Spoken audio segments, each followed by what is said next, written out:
Everyone is already waiting inside. Well, what are we waiting for? Let's join them! Please, wait a moment. Before attending the meeting, I hope you can promise me one thing. What do you need? Promise me that you won't commit to anything too reckless. What do you think? Okay.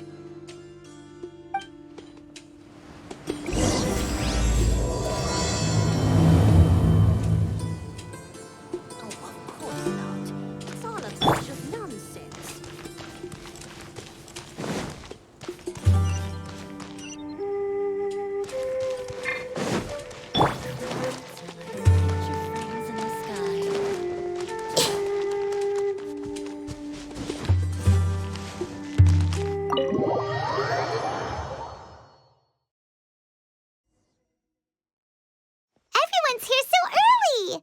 But why isn't anybody talking? We already discussed things a bit. Hey, where have you been? I've missed you too.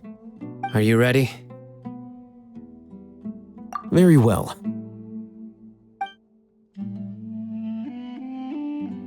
Are you sure this is gonna work? I gotta admit, it's bold. Color me impressed. It's worth a try. The point of discussion is to arrive at a solution.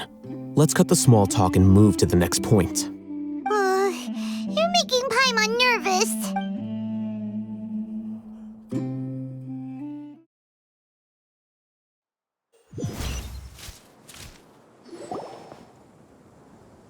You're finally done. I have some other stuff to take care of. Catch you all later. Come on, don't give me that face. I know what you're going to say. I'll be careful. That's what I wanted to hear. Take care. Well, traveler, Paimon, judging from your expressions, the meeting must have been quite productive. You can tell? I'm not that good at scheming or strategy, but I can sense people's emotions. And based on your reaction, things must have gone quite well. Paimon's a little worried. Hopefully nothing will go wrong. To be honest, I feel the same. But you're already some of the most capable people I know. So you have my trust.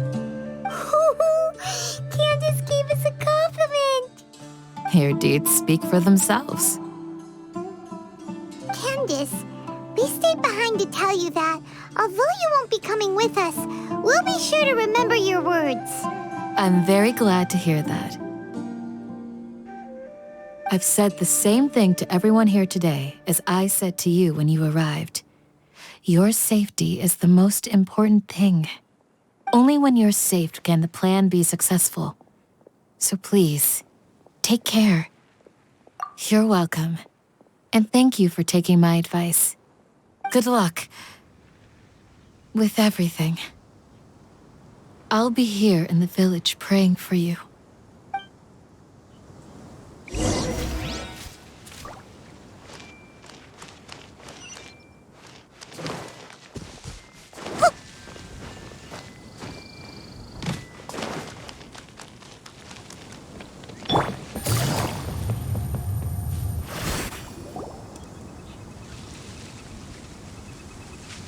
Sounds good.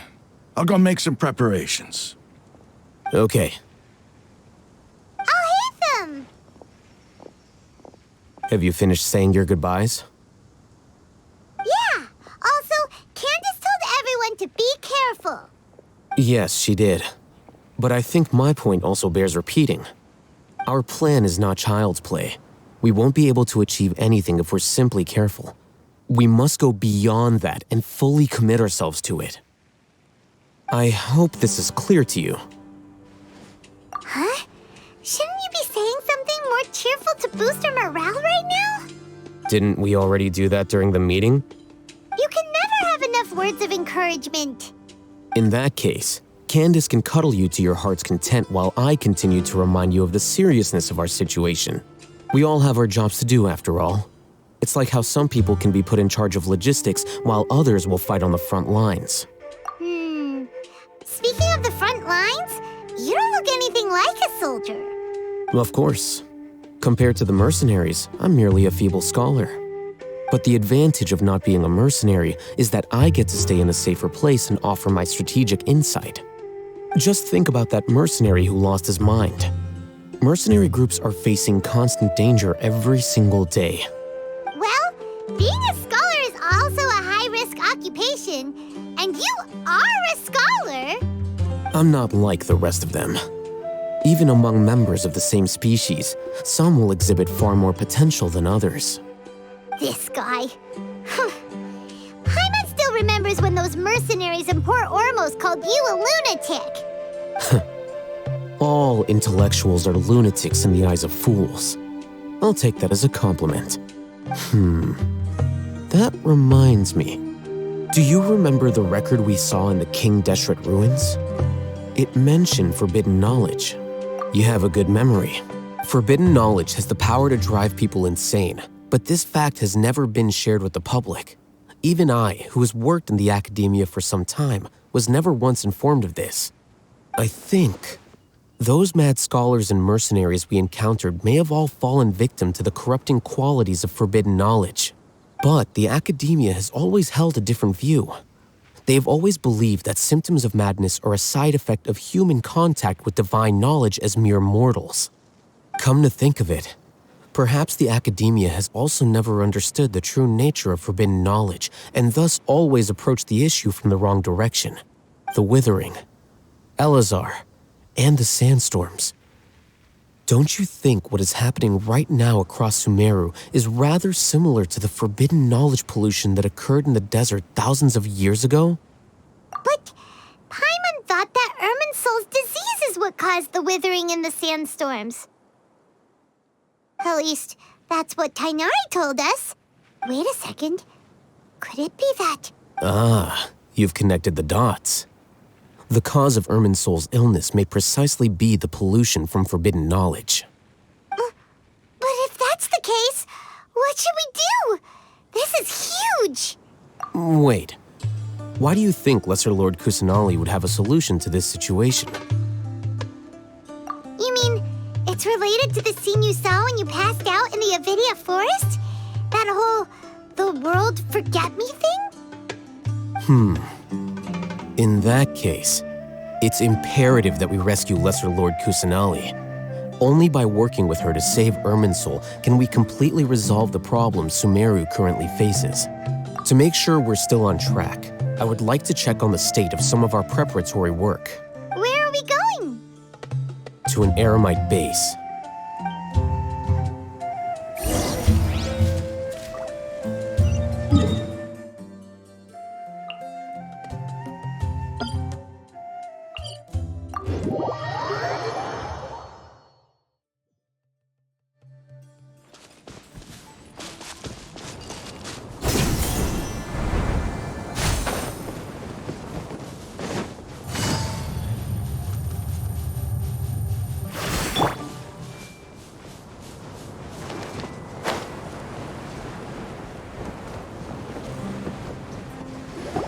Oh, you made it. Huh? What are they doing here? I gave them some technical work to do. Ah, it's the scribe. And is that the traveler I see? How's the work going? Ah, yes! We have fixed the devices according to your instructions. One of them is already ready for use, while the others are still under repair. Aren't those devices for canned knowledge extraction? What are you doing with those? Look here. Huh? More canned knowledge? Are you going to put more weird stuff into her head again? What's that look on your face? Are you scared? Paimon's a little scared, but very, very furious! That's an interesting response. Anyway, we're not going to use this just yet. As I mentioned during the meeting, this knowledge capsule contains a decree I drew up in the past. The academia should also have their own copy. And according to the plan we just came up with, Traveler, I want you to record something into this capsule. Do you believe we can save Lesser Lord Kusanali? Good. Conviction is the most important part of all of this. Now, please get ready and put on this device. You want us to record our conviction into the knowledge capsule? Yes. Paimon is still really worried. I understand, but trust me, Paimon, this is something we have to do. It's best if you can do as I say. Because, to achieve this impossible task, it sounds like you'll need to fool your own heart first. Paimon can see the point you're trying to make.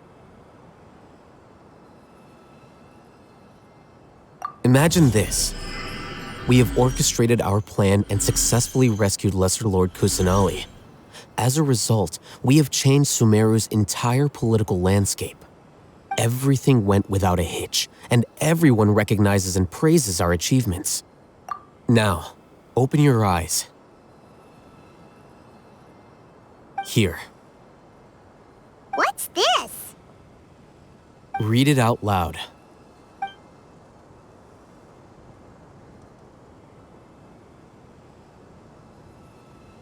It's done. Is your head okay? Does anything hurt? It's just a recording. There should be no negative effects. But what was the point of doing this? Paimon doesn't get it. And that's perfectly fine. In any case, these capsules aren't meant to be used by you. Huh? What do you mean? Have you forgotten? Our plan needs to account for those who have long relied on the Akasha. You may find it hard to believe, but for those people, everything the Akasha transmits to them is nothing short of absolute truth. Imagine if you've been using a device like the Akasha since the day you were born, and this device has always supported you during times of need. After all that time, what do you think you'd become? A fool? A machine? A slave to orders. And that's why rules are so important. In addition, those who understand the rules can delineate boundaries and identify gray areas. But why would you need to identify the gray areas? You could say that those kinds of ambiguous zones can be very interesting. One might even say they're advantageous in the right hands. Things you're interested in are really out there. Are also... Anyway, that's enough chit-chat. I'm going to take those two to work on some small projects. You can head to Caravan Rebot and start preparing for the next step. Small projects? We're going to tinker with the Akasha terminal and make a few modifications.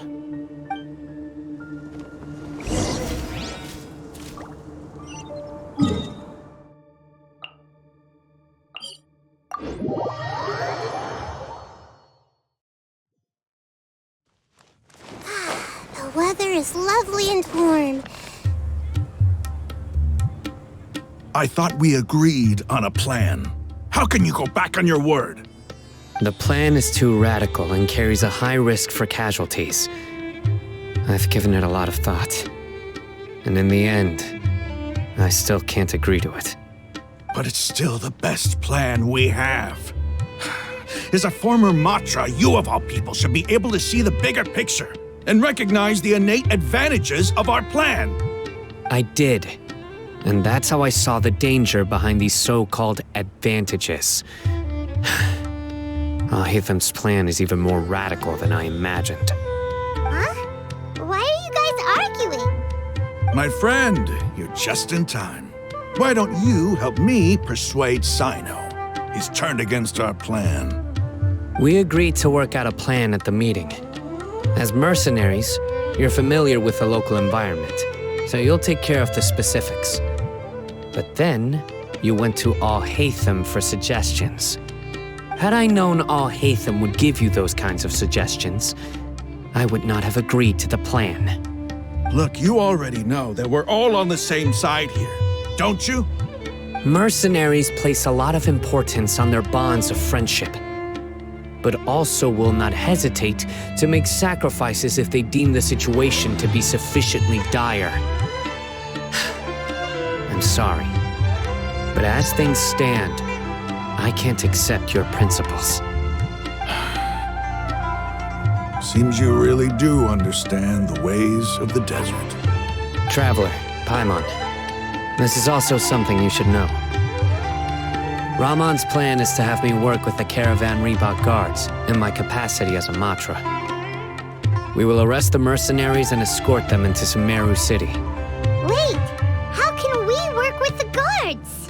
We can't get through that wall easily, remember? Caravan Reebok would never let so many unregistered members of the Eremites enter Sumeru City. My plan will clear us of any possible suspicion, and also let us enter the city as a big group. There is no better way. That also sounds like something Alhaitham told you. Am I right? Doesn't Alhaitham know how dangerous this plan is? Of course he does. He told me, there is no perfect plan, but this can get the job done. He also said that with the help of Cyno and the Traveler, our chance of success would increase significantly. I never blindly trust anyone, and I've always had a good eye for people. I think he made a number of valid points. It's my own choice to trust you. If I make the arrests alone, I can control myself and prevent you from getting hurt. But I can't guarantee that kind of discipline from the guards. To make the whole thing more convincing, you'll need to resist to some degree. Casualties are inevitable once push comes to shove. I'm okay with the deaths of enemies. But now that we're allies, I'm against the meaningless loss of our own. I can't believe a Matra would actually care about us. I've lived a hard life, and I can say that people like you are hard to come by. I've always treated my allies with honesty and respect. They have the right to know important things like this. Now you're making this hard for me. Hey, is there something we can do to help? I knew you would say that. We can help fight some of the mercenaries, which should reduce the number of times you'll have to struggle directly with the guards. That should help at least a little bit. Cyno, on behalf of my people, I thank you for your kindness. But this is a mission we cannot turn our backs on. We strongly value the lives of our friends, but the goal we are about to achieve is even more important. We have no fear of casualties, because we crave the spoils of victory. So please, lend us your support. We will show you the determination of us desert dwellers. Well, now that you've put it that way, I can no longer refuse. But remember, you need to follow the plan and not do anything reckless. Candace made it very clear that we can only achieve our goals if we can ensure our safety. Since you and I both recognize the significance of this operation, there should be no more animosity between the followers of the Dendro Archon and those of King Deshret. Everyone's life is equally important. Okay, you have a deal. Let's do this for our shared dream. The guards should be stationed in the courtyard nearby. You can find them there.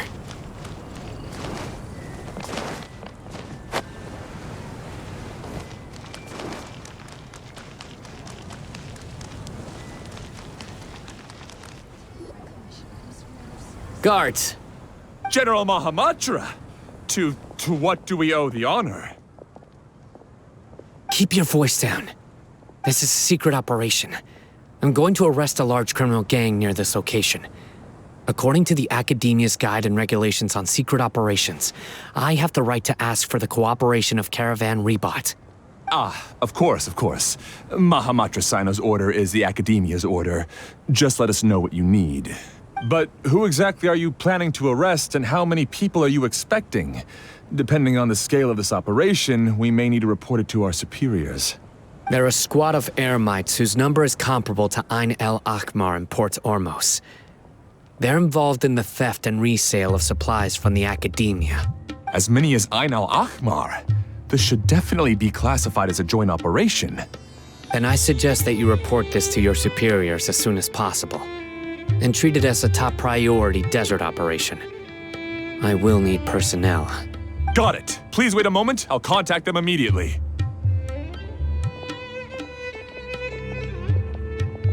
Because this is work. Because I trust you. Paimon can't believe you're still in the mood to chat. This whole thing has Paimon scared stiff. Aren't you even a little worried? What if these guards already know that you have betrayed the Akademiya and are no longer their General Mahamatra? Even if that guard doesn't know, their superiors might, right? We discussed this, remember? The Caravan Rebot operation is of great importance. But don't worry, the guards there shouldn't know that Cyno has stepped down. How can you be so sure? First, the other Matras still don't know why Cyno has left, which proves that the Akademiya has been covering up the matter.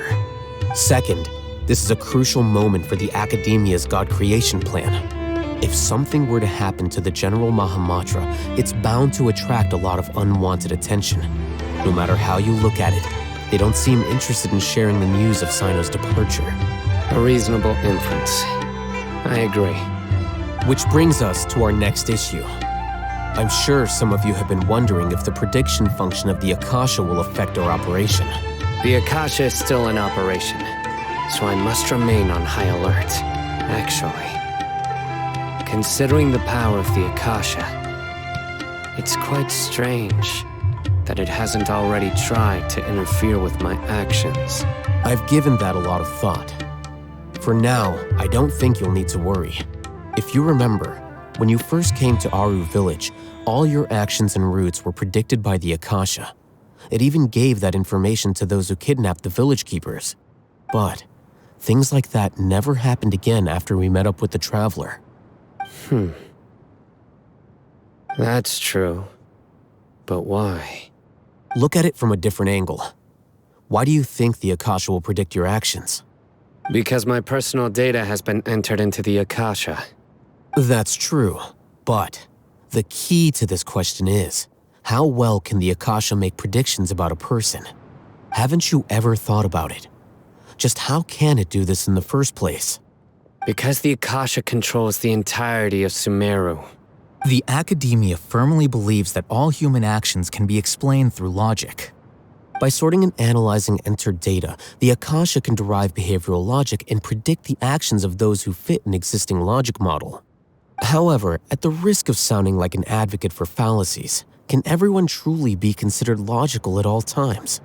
Emotions are part of our behavioral logic, but can you guarantee that every experience of the same joy or pain would be equally intense? How can our feelings and opinions be predictable down to the letter in every single instance? Cyno, in the past, you've always worked alone. In the absence of another person who could sway you or your thoughts, the Akasha could produce predictions that were similar to your real-life behavioral principles. Decisive and principled, you were used to solving problems alone. That's why the Akasha could figure you out. But now, you've joined a team. And I believe the Akasha hasn't yet figured out the full composition of it. Our thoughts and logic have intermingled and weaved themselves together to become a complicated, chaotic mess. Any one of us could potentially disagree with another. The Akasha lacks data on these interactions, and it's impossible for it to predict your actions in the future based on your decisions in the past. After all, there's probably a limit to just how much we can be modeled or controlled by data. So, in my opinion, you're probably safe for now. Makes sense to me. I agree. The Akasha is not alive, and I don't think we can be completely controlled by something without a mind of its own. Is that so? I guess there are things that even the Akasha cannot calculate, and people will not be forever trapped by the past. I'm so glad that this is settled. Next time, pay attention during our meetings. Will do. Just remember to stay vigilant. Footsteps! General Mahamatra, we were not expecting your presence here. I'm the security officer of the Grand Deshret Desert District. My name is Luxembarbo. This is my assistant, the Traveler. She will be working with me. The construct next to her is for her work. Beep, construct, beep!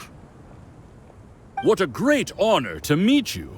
Your golden hair is as bright as the sun. And, is this the latest technology from the Akademiya? Have you made a decision regarding the matter I mentioned to your subordinate? It seems to be a dire situation, so of course you will have our full cooperation. To be perfectly honest, I've always longed to go on a mission with someone as well known as yourself. There's no need for flattery. Yes, sir. Take your most elite platoon and follow me to the eastern side of the district. We will carry out the operation there. Understood. Map. Hurry, bring the map!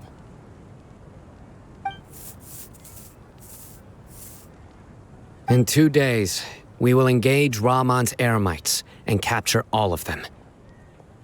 Any questions about the time or location? None at all, sir. Good. See you then. Yes, sir.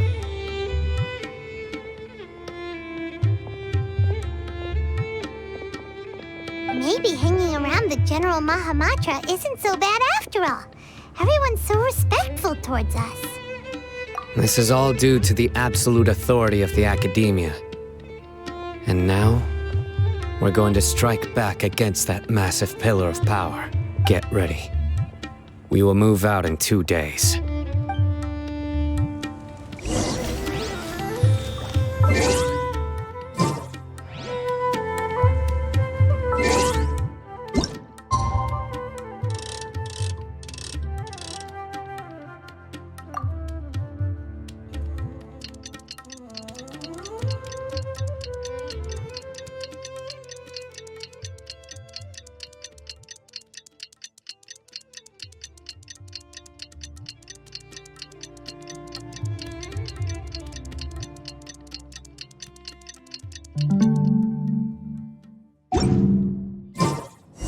Well, it's time for the operation! Let's go meet Cyno in the desert!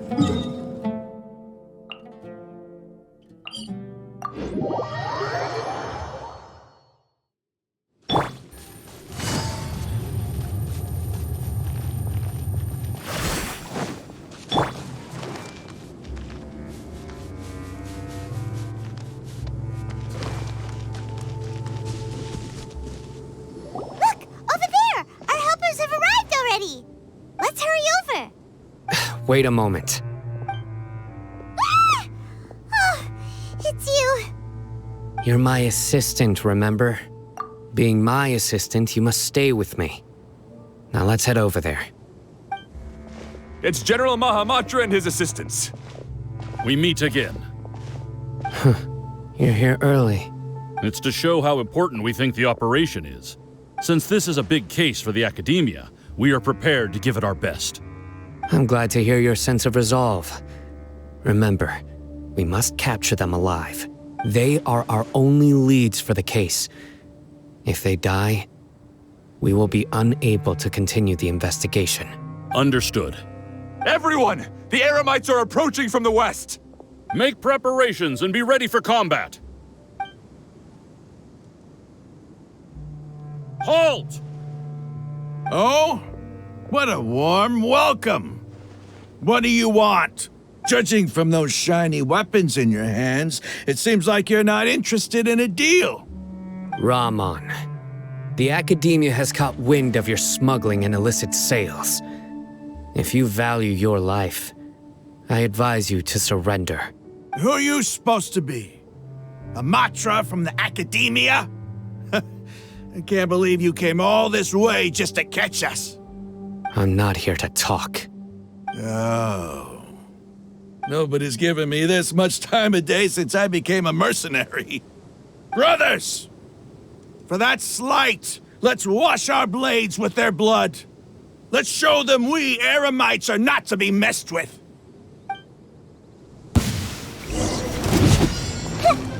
I see everything. Judgment is upon you.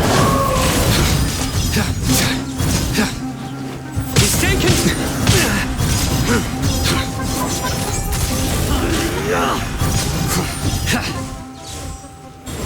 Your penance is due!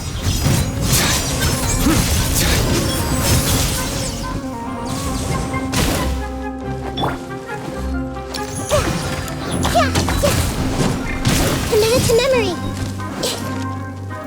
Sharing my knowledge. Suta! Lightning purified! Here comes the catch.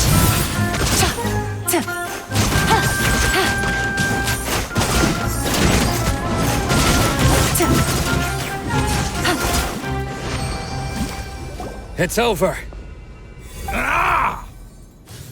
We have subdued them. The operation is now over. All Eremite mercenaries and related personnel in the area have been arrested. You pitiful Dendro Archon dogs! You'll regret this!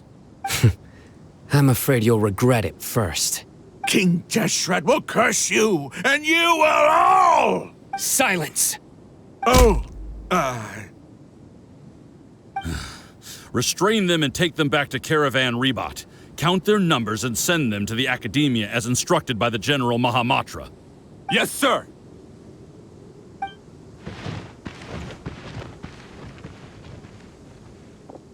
Mahamatra Cyno, I will now take my leave. If you need further assistance, please come to Caravan Rebot and ask for me. Understood. You are dismissed. There they go. Let's talk elsewhere.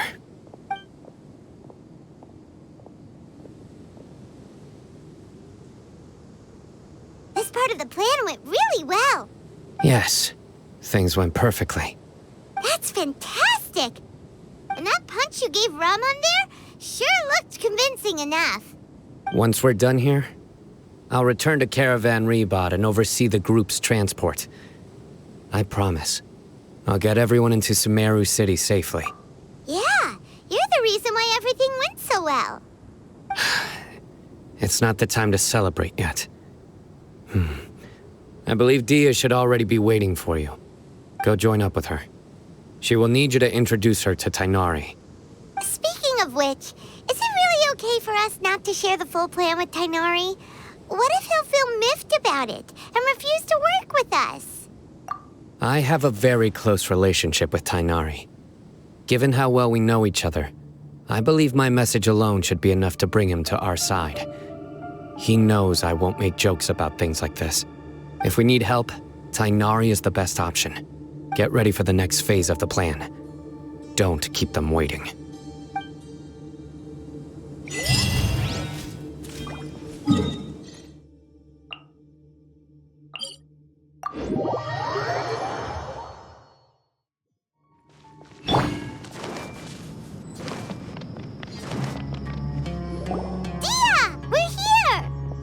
It's about time. Didn't you say our part of the plan is the most important of all? And here you come rolling in late. In the time it took you to get here, I already did 5 laps around the place, downed 7 drinks, and even did some clothes shopping. Sorry. We didn't mean to keep you waiting. I just wanted to fix your attitude and rub it in a little. After all, you took your sweet time getting here, and we've got important stuff to take care of. I just like seeing that serious look on your face. All right, I'll stop. All joking aside, I'm glad you're here. Let's get moving and take care of this as soon as possible. But where should we start? Our responsibility is to get a status update on the Fatui Harbinger known as the Doctor. We need to make sure he won't get in our way when we rescue Lesser Lord Kusanali. Dealing with an institution that controls all of Sumeru is already hard enough. If the Doctor were to crash the party, it would be next to impossible for us to achieve our goals. Yeah, we sure don't want him showing up. Ooh, he really gives Paimon the creeps. Right? Hearing his name just reminds me of those stuffy old geezers in the Akademiya. I'd rather not have to deal with someone like that. According to the plan, we should first go to Pardis Di and ask for Forest Watcher Tighnari. If Alhaitham and Cyno's sources are solid, then we can be sure that Tighnari still has the Akademiya's trust. So, we'll find Tighnari and convince him to get us the latest intel on the Doctor. Then, depending on what we learn, we'll make any necessary adjustments to our plan. The Sages have placed spies everywhere on the other side of the wall. I'll follow you as a bodyguard. You should be honored. I don't offer my services to just anyone you know. But Paimon thought mercenaries would do anything for Mora. That's certainly true. But when multiple employers are vying for your services, you should always go with the best offer. Let's see. If I were to charge you a bill, I guess I can apply a discount. How much more do you want? I was not sure we can afford it. How much do I want? Hey, how about paying me with a smile? What do you say? I haven't seen you smiling much recently. If you ask me, someone like you must look lovely when they smile. Come on, give me a smile so that I can be less worried. Looking good! I hope this pretty smile will become our lucky charm. There are many kinds of smiles, but only a truly joyous one can bring blessings to others. Let's consider this smile a down payment for our future victory. Let's go. It's time to pay a visit to Pardis Dehya.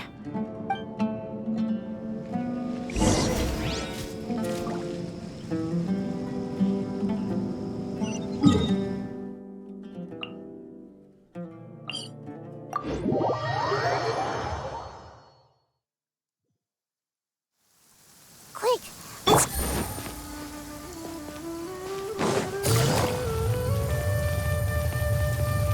He's over there! Let's go say hi! Tighnari! Ah, Traveler, Paimon. And you are? Hey there. This is our friend Dehya. She's an Eremite mercenary. A mercenary? You must have some big news for me. It's something really important. Please help us out. All right, then follow me.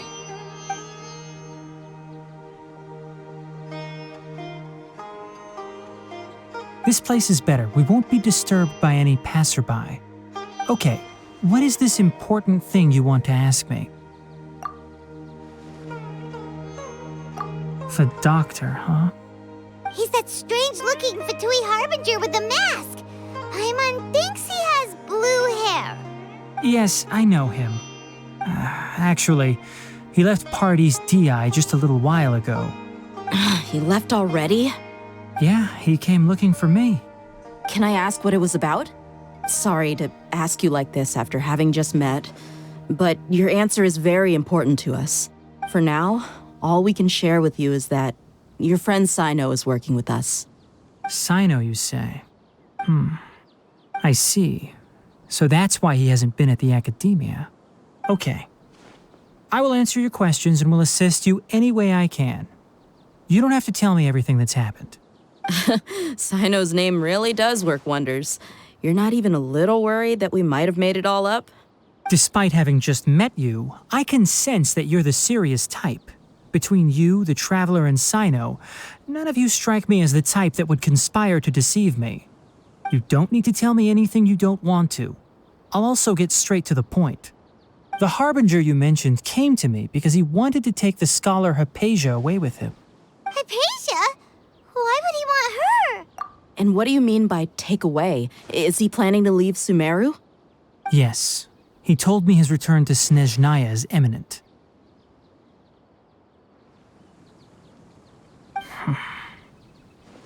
So you mean...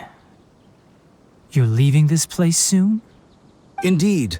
Otherwise, we could have perhaps talked a little more. I was just about to set out when I remembered something important. To that end, I made a final trip to Pardis Dehya. Let me ask, have you been taking care of a scholar by the name of Hypatia? Your sources are accurate. No doubt because you recruited many informants. But you're right. Hypatia has indeed been receiving treatment from me. Forgive me for asking, but how's the treatment coming along? Given the way you're asking, I assume you have something to say. Since you asked, I'll be frank. I would like to take Hypatia to Snezhnaya. It's incredibly difficult to transfer a patient. As a scholar yourself, shouldn't you at least be aware of this? Oh? I can't believe your utter lack of faith in me, to the point of even questioning my general level of knowledge. How unbefitting. Well, you're the only one who's ever made such a request. I have my ways of keeping her safe during the journey. In addition, I can also promise that under my care, Hypatia will receive the most advanced and effective treatment. I will personally supervise her treatment and see to her recovery. Would that be agreeable to you? Hypatia was born in Sumeru and remains a scholar of the Akademiya. Her situation has not become dire enough to necessitate her transfer to another nation. Transporting her to Snezhnaya is risky, and the potential benefits are unknown. As the person currently responsible for her treatment, I cannot possibly sign off on this transfer. Your suggestion is rude and reckless. I'll pass. I don't know much about the doctor, but after talking with him, I realized that, just like many other scholars, he possesses an aura of arrogance that I've come to detest. It's not so much that he's looking down on others, but more that he's so confident in himself and his abilities, to a point of near insanity. I would never refer a patient to someone like him. I prepared myself for a protracted battle of wits, and was really surprised to see him just give up on the topic. Still, his reaction really concerned me.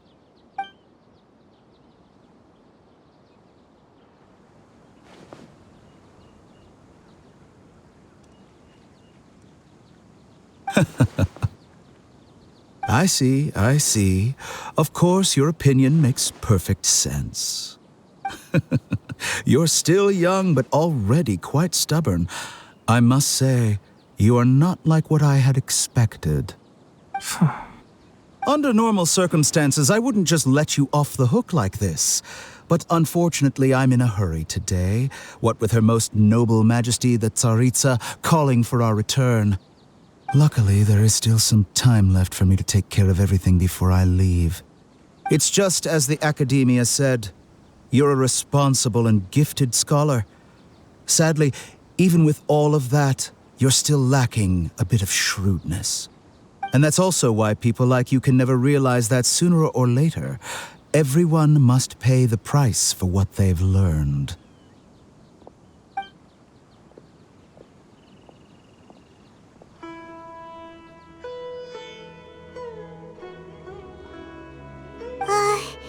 Paimon can't help but feel like he's hinting at something unpleasant.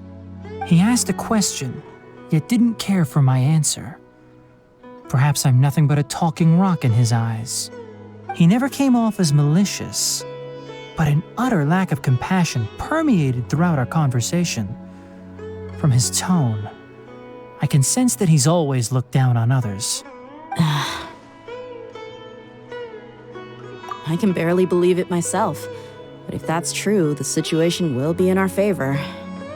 I don't think I missed any details. Frankly speaking, I don't want you to do anything too risky. Now that you know a little more, it should be easier for you to stay safe. Sorry we can't tell you everything. We appreciate that you helped us anyway. I won't forget your kindness. It's okay. I have an obligation to do so.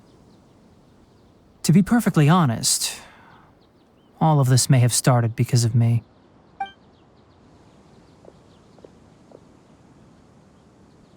Recently, my master wrote several letters to me, asking me to return to the Akademiya and assist him with his research. Hasn't he already asked you several times before? Yes, but there's something off about this most recent batch of letters. The handwriting and tone are both familiar, but some details have been omitted. My master will occasionally leave a few dots on the back of the letter. 1 dot means that he wrote the letter on a sunny day, and 3 dots stand for a rainy day. This has been a habit of his for many years, but I didn't find any dots in his recent letters. I believe something may have happened to him. I get it. Since you are always at Gandharvaville, you would like me, someone already working at the Akademiya, to investigate this matter, right? I'd like to ask you to do that for me. If you can keep yourself safe, please withdraw immediately at the first hint of danger. I can do that, but I have a feeling it won't be that simple. The Akademiya has been working on a big project. I'm not quite sure what it is, but your master might be involved with it. If the higher-ups really are hiding something, then it will be difficult to remove myself from the situation once the investigation starts. If the situation becomes critical, I'll leave the Akademiya. If you don't see me there for an extended period, that's your cue. All right, we've got a plan. I'll stay at Gandharvaville to support you. If that scenario comes to pass, you must be extra vigilant. And be wary of any messages or direct requests from the Akademiya. I must say, I didn't expect a warning like this from the General Mahamatra. Being loyal to the Akademiya doesn't mean blindly doing whatever the sages say. I know what I'm doing. On that note, aren't you also being quite distrustful of your alma mater? The Akademiya, yes, but my master is a man of integrity. Even when I was a student, I was worried he'd get in trouble for sticking to his beliefs. I suppose he's lucky to have lasted so long. But in the end, it still caught up to him.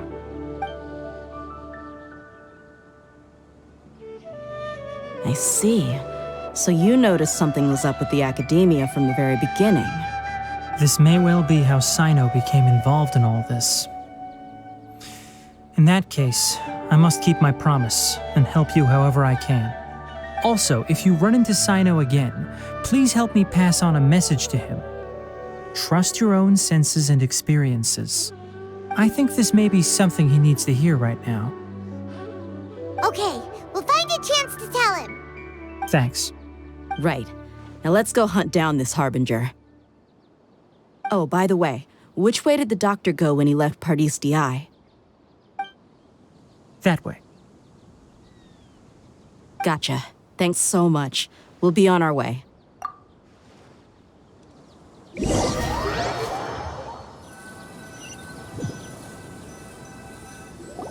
According to Tighnari, the doctor is leaving Sumeru soon. I want to check if the doctor was actually telling the truth. He also said that he'll take care of everything before he leaves. What did he mean by that? We need to be extra careful when dealing with a person like him. Just to be safe, let's chase him and see what we find. But we have no idea where he went. How can we start chasing him? We'll do it the mercenary way. I'll find leads as we go. All you have to do is just follow me. That Harbinger may have tried to cover his trail, but he still left some traces.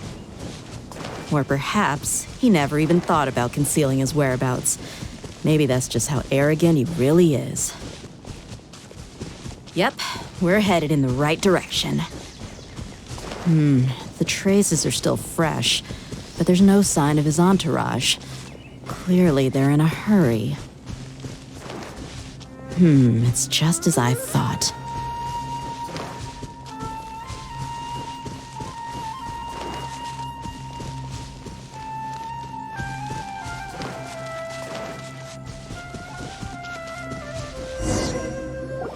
We can stop here. I think I know where the doctor went. To the south of here is Port Ormos, which seems to be where they're headed. Port Ormos? They're going to leave by boat? That's right. Let's go to the port and have a look for ourselves.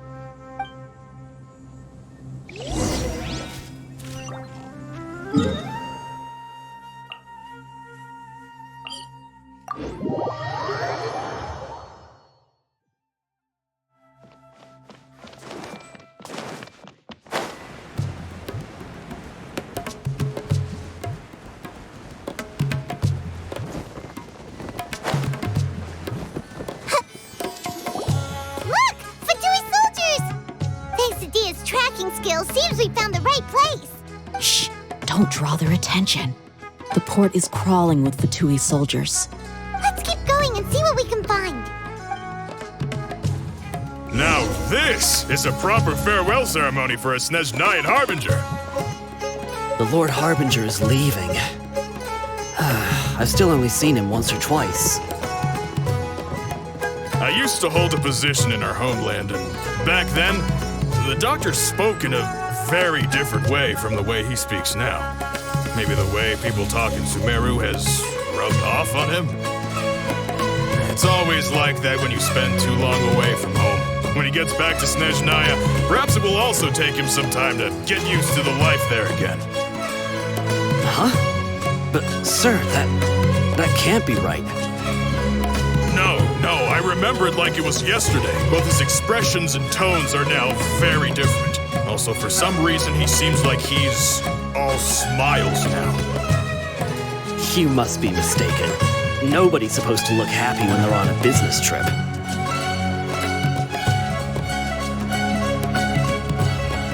The doctor. This place'll do. We can hide here while we keep an eye on the boat.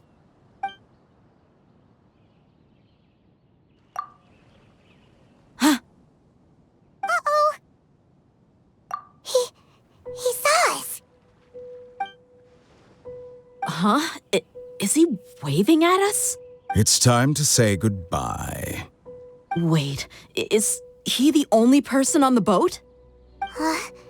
You mean there's nobody with him? And where are all the soldiers we saw in the port just now? They were all here just a few minutes ago, but now they vanished. So this was a trap. Wait, don't tell me that. Luckily, there is still some time left for me to take care of everything before I leave. Oh no. They might be after Hypatia. Let's get back to Party's DI. Huh? What do you mean? I'm afraid that she's seen something that she wasn't supposed to see. If I were the Fatui, I would also try to take her away. And if I couldn't... Oh no! Are you saying they're going to kill her? Let's go!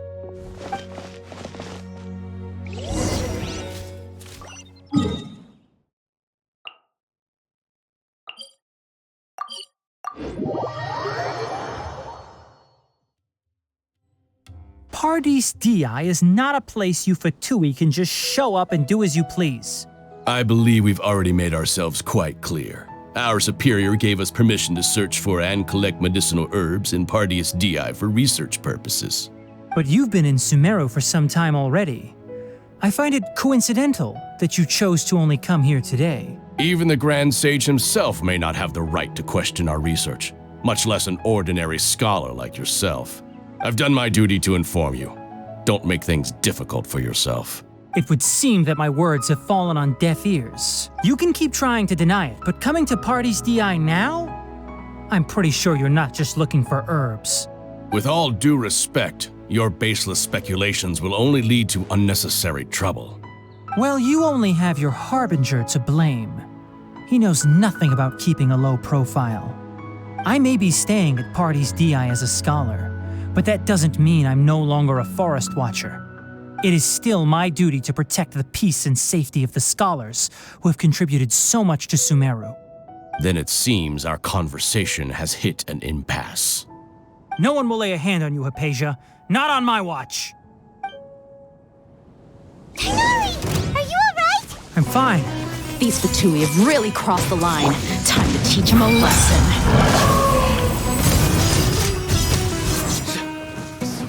Guilty! There's no use resisting! Give us Hypatia! Keep dreaming! Yeah, Tighnari! Beat him up!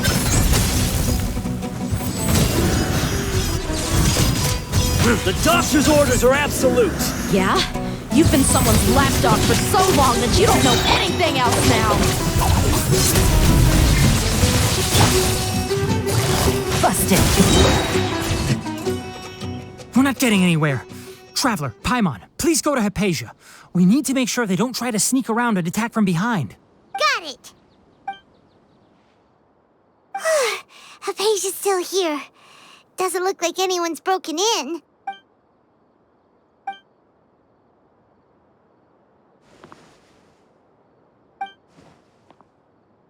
Well, how is she? Oh, that's good.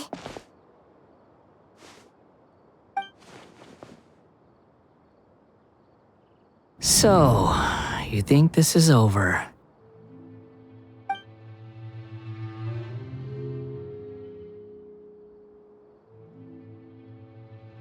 What? The Balladeer is here?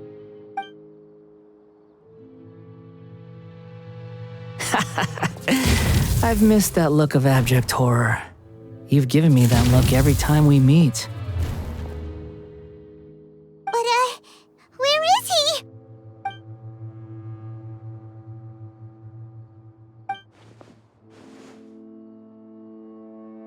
I can hear all of your thoughts, you know. Don't you remember? I already saw you the first time you came to Party's Dehya and made contact with Hypatia. I didn't need to do anything. It is her honor to be able to connect her consciousness with me. Who are you talking to? It can't be the Balladeer, right? That's impossible. I know you must be curious. I might as well tell you that I decided to enter Hypatia's consciousness the moment I sensed your touch. I wanted to observe you on a fool's errand. Hey, Traveler! What are you doing? My deification is nearly complete. All that's left now are just some final details. Do you understand? Even if you manage to rescue Lesser Lord Kusanali, it will be impossible for you to defeat a bona fide god like me. Is it wise to force that childlike god into a divine battle against me? Scholars consider the god of wisdom to be the sum total of their faith. It's how they can justify reverence for a god as they construct it. But this also shows that humanity's worship of gods is a combination of blasphemy and exaltation. It's truly laughable. Yes. What is it? Yeah, I'm in a good mood, which is why I'm talking to you like this. What do you mean?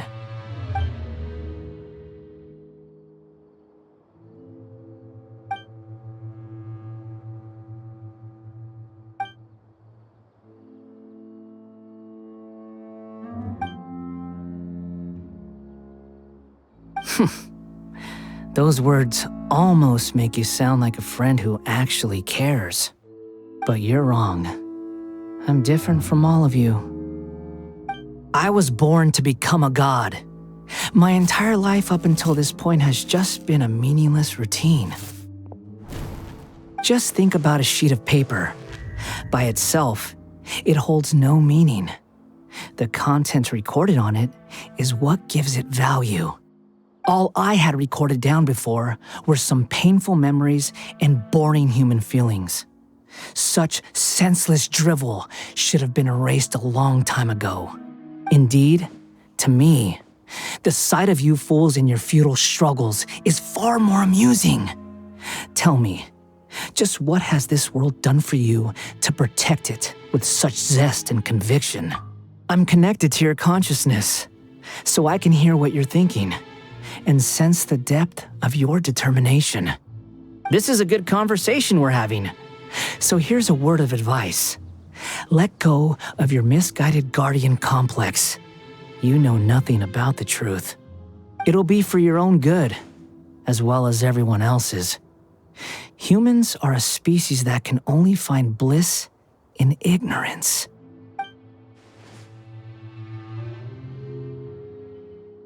Ah, you've seen my affection for her. If you were in my position, I think you'd feel the same way. She peered into my consciousness and saw my past. Someone like that is qualified to become my first follower. All gods need followers. So Hypatia has been chosen. Her appearance heralds my imminent arrival at the throne of divinity, while her worship shall become my glory. You're doubting me again? No matter. Soon, you'll know what kind of authority you're challenging. Who wants to hurt my devout follower?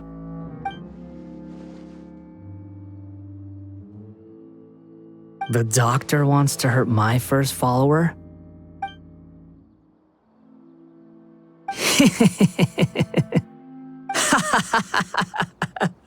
How very amusing.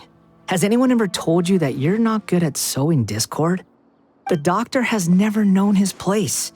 Even now, the puny human thinks himself capable of interfering in the business of the new god. You're still too naive if you think a few words will be enough to convince me to destroy the doctor. But I'm willing to give you a gift, just like my expression of affection towards Hypatia. It is an honor for you to be able to stand here and speak with me. As my listener, you will be rewarded. Both good things and bad things can be called gifts. After all, gods have never needed to be reasonable. Paimon hears thunder! That person Paimon couldn't see was the Balladeer? Oh, he sure chatted with you for a while. Where is the storm headed? That means anyone outside is in danger! Let's go! Tighnari and Dehya still must be fighting!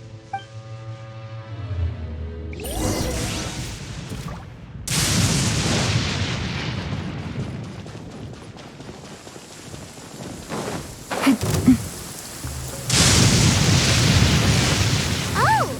Have the Fatui retreated? Hey! What happened to you? He's hurt. I'm fine.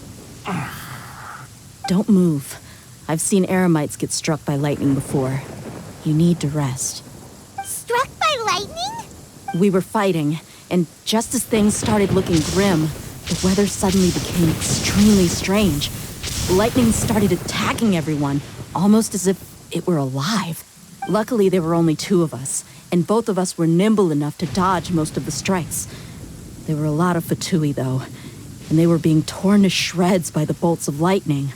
With that, all the Fatui soldiers were forced to retreat. Why are you sorry? It's all right. I'm sure you also never expected this to happen. Don't blame yourself. My wound aside, you look like you've seen something unpleasant. Is Hypatia all right? Hey, didn't I tell you not to move? Just in case. Let's go to Hypatia's place and talk about things there.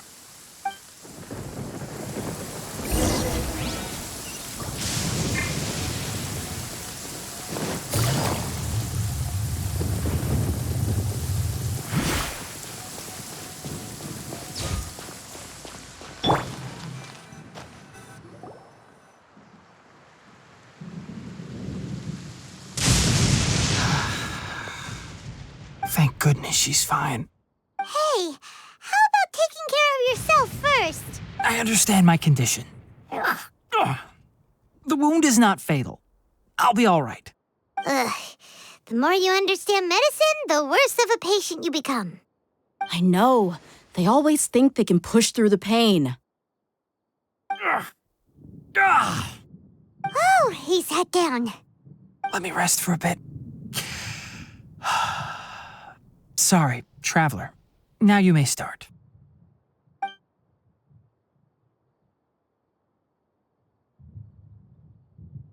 So that's what you were talking to the Balladeer about? Oh, Paimon can't believe what he's thinking. The Akademiya's God creation plan. How ridiculous.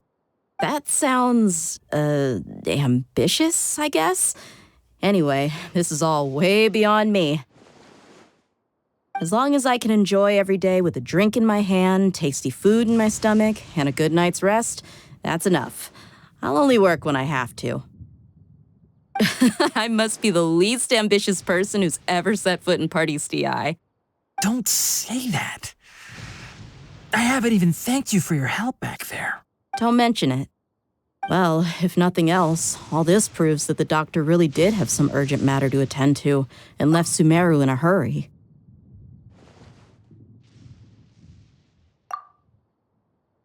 Maybe the Fatui want to cover up some secret of the Balladeer.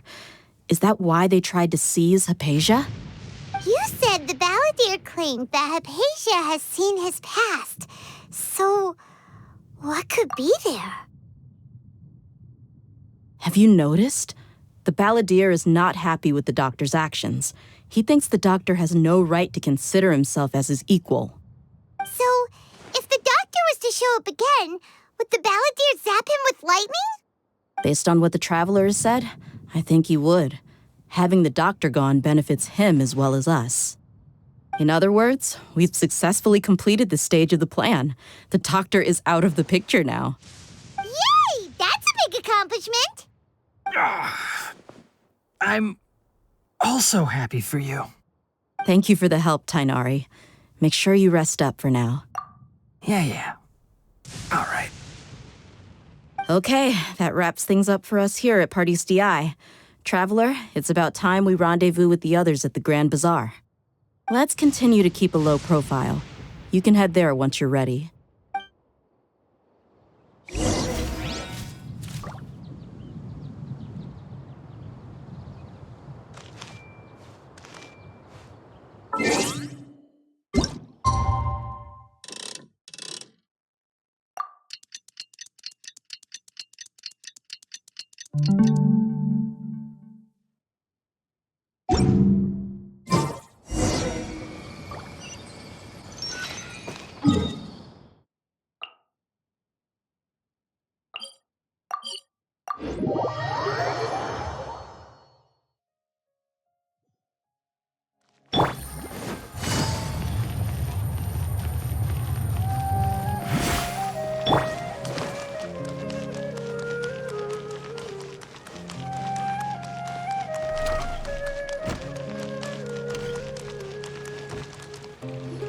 All right, everyone is here.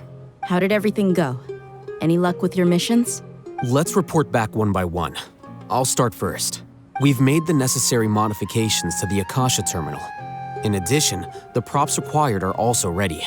I'll go next. The Traveler and I went to Party's DI. The situation was a bit complicated, but we found Tighnari. Unfortunately, he was wounded during a fight. Who was behind it? Well, that's the tough part. What should I say, Traveler? The Fatui or the Balladeer? After some back and forth, we confirmed that the Doctor has left Sumeru by boat. He has something urgent to attend to back in Snezhnaya. So, we've successfully removed the Doctor from the picture. Also, Tighnari's already resting, so he'll be okay. Good. Oh, Tighnari also asked us to tell you this message. Trust your own senses and experiences. All right. I'll remember that. Everything also went smoothly on my side. The Eremites should have arrived at their destination by now. To avoid alerting the quarry, they will stay there for now. I can't believe you actually got so many Eremites into Sumeru City. It's all thanks to Rahman and his brave team, as well as their bold strategy. It appears to have been very effective. I'm glad to hear it. Well, is that everything? Okay, this meeting is adjourned. Huh? Wait, you mean that's it? Well, what else is there to discuss?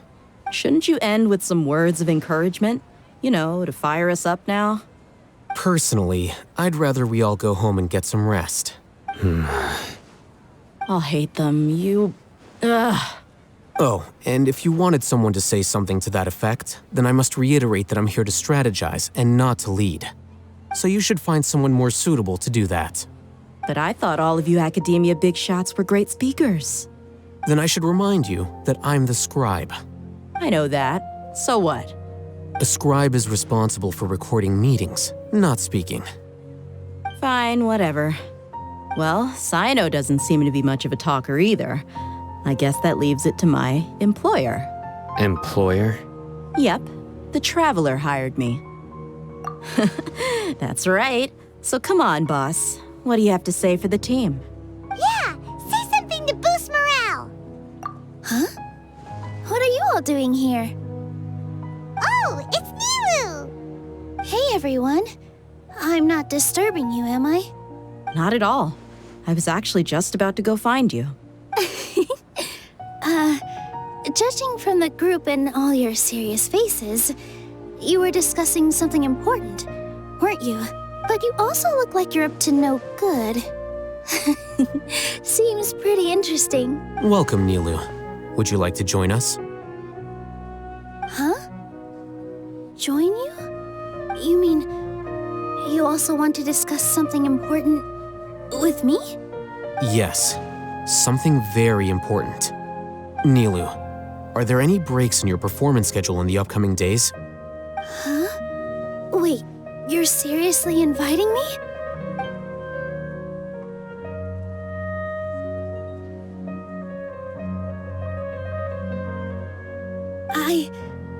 I can't believe my ears. You are truly the bravest and most passionate people of Sumeru, well, that I've ever met. Oh, right. The Traveler and Paimon are not from Sumeru, but you are awesome as well. That's right. I must admit that I'm a little scared, but I'll try my best for Lesser Lord Kusanali. If I can somehow use my abilities to help you, then count me in. Remember, believe in yourself. Okay, I'll get my friends at the Grand Bazaar to help us tomorrow. Just remember not to say too much. Be discreet. Yep, you got it. All the preparations are done. Now, can we finally conclude this meeting? So, have you thought up what you'd like to say, boss? Yep. It's a grand plan and we're all super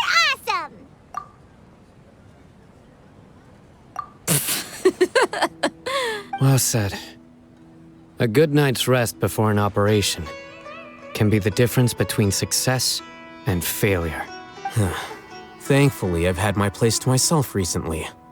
It's been nice and quiet. Huh?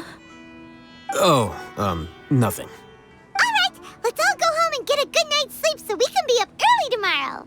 Okay, so I guess that means it's time to say goodnight now. Yep, good night, everyone!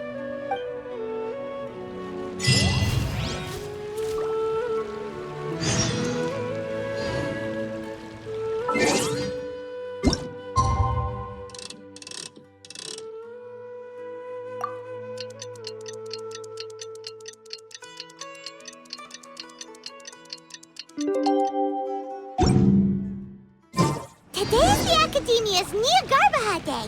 We can finally put our plan into action!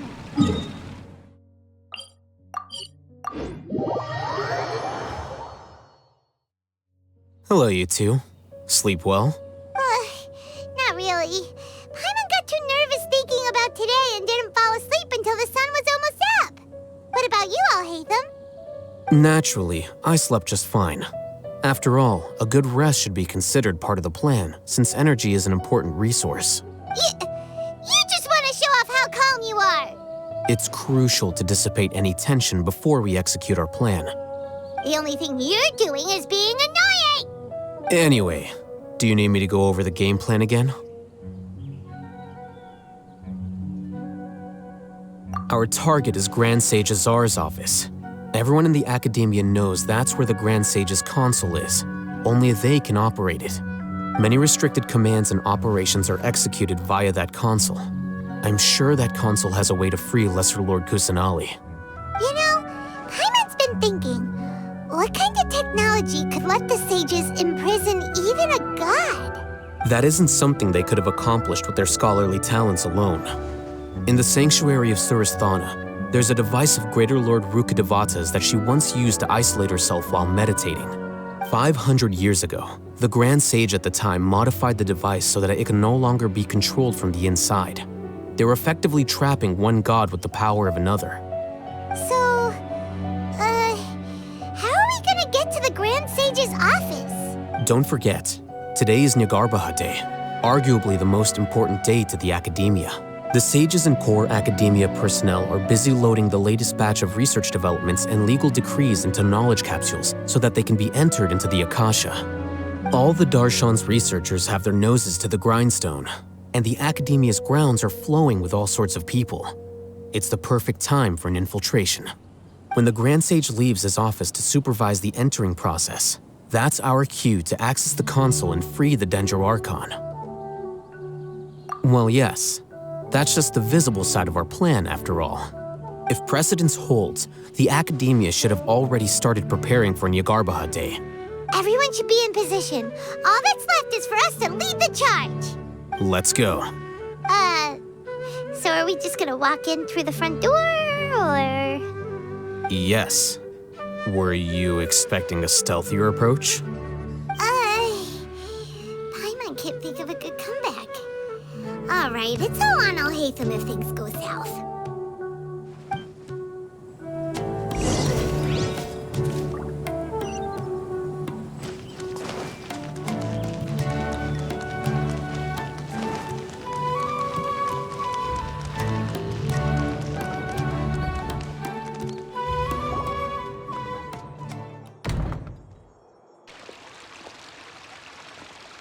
Scribe? Please, wait. Are you Scribe Alhaitham?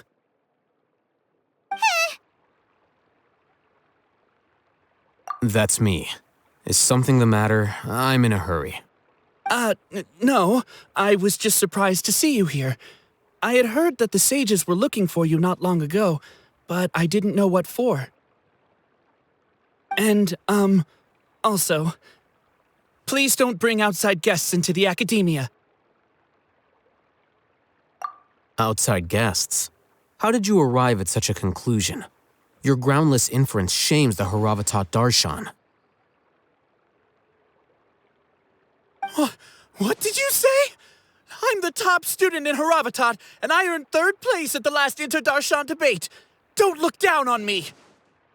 That wasn't my intention. As your Haravatat senior, I just assumed that you possessed a greater aptitude for critical thinking. Look, based on what you already know, the purpose of my return and the reason they're here should be obvious. Is that so? Wait a moment. Let me think. Don't tell me the answer. The sages search for you. A blonde-haired traveler. Outside guests. So, from the start, the sages weren't looking for you, but this traveler? And you were gone from the Akademiya for so long because... Hey, shh. Yes, you've proven yourself as the top student in Haravatat. I surmise you've arrived at the correct conclusion. As I expected. Please, forgive me. I wasn't thinking clearly just now. Thank you for getting me back on track. It's nothing. We'll be on our way then. All right. Thank you for your contributions to the Akademiya, Scribe.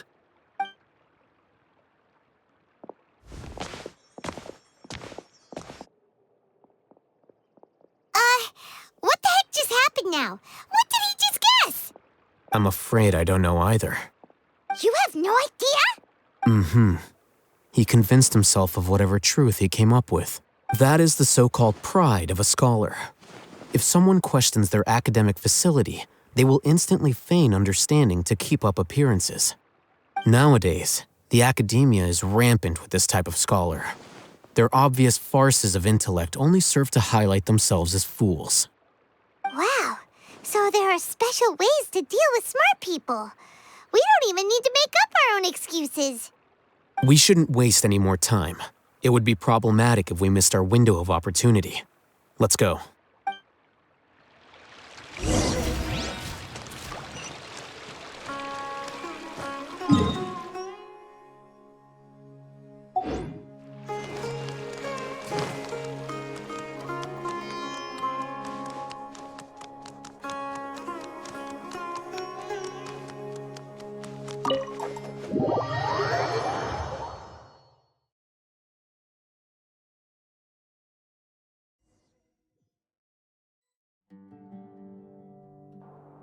Is this the Akademiya's library?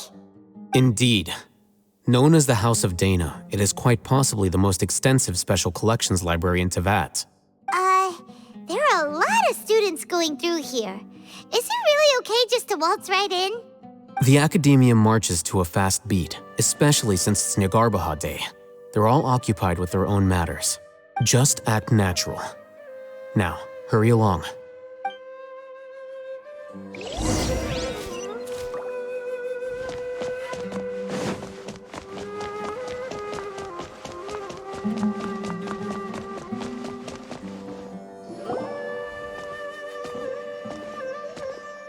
What's this platform for?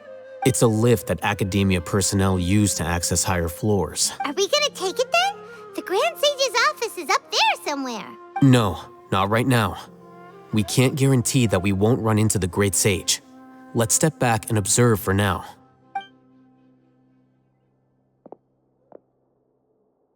You think the Grand Sage will exit from there? And after he does, we'd sneak past him? Oh, Paimon thinks that's really dangerous. Who knows? However, if we can confirm Azar's current location, our operation will be much safer if we... Allow me to offer you a hint. If you wish to know his location, look behind you. What's Grand Sage Azar doing here?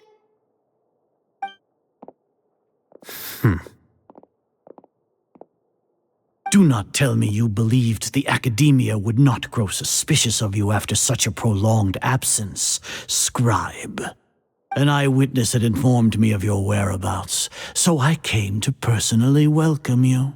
Great Sage, I didn't expect you to care so much about me. I'm truly flattered. I'm sure, but compared to you, I am far more interested in these two unexpected guests. You are the Traveler and Paimon, correct? It's a pity that only now have I been afforded the opportunity to formally meet two of Sumeru's most esteemed guests. I do apologize for my lack of decorum. Excellent. You immediately initiated discussion instead of attempting to prepare some perfunctory excuse. You clearly understand the situation at hand and have no intention of making a reckless stand. The foot traffic here renders this place unsuitable for discussion. Please, follow me to my office.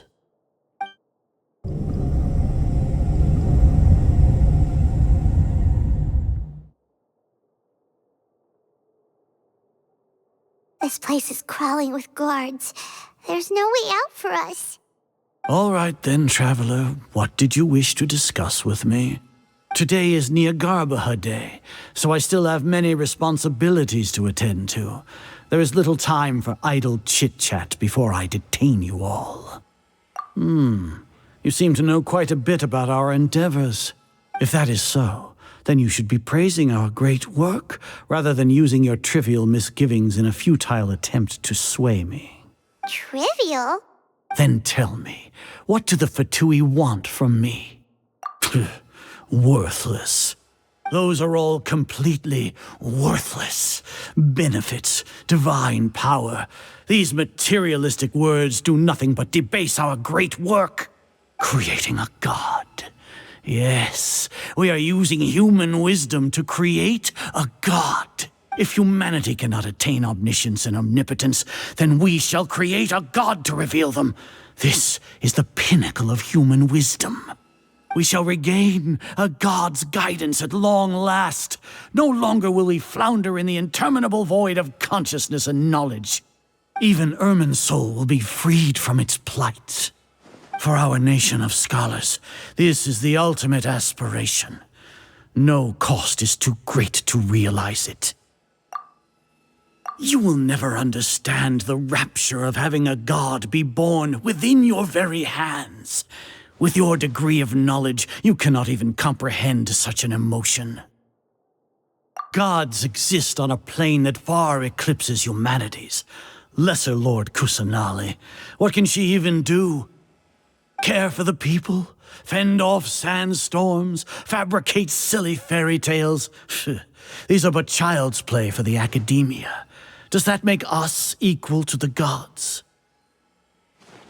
We are a people favored by Greater Lord Rukkhadevata. Though I may have personally not seen it, our forefathers bore witness to true wisdom. The ascension of the Lesser Lord has brought nothing but bewilderment to the scholars. They all ask, is that truly what true wisdom is supposed to look like? With that in mind, it is better to keep her isolated in the Sanctuary of Surasthana, so our academy will not become embroiled in turmoil. What a pathetic justification! Do you really think that only the super smart or powerful should be able to call themselves gods? As per your judgment, Grand Sage, they are indeed dangerous individuals. Not only are they acting against the Akademiya, but their ideologies have the potential to lead scholars astray. Looks like there really was merit in my assignment. Alhaitham? Are you talking about us? Anyway, I've brought them to the Akademiya as ordered, but it took some time and trouble. Oh, that reminds me. Here's the investigation report you had requested. It's a summary of my time spent with the Traveler, an array of information about her ready for your perusal. Alhaitham? So you're still on the Akademiya side! We finally started to trust you!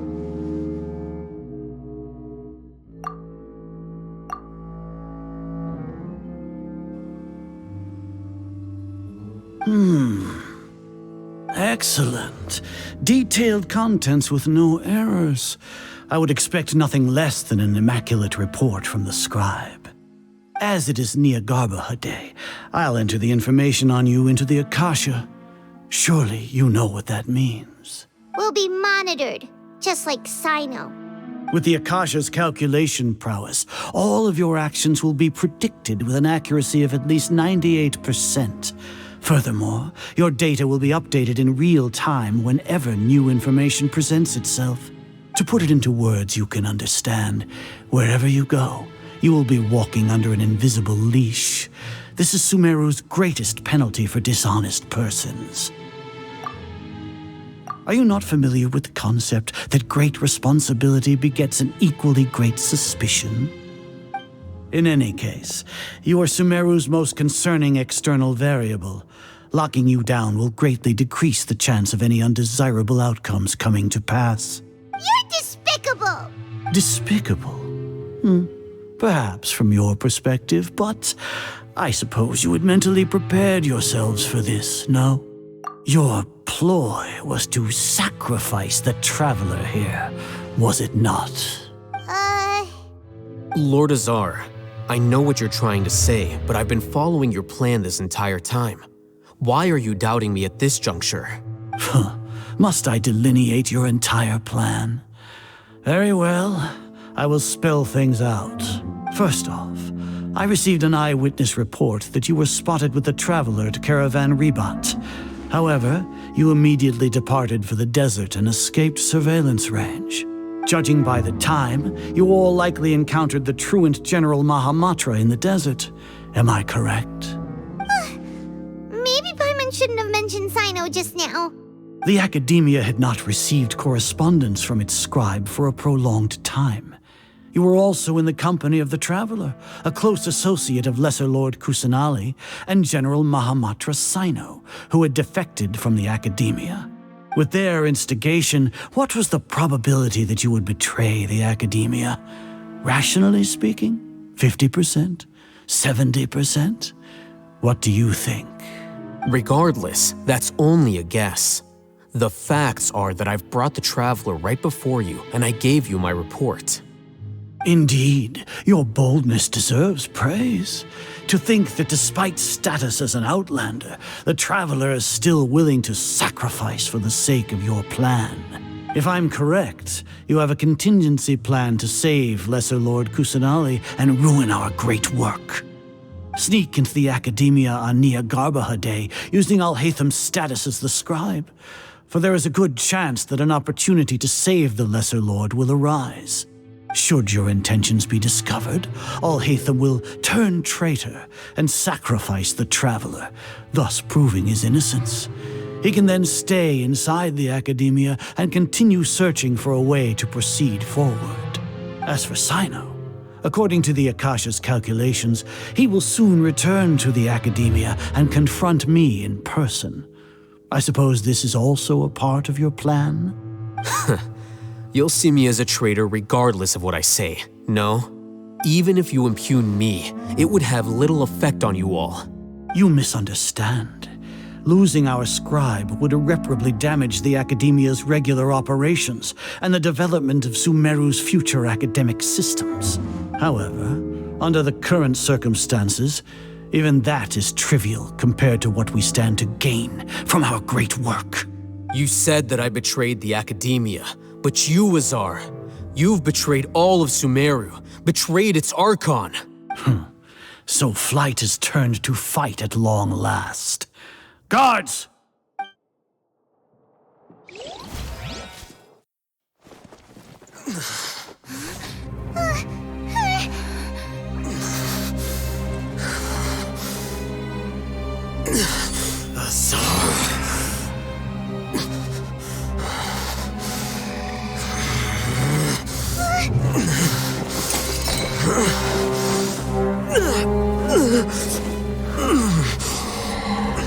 Well, what do we have here? So you stole that divine knowledge capsule. Traitor! You traitor! Even the most rational scholar will yearn for the power of a god in a moment of desperation. Aren't you doing the exact same thing as me, Alhaitham? Unfortunately for you, no god will lend you their power. Azar!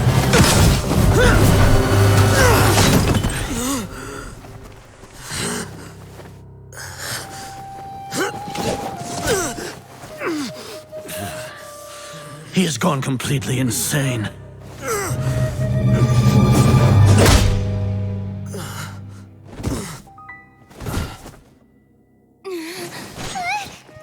Take him to the Matra and exile him to Aru village. Then find someone to take these two to the confinement room. I'll deal with them later. Grand Sage, we've finished all required preparations for Nyargarbha Day. We may begin to enter the capsules now. Excellent. You may begin.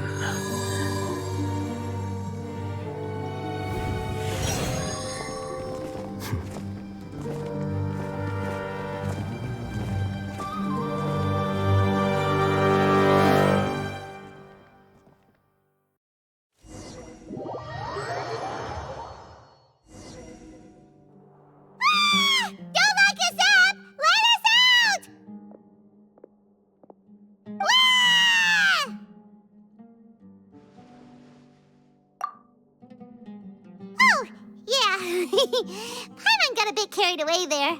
How was Paimon acting just now? Great, huh? Everything's going according to plan so far. We made it into confinement, and Alhaitham's probably done with his part too. We even managed to trick Grand Sage Azar. Alhaitham sure knows how to cook up a plan. What are we doing next? Paimon has trouble remembering things when she's worked up. Right. Paimon thinks it went something like this. Apart from that, we still have yet another goal in the first stage of our operation, which is to send the Traveler to the confinement room. What? Why do we want to get her locked up on purpose? She's always been the person the Sages are most afraid of, as well as the greatest obstacle to the successful implementation of their plan. They are very aware of the risk she poses to them. Once the Traveler is imprisoned, the Sages will likely think that everything is under control.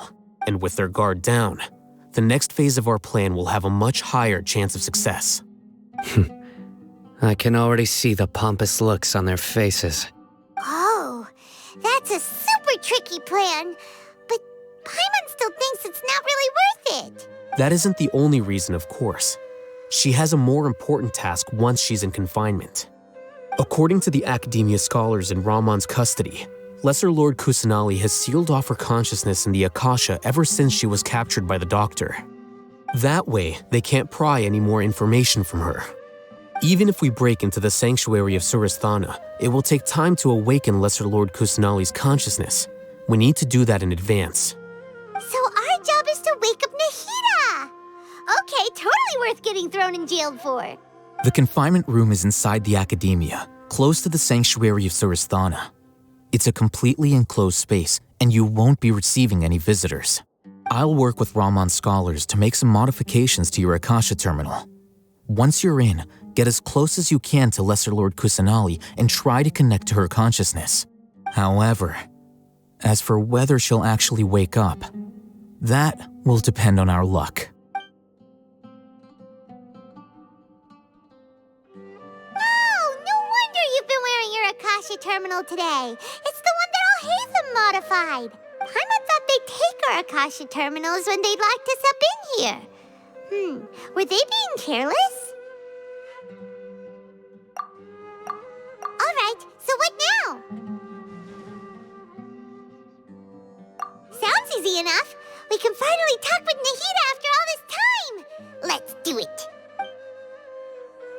There's a light flashing on your Akasha terminal. It's almost like... the faster it blinks, the better the signal. Here? No signal again. Is it getting jammed? Whoa, it's Mora. Ooh, Mora. No, Paimon, we're not here to hunt for treasure.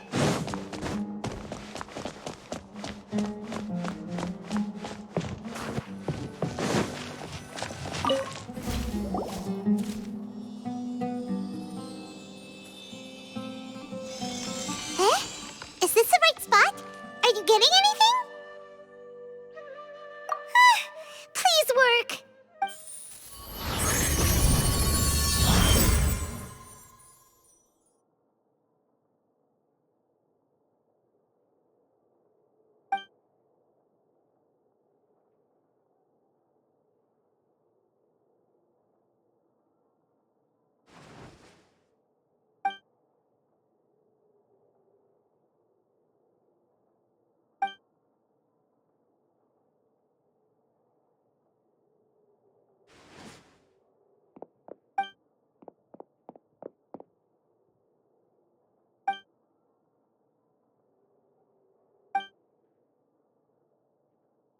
Nahida! Hey, Nahida!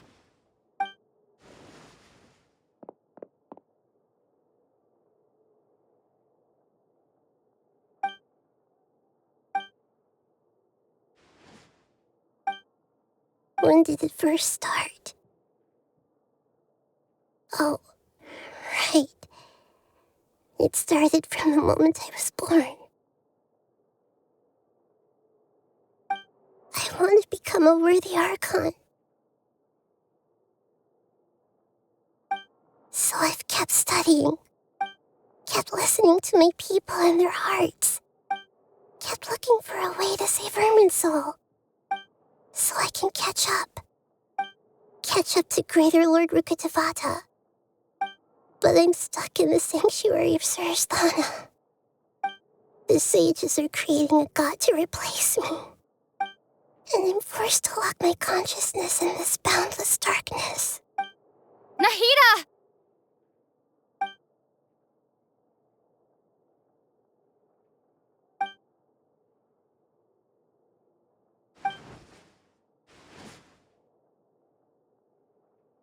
Nahida!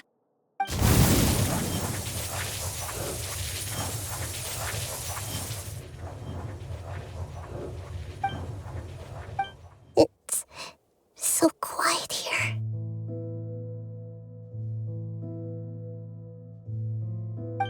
Now that I think of it, I don't think I've ever actually listened to my own inner voice. Do Archons have them? Should Archons have them? Have I been doing the right thing? Am I really not needed? How do I really feel about all of this? It's so quiet here. Since you're the god of wisdom, you've known the answers to all these questions since the very beginning, haven't you? Who are you? Whose voice is that? It sounds familiar. You're right, though.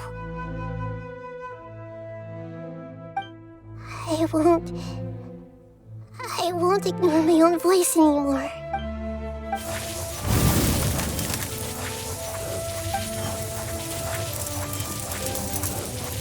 Nahida!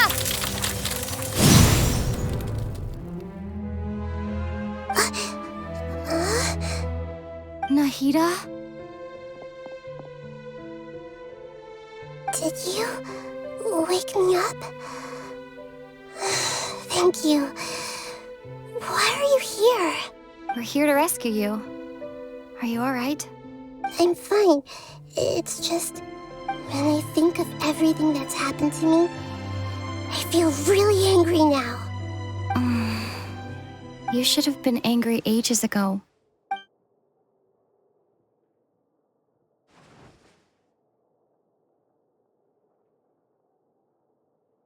Huh? Oh, you're back! How's everything? That's wonderful news! Great! We weren't locked up for nothing! When you went to wake up Nahida, Paimon was listening for any sounds outside. You were out for a long time. There are fewer and fewer scholars going about now. You think everyone's done with their Nyagarbaha Day stuff? Yep, so that means our next act is Nilou's performance!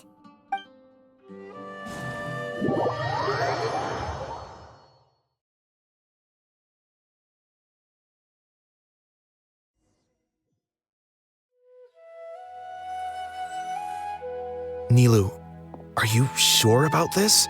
You're taking such a great risk for them. I'm sure, and I'm going. You know that I don't like to pass up any opportunity to dance, and this one is especially important. All right. You seem to have a lot of trust in them, so I won't say more on the subject. But if anything happens, the few of us here may not be able to help you. Don't worry. They've been through worse. Everything's going to be fine. All right. You know, if you really do get arrested, we'll do everything we can to get you back. Be careful, even if it's only for our sakes. Thanks, Mr. Zubair. You're so very kind.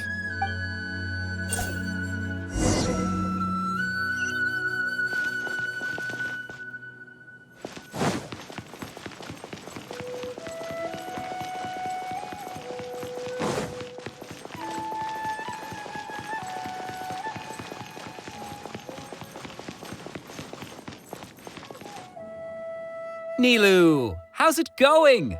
Nervous? Definitely more than usual. But it's because I'm worried I won't dance well enough. It's okay. Just focus on your performance. We'll take care of everything else. You sure know how to talk. Taking all the credit, even though we came here together to help out. Well, thank you both. I'll have to treat you to a meal after all this ends. I really, really appreciate all of your help. Ooh, that sounds great. Huh?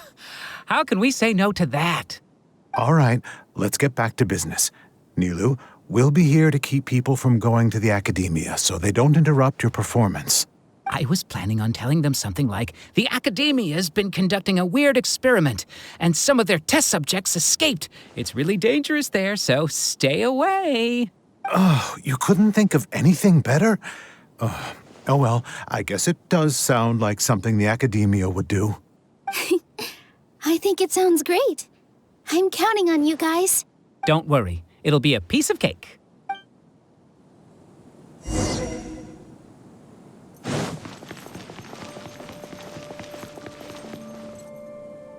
Hey, Nilou! Sorry, it's great to see you, but I'm really busy right now. Our Bait People Away with Yalda Candies plan is working beautifully. Do you want some candy? We have more than we can give out. Vihar, thank you so much for doing all of this. And even dressed up as the Knight of Flowers, no less. I'll pass on the candy, though. I cut back on sweets in the period leading up to a performance, and I'm about to start one. You have a point. The stage is cleared and everything's ready, so you can start your performance at any time. Yeah, thanks to you. I'm really grateful. All right, time to hit the stage. You're welcome. The honor's all mine, since I'll have such a great view of the show.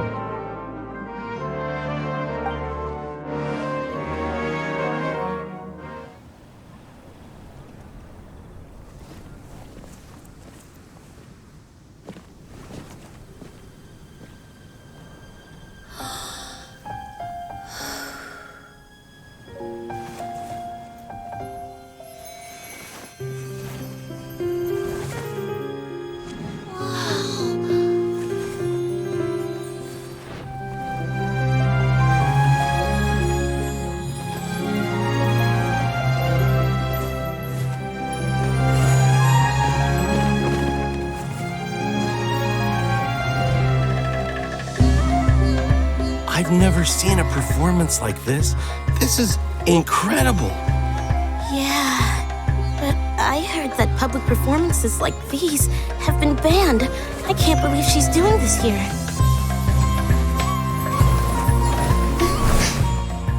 Grand Sage, there's some commotion outside.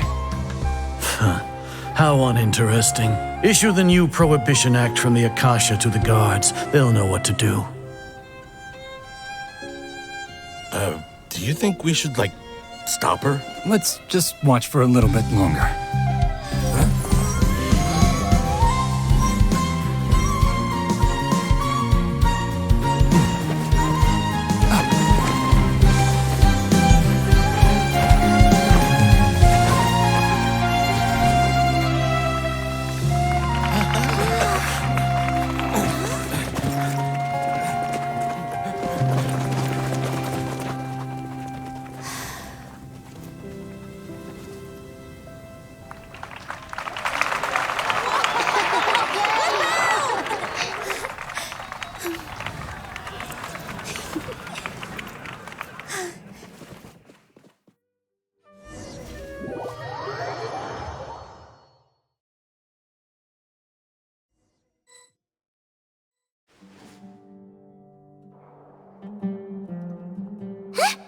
Did you hear that?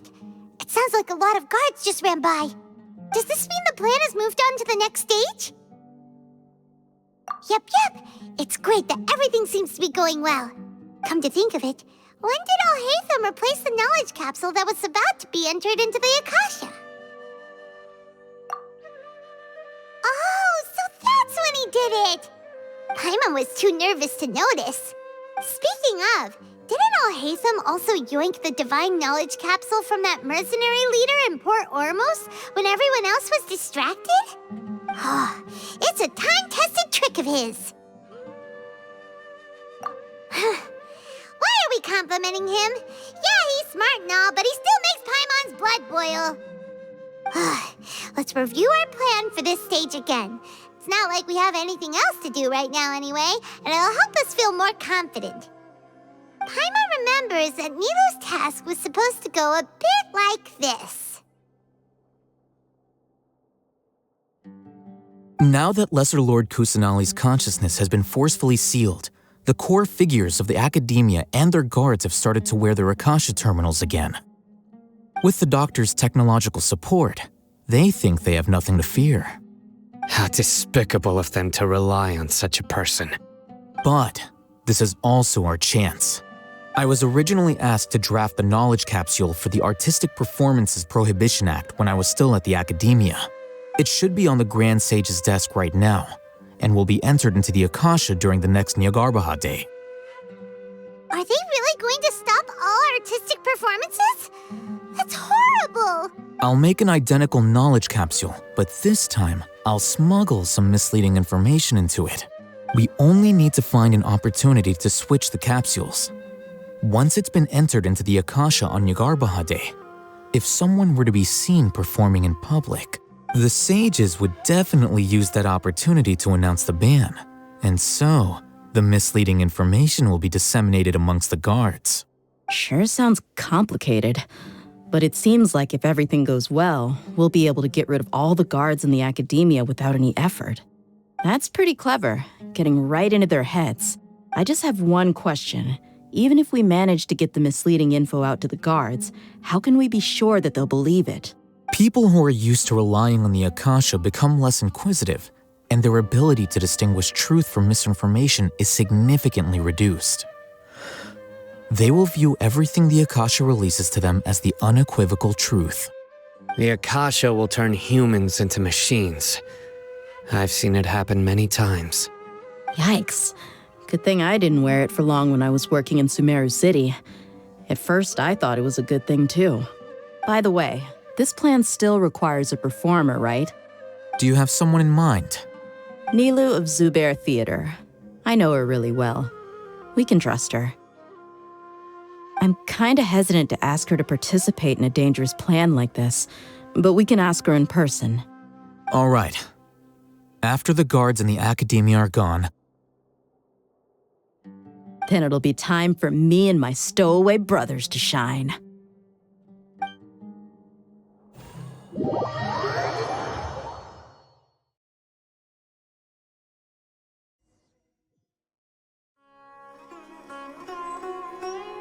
Here they come. Did you see that, Raman? They came out from the Akademiya in droves. After laying low in the city for so long, this is the moment we've been waiting for. My brothers have already sprung into action. We couldn't do anything to them inside their coop, but outside the Akademiya, this is our hunting ground. With a lioness like you, the prey sure won't be able to run far. We still need to eliminate the guards as soon as possible. If we give the sages enough time to realize what's happening, the plan's doomed. All they've done is to sit on their cushy salaries and twiddle their thumbs all day while we fought and struggled every day in the desert. The only advantage they might have is their numbers. Speaking of which, most of the guards who report directly to the 6 sages belong to the core of 30, but they have a completely different reputation. Following those blasted sages every whim, throwing away all the principles of being a mercenary. As someone in the same profession, I'm obligated to teach them a good lesson today. Indeed, the trap has been set. All we need to do is lead them there. All right, let's each take a road and herd those scattered guards back into one place. Make sure to attract their attention. Isak will be the key. You gave such an important task to that child. Will he be okay? It'll be fine. Isak was so determined to help, so let's put our faith in him. Besides, even if he's caught, the guards would be too scared to do anything to him. They've never seen Lesser Lord Kusanali in person, after all. You've got a point. Anyway, I think I see them coming. Let's head out. Good luck.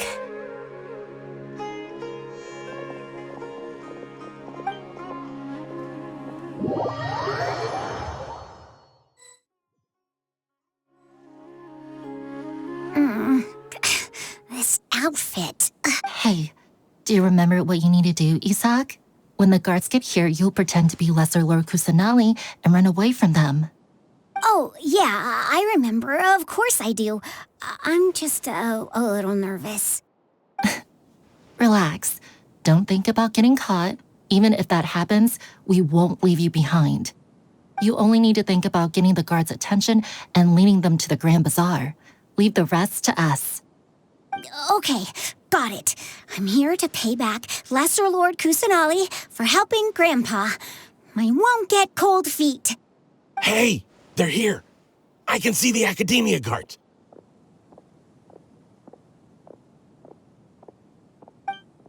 All right, it's time, Isak. Take a deep breath and go. You can do this.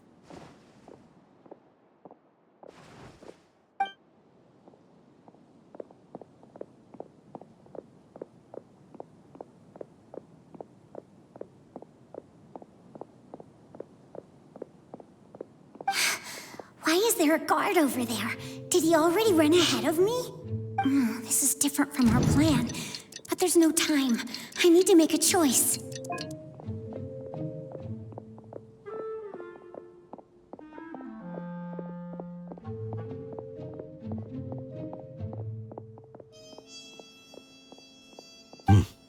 Let's have a look behind the house. What should I do next? Huh. Looks like nothing's here. A wasted time. Luckily, he didn't check behind the tree. What should I do next? The guard looks alert. What should I do next? Doesn't seem like anything unusual's around here. Looks like the guard finally left. I need to go.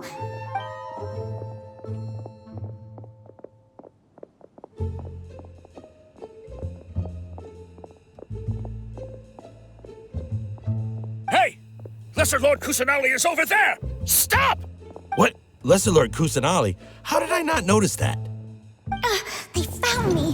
This is bad. Where should I go?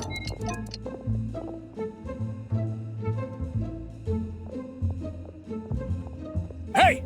Lesser Lord Kusanali is over there! Stop! What? Lesser Lord Kusanali? How did I not notice that? They found me. This is bad. Where should I go? The target suspected to be Lesser Lord Kusanali has escaped into the Grand Bazaar. Assemble and arrest her!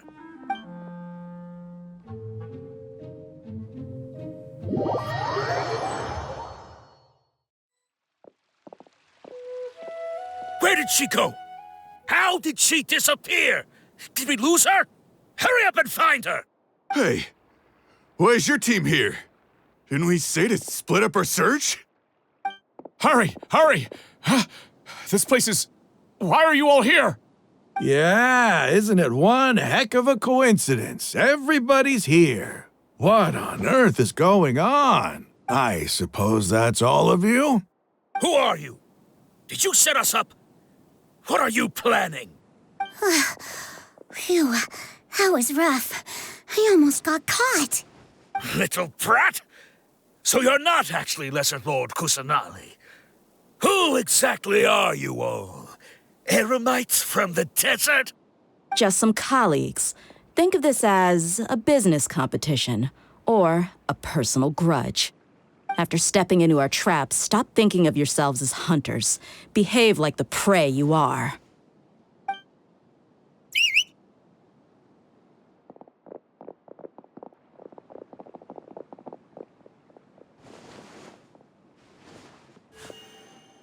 An ambush? How's that possible? This is Sumeru City, but mercenaries from the desert somehow ambushed us! You've spent all your time hiding away in the Akademiya. This place has long since become our hunting ground. Brace yourselves!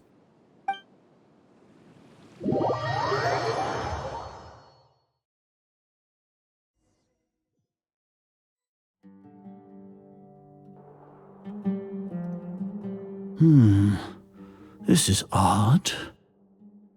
The Akademiya has quieted down after the conclusion of the Nyagarbha Day ceremonies, but it's much quieter than usual. Where are the guards? Why have I not seen a single one? Guards? Guards! Grand Sage, how may I be of assistance? I called for the guards. Why did you come? My apologies, Grand Sage. Right now, all Akademiya guards have entered the city to perform the ordered arrest. I thought you knew. Arrest? Who is there to arrest?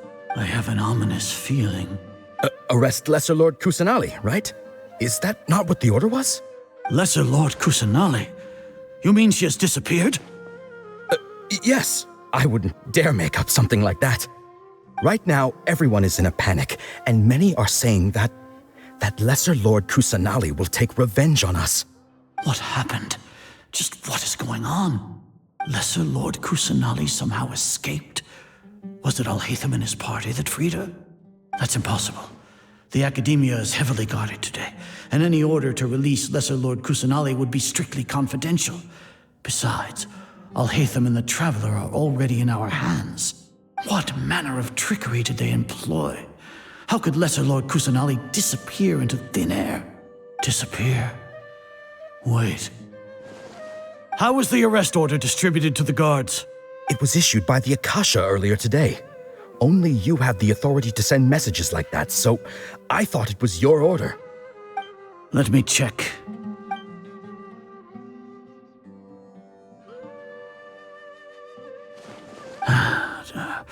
Here. Lesser Lord Kusanali has escaped from the Sanctuary of Surasthana. Go to the city and arrest the escapee immediately. The Akasha indeed contains this information, and it clearly appeared in my mind. How did they bypass my permissions to issue this kind of message? Was it the report about the traveler that Alhaitham submitted? No.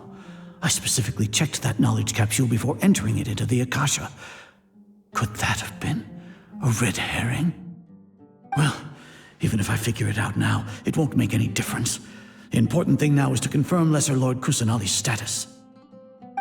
Have you been to the Sanctuary of Surasthana to confirm that Lesser Lord Kusanali has indeed escaped? Confirm? No, I haven't. It may be a bit offensive to say this, but Grand Sage, what you're saying doesn't make any sense. How can the information in the Akasha be inaccurate? What the Akasha decrees is fact. That is common knowledge to all of us. If we have to confirm the information and knowledge from the Akasha ourselves, then how is that any different from us learning that information ourselves? Wouldn't Greater Lord Rukkhadevata's legacy lose its meaning that way? In the beginning, it was I who asked you to believe in the Akasha, to believe in the legacy left by Greater Lord Rukkhadevata. Are you trying to use my words against me?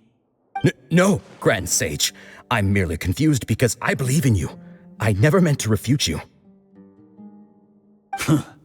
Stay here and see if there are any suspicious people around. I'll go to the Sanctuary of Surasthana on my own. Yes, Grand Sage.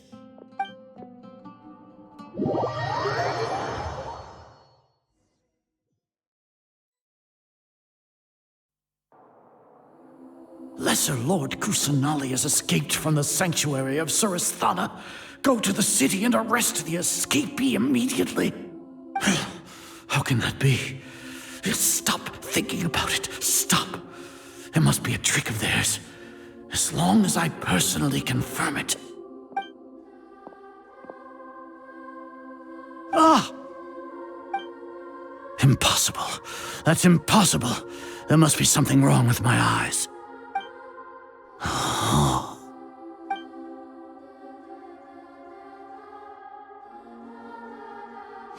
What a comical sight, Azar.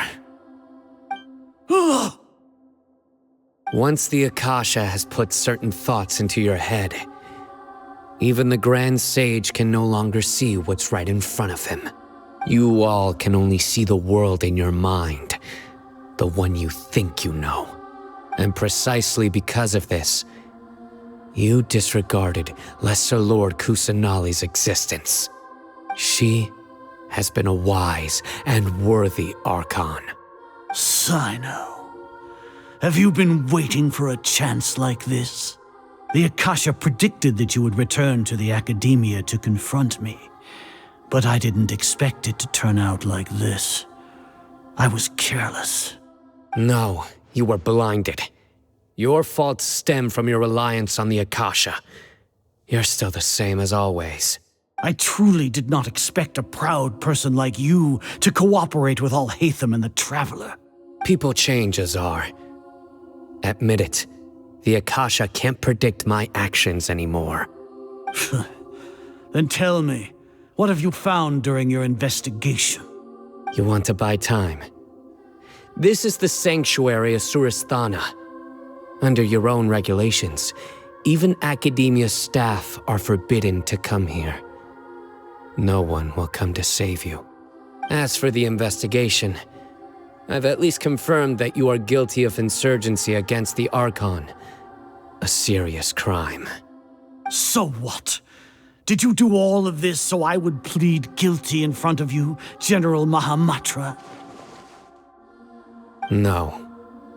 I want you to plead guilty in front of the Archon herself. You once said that I had no standing to judge you. So now, how about judgment in the name of a god?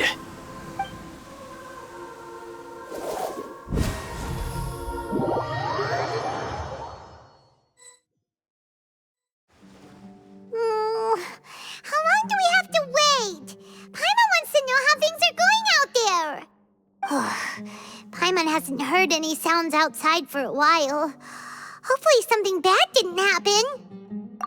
Yeah, but aren't you scared that we might be locked up in here for the rest of our lives? Thinking about it, at least Paimon has you. We could still chat like this.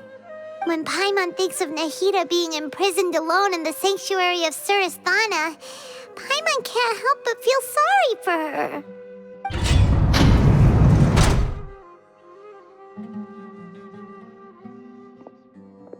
Here comes your savior. Dehya! Paimon just knew you would come to rescue us! You two really owe me some big thanks. I had to search through who knows how many guards to find the key here. It felt even more tiring than whacking them. I'm exhausted. Thanks a lot. Need Paimon to rub your shoulders? No, that's, I'll pass. What are you afraid of? Oh, are you ticklish? Now isn't the time to talk about being ticklish. Things in the city and on Cyno's side are both going well. The guards that stormed out of the Akademiya are all taken care of. The Corps of 30 is in charge of the city's defenses, but we already talked to Asfand. They've been fed up with the sages bossing them around. As long as it doesn't break their employment contracts, they'll turn a blind eye. That's probably because you've been super great friends with them for a long time. So, how's Cyno doing? The Grand Sage is in his custody. Even I know how terrible it is to fall into Cyno's hands, so he probably does too. Cyno forced him to release Lesser Lord Kusanali. He has no choice but to obey. So, hurry to the Sanctuary of Surasthana. Assuming nothing weird happened, we should have already rescued our Archon. Honestly, I didn't expect our ragtag bunch to do this well. We just came together last minute to save the Archon, you know? All right, you two better go. I still have to clean up some messes in the city. See you around.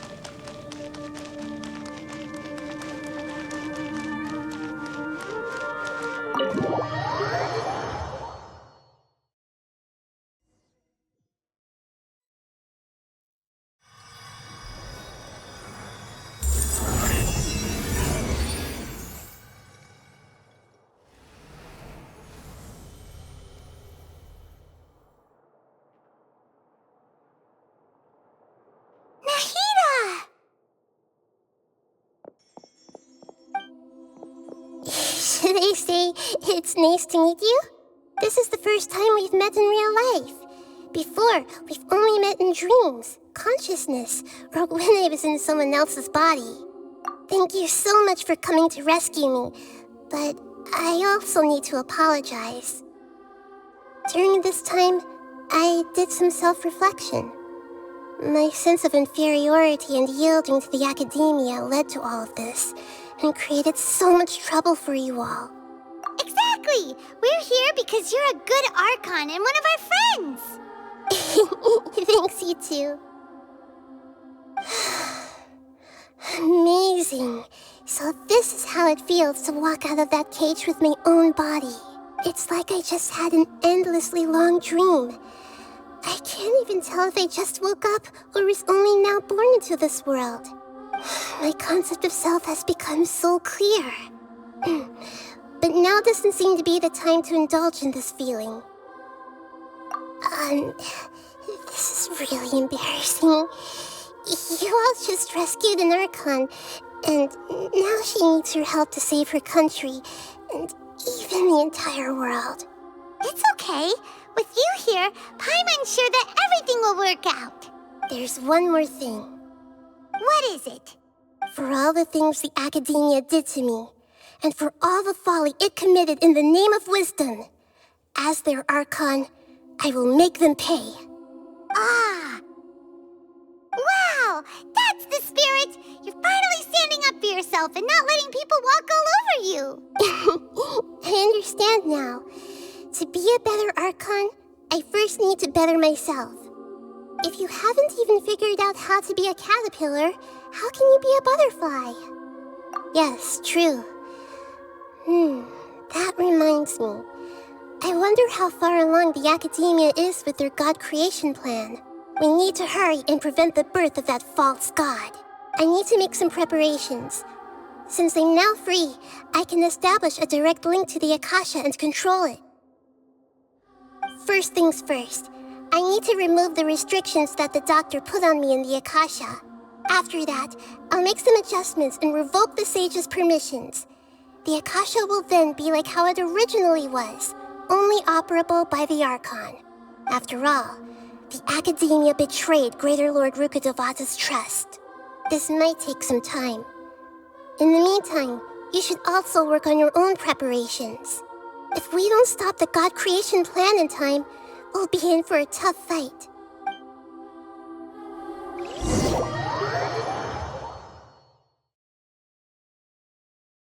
You might as well prepare for a fight. When we're done, we can take a walk around. After all, we missed out on a lot of stuff when we were locked up.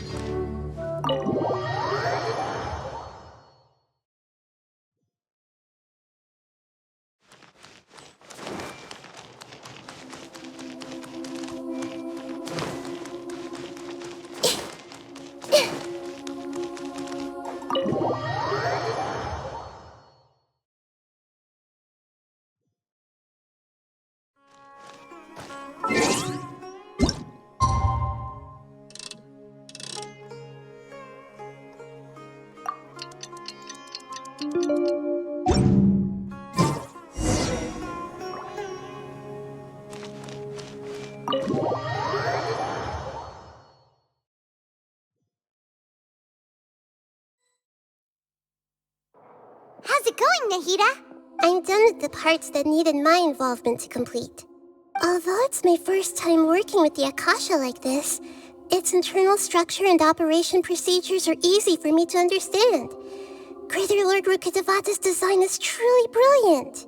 Oh, also, this is for you. Huh? What's this little floaty thingy? It's a small device I put together just now. You can think of it as an upgraded Akasha terminal. You may not need it right now, but it should be helpful in certain situations. Wait! This thing has the same characteristics as Paimon! We're both small things that float! Oh, all the things that make Paimon special got copied! When Paimon appears with the Traveler from now on, people won't remember Paimon because she isn't unique anymore! It's alright, Paimon. It can't replace you.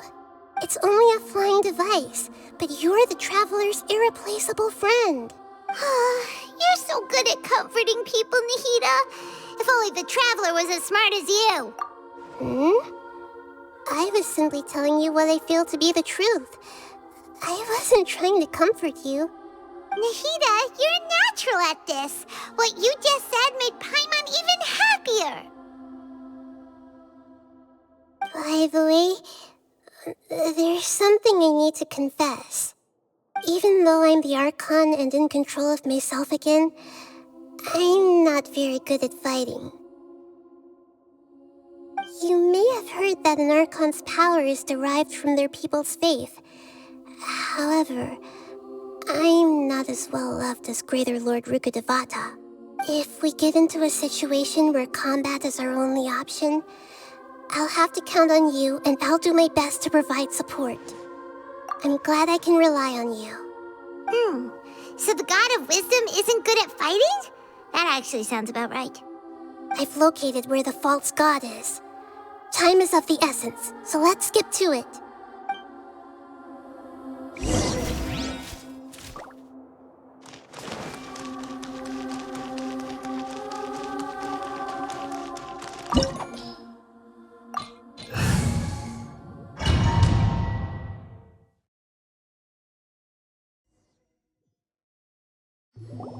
What is this place?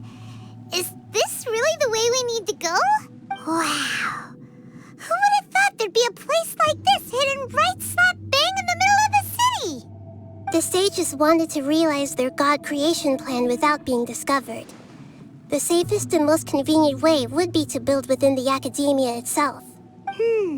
That's true. They were already hiding one god, so why not two? Judging from the structure here, the project is a huge undertaking. The sages really saw the god creation plan as their ultimate goal. But this place doesn't look like it could have been constructed by the Akademiya alone. The Fatui under the Doctor sure didn't hold back. They provided a lot of technological support. Yeah, or else they wouldn't have been that generous. Is that it, though? I've always felt that this Doctor is different from the Akademiya Sages. He doesn't seem to share their sense of urgency. Instead of being interested in the end product, it's like he's enjoying the experimental process. The Fatui Harbingers are all such weirdos. So, the Doctor being weird is actually normal. So, this Fatui that they're trying to turn into a god is called the Balladeer? We had previously come into contact with his consciousness. He harbors particularly strong obsessions. One is the desire for a gnosis, since he was created to be the vessel for one. The other obsession is probably related to his past. I can't quite explain it. Paimon knows that he was a prototype puppet for the Raiden Shogun before he became a Fatui Harbinger. That's why he wants a gnosis so badly. There's no way he'd willingly be a test subject. Not with that temper and ego of his. It sounds like you know the Balladeer quite well. I see. Tell me more about him and what he's like. The more we know now, the better we can plan for and react to any future situation.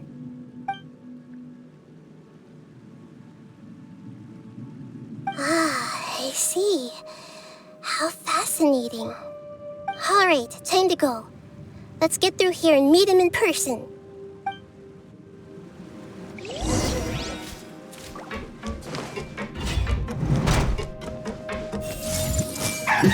Work time! Game set. Your sins weigh upon your soul! Guilty!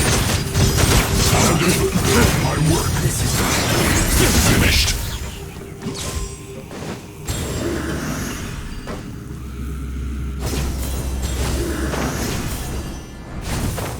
It looks like we can climb up these pipes.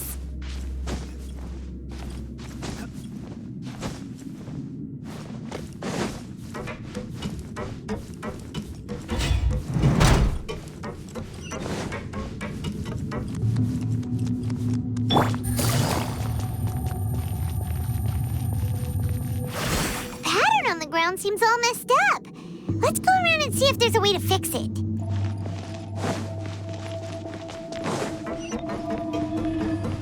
It seems to have stopped. Let's continue.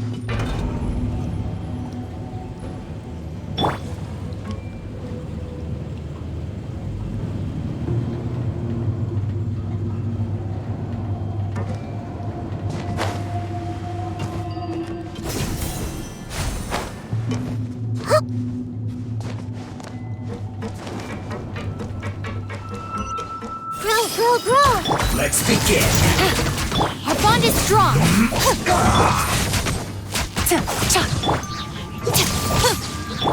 Nowhere to run. Stay I'll settle this.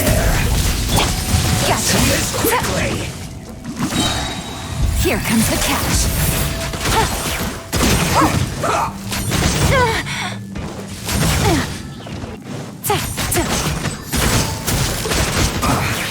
I guess this is it.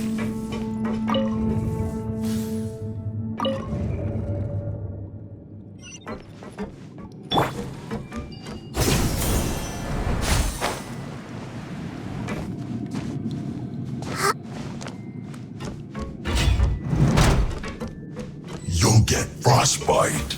Keep yourselves at home. Judgment is upon you. It's time.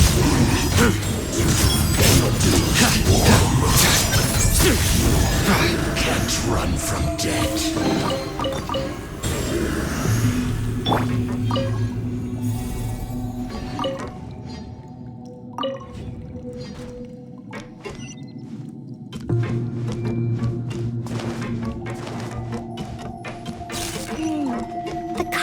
stack. Maybe there's something wrong with the tracks. Let's try adjusting the direction of the device to clear the tracks.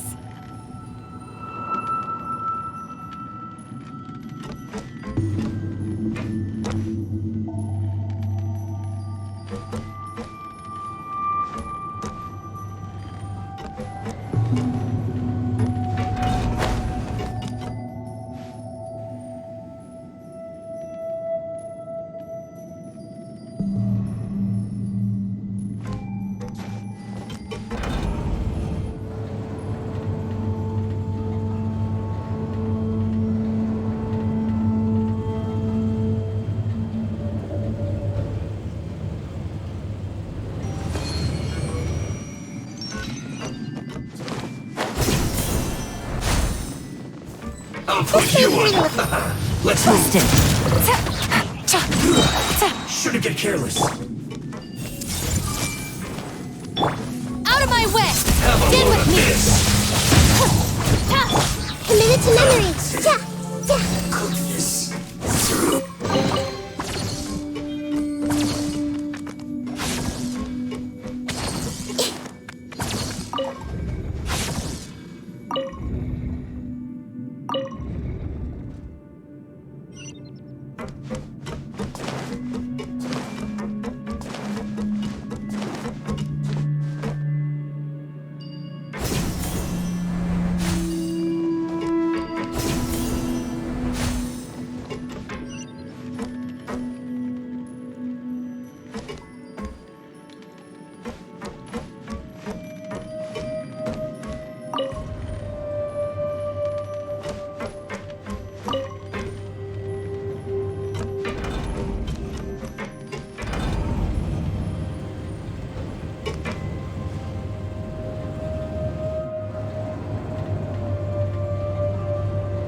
No more words. Things are about to get dicey. Quietly now. Take it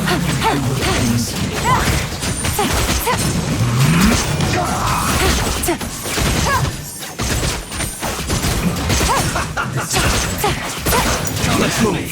I'm winging it. The Temple of Wisdom. I see everything. Through me, justice is served. Your penance is due. Guilty.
Looking at its operational status, we must prepare for the worst.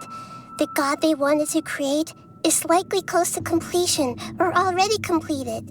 Oh no, what should we do? Paimon can't imagine how hard it would be to fight against a Fatui Harbinger with a Gnosis. Are you nervous, Paimon? If you really want to know, of course Paimon's nervous. Aren't you too, Nahida? Yes, I am. This is probably the first time I faced with a calamity of this degree since my birth. I feel not just nervous, but curious as well. Curious? Curious about what? Curious about our fate. To me, everything we perceive in this world, everything we learn, and everything that happens to us is considered knowledge. And if it's a form of knowledge, then it can be understood. However, only fate is about that which has yet to occur, so it has always drawn my curiosity. So to me, fate is the ultimate knowledge. That's also why I love observing humans and all the things that happen to them. It all brings me great satisfaction. And now, at long last, I'm not just an observer anymore.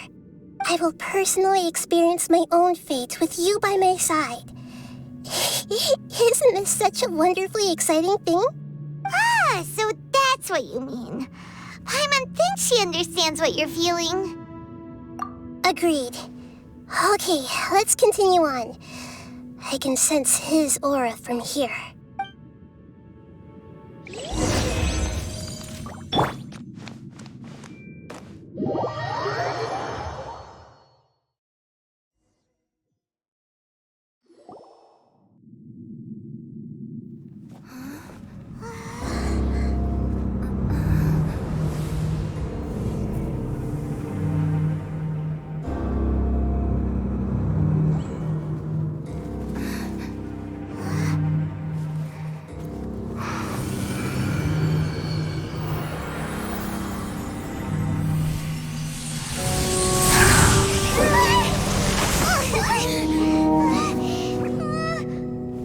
Who would have thought the world would be so eager for my birth? I remember you, Booer, the god of wisdom, and standing beside you, the traveler. Is he all-knowing and powerful now like Greater Lord Rukkhadevata? No, I can't feel the same kind of divinity I felt from the Greater Lord. It seems that the sages didn't get the chance to infuse the divine knowledge capsules into him. But even still, he has undoubtedly become a true god now. So we're too late? The Balladeer has already become a god? The Balladeer. A long bygone title. When my spirit ascended to divinity, I felt as if I had existed for the same number of epochs as heaven and earth. Looking back, the existence of what once called itself Kunikazushi appears infinitely small and ugly.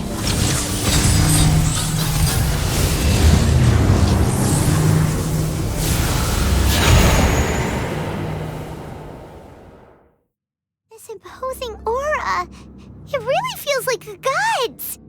A body that capitalizes on the Balladeer's original construction as a mechanical puppet, with the Gnosis serving as a constant power supply. How much effort and resources did the sages put into this? From a purely technological perspective, it's a commendable achievement indeed. It's no exaggeration to say, this is the culmination of human wisdom. You sure are something! Dishing out compliments at a time like this? But I don't think he's reached the spiritual height of a god. Strife is engraved upon every god and every gnosis brought forth into this world. Can you feel it? The exhilaration of such power, and the thrill of anticipation for our contention. Nahida wouldn't feel the same things as you! Do you not realize that you are interrupting a conversation between gods? Lowly creature, know your place! The strife engraved upon a gnosis. You're talking about the Archon War. Tevat's current peace was not easily won. I didn't personally participate in the Archon War, but the way I see it, all those losses were meaningless, driven by the demands of the laws. There's no point in bringing it up again. Is that so? Yet I am deeply disappointed that I was never allowed the fortuity to personally participate in the Archon War. This is a first. Encountering a god in this world who does not crave power. No wonder your own people have abandoned you, god of wisdom. Your judgment is as your existence, unsubstantial. This is where everything ends, Booer, the god of wisdom. You should know that wisdom cannot solve every problem. Like now, where your only option is to face me in combat. Come! Let us reenact a scene of the Archon War. Come and inaugurate my birth as a god. Everyone hold hands! Game's up. Fun's over. Busted.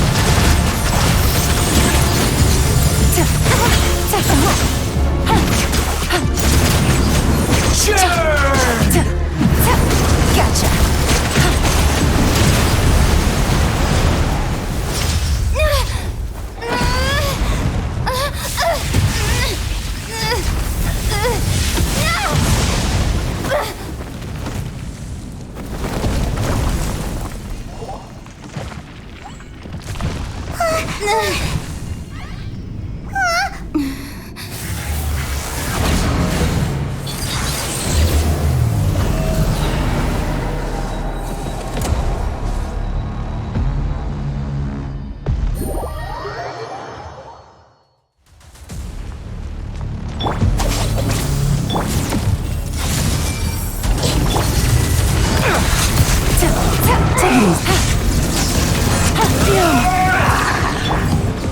Sharing my knowledge! Grow! Kneel! Quietly now. Things are about to get dicey.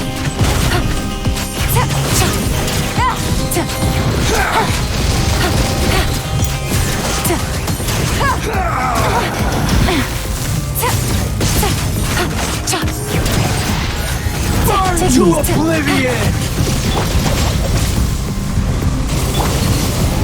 Hey!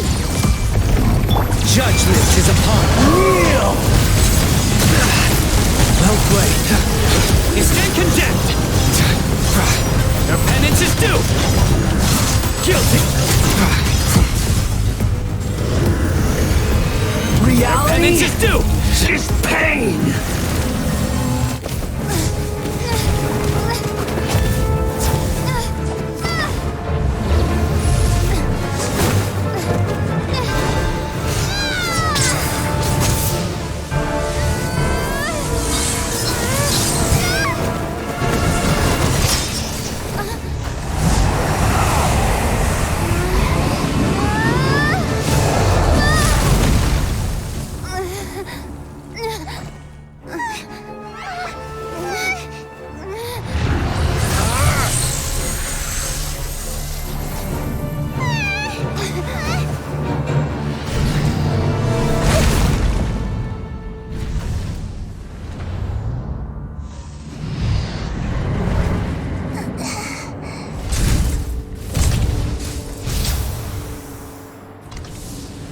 This is supposed to be a battle between gods, yet you choose to hide behind a mortal. And now, you're acting like you'd sacrifice yourself for a human. Are you having fun proving a false sense of heroism to yourself, Boor?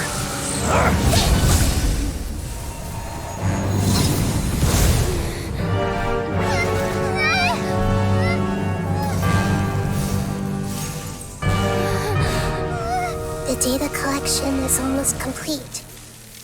Do you even know how many times you've tried to take my gnosis from me?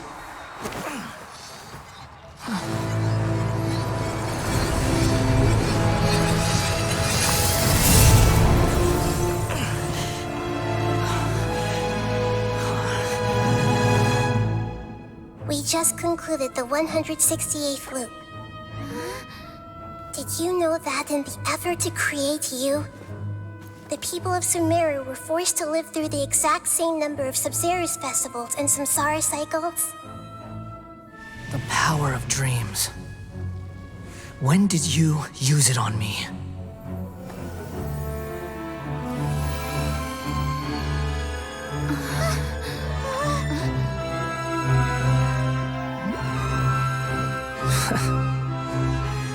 You can't even defeat me in a dream.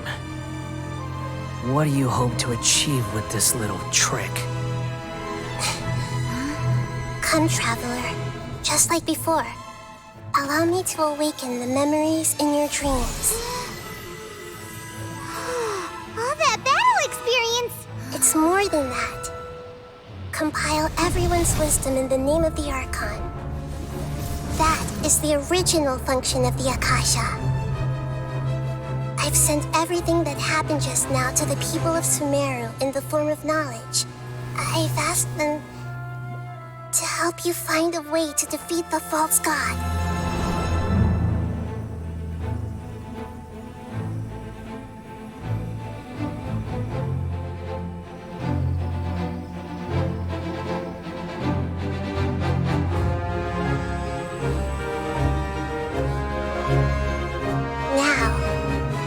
Sumeru's wisdom is at your disposal. Meaningless tricks won't save you.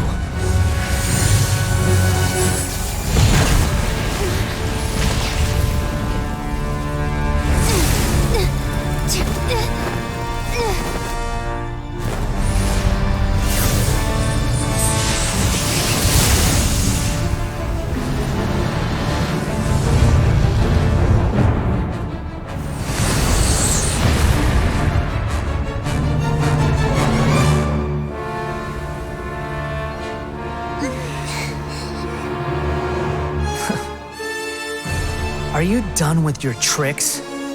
Can I finally take this as a real battle between gods? I'll leave this to you, the first sage of Bur.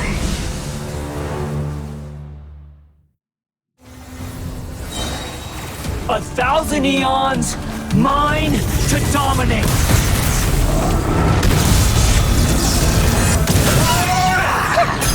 Here comes the catch.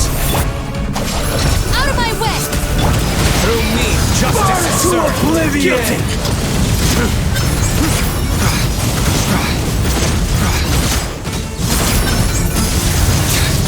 Kneel!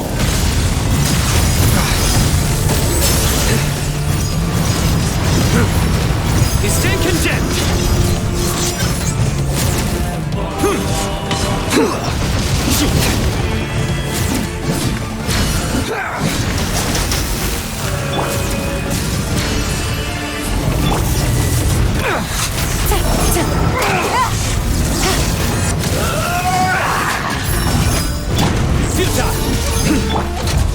Everyone hold hands!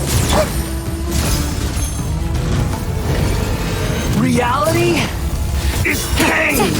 Dissipate!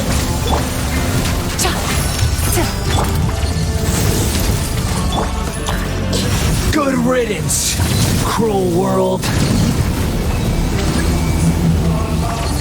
Hey!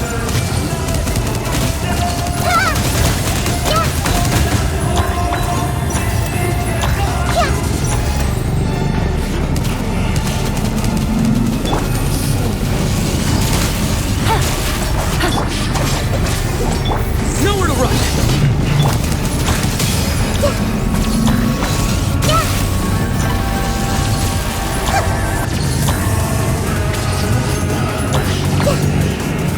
Everyone hold hands!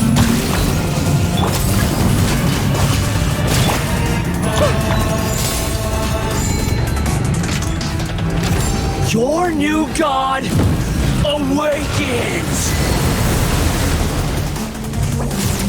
Now, your eyes have been opened.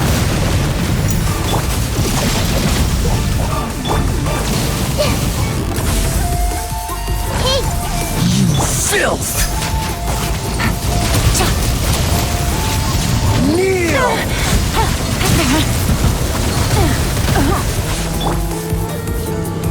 Everyone hold hands!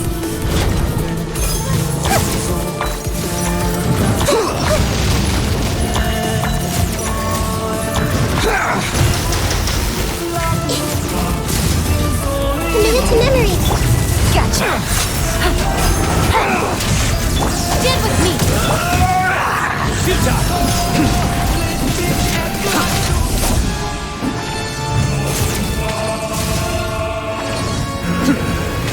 Reality is pain!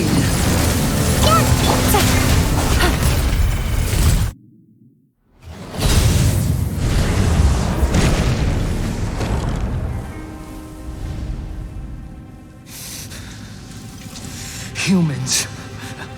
Filthy humans.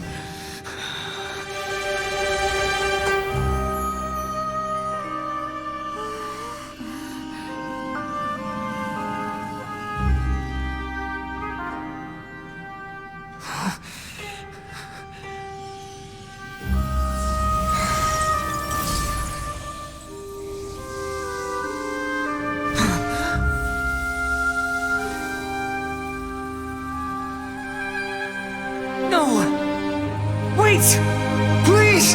Anything but the Noxxis!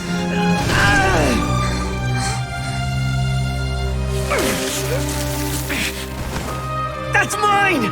Don't even try! I'll never go back!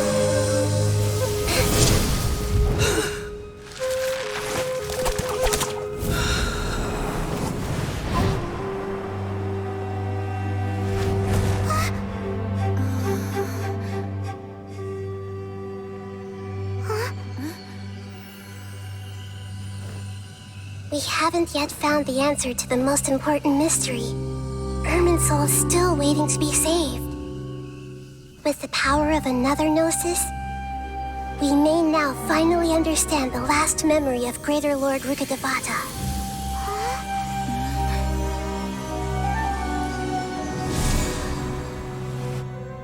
This is... That's right. This is the last memory of my predecessor.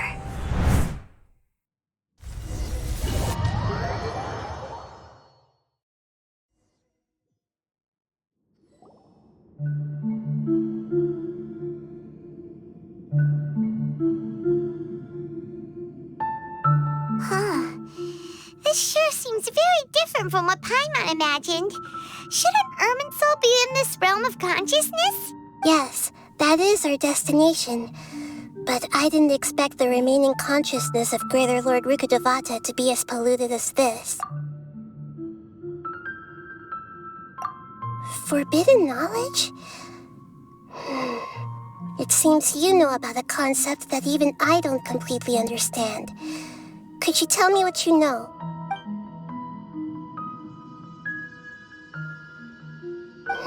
Your inference seems logical enough. Forbidden knowledge once polluted the desert thousands of years ago, but was successfully repelled thanks to King Deshret's self-sacrifice, and Greater Lord Rukkhadevata nearly exhausting her power. Then, a second instance of forbidden knowledge pollution occurred during the Conria Cataclysm 500 years ago. But I'm afraid it is much more serious this time, with Irminsul itself already in danger. So, if we're in the remaining consciousness of Greater Lord Rukkhadevata, and it's also been affected by forbidden knowledge pollution, then does that mean, in order to save us, Greater Lord Rukkhadevata? Yes. It's very possible that she sacrificed her life in the fight against forbidden knowledge. She didn't completely eradicate forbidden knowledge, but if it weren't for her actions, the pollution would have been far more rampant over these past 500 years. The way that everyone, including me, has forgotten everything about forbidden knowledge may very well be due to her restoration of Irminsul. Aww. Do you feel sad, Nahida? I'm just sharing her pain. The pollution of her consciousness here is severe. There is madness, chaos, and pain all around us. Did she fight to resist the forbidden knowledge pollution in such terrible conditions, all the way up to her last breath? She even used her last remnant of lucid consciousness to leave a clue for us to follow. Yes, her words were distorted by forbidden knowledge, so that's all we could hear.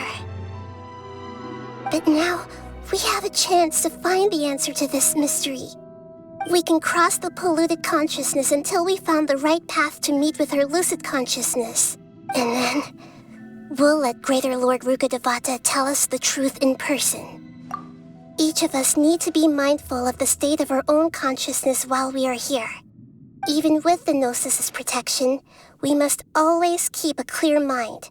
Otherwise, we could go mad at any moment. That's so scary. Don't worry. It should be easy enough for you to keep that mind of yours clear, Paimon.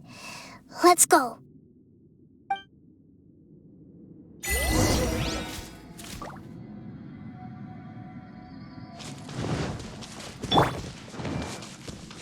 Are we in the air? And why is there a huge boat? That's the boat of consciousness, which symbolizes... Wow. What are these? The monsters seem to have been affected by them. Surrender!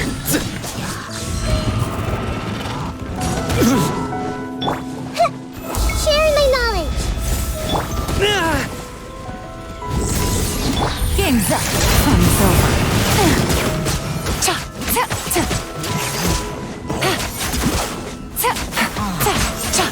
Take it easy.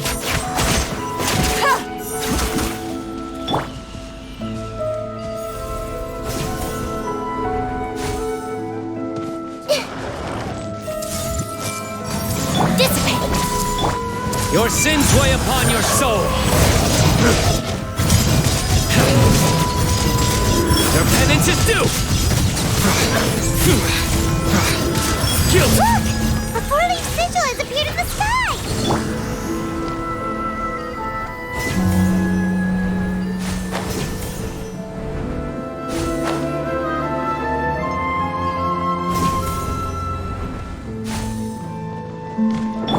Stand with me. Everyone hold hands. Here comes the catch.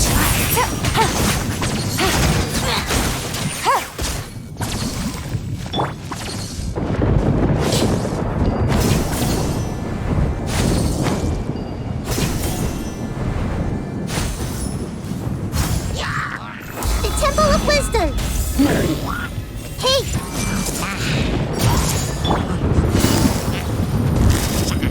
Gotcha. Through me, justice is served. Their penance is due.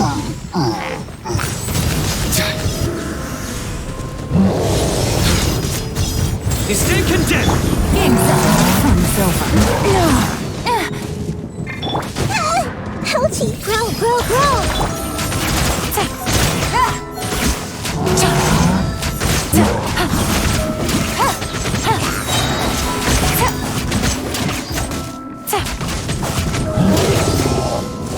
To control the boat of consciousness, we need to find the helm first.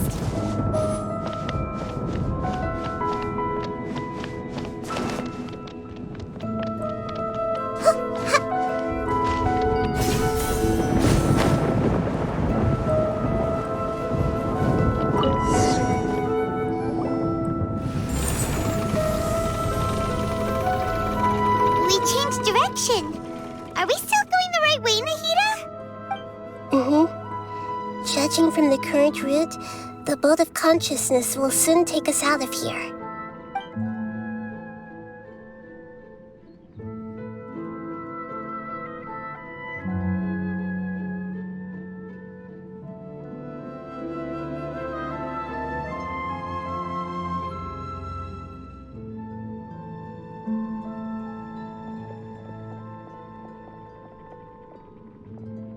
We'll be arriving at our destination soon. How are you feeling? Are your minds still intact? Huh? But everything's been completely normal for Paimon. Hopefully there won't be any more interruptions. This time, we should be able to meet Greater Lord Rukkhadevata.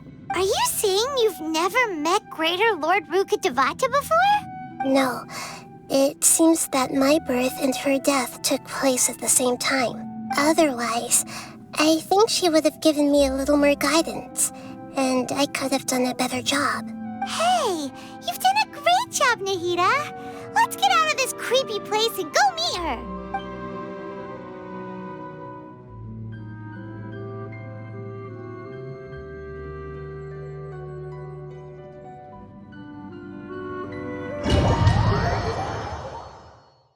So, is this the place you were talking about? The base of Irminsul?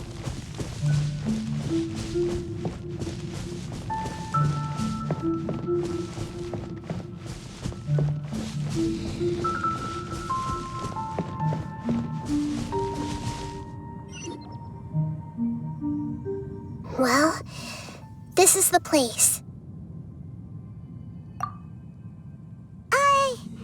We're here to find Greater Lord Rukkhadevata, right? But the one standing over there is... Is that...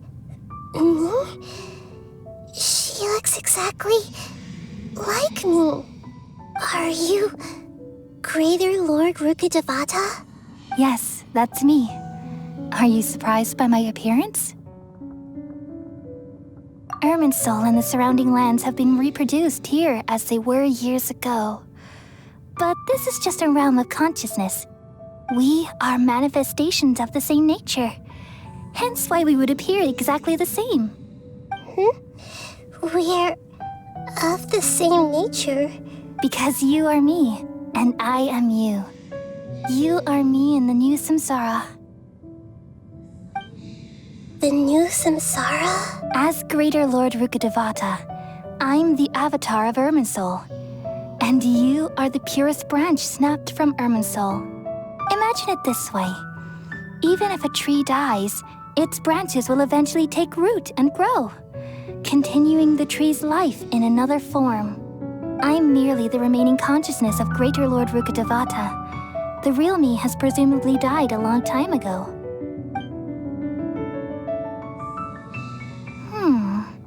Judging from your appearance, I've probably been dead for 500 years. But you're finally here. My new self in the samsara.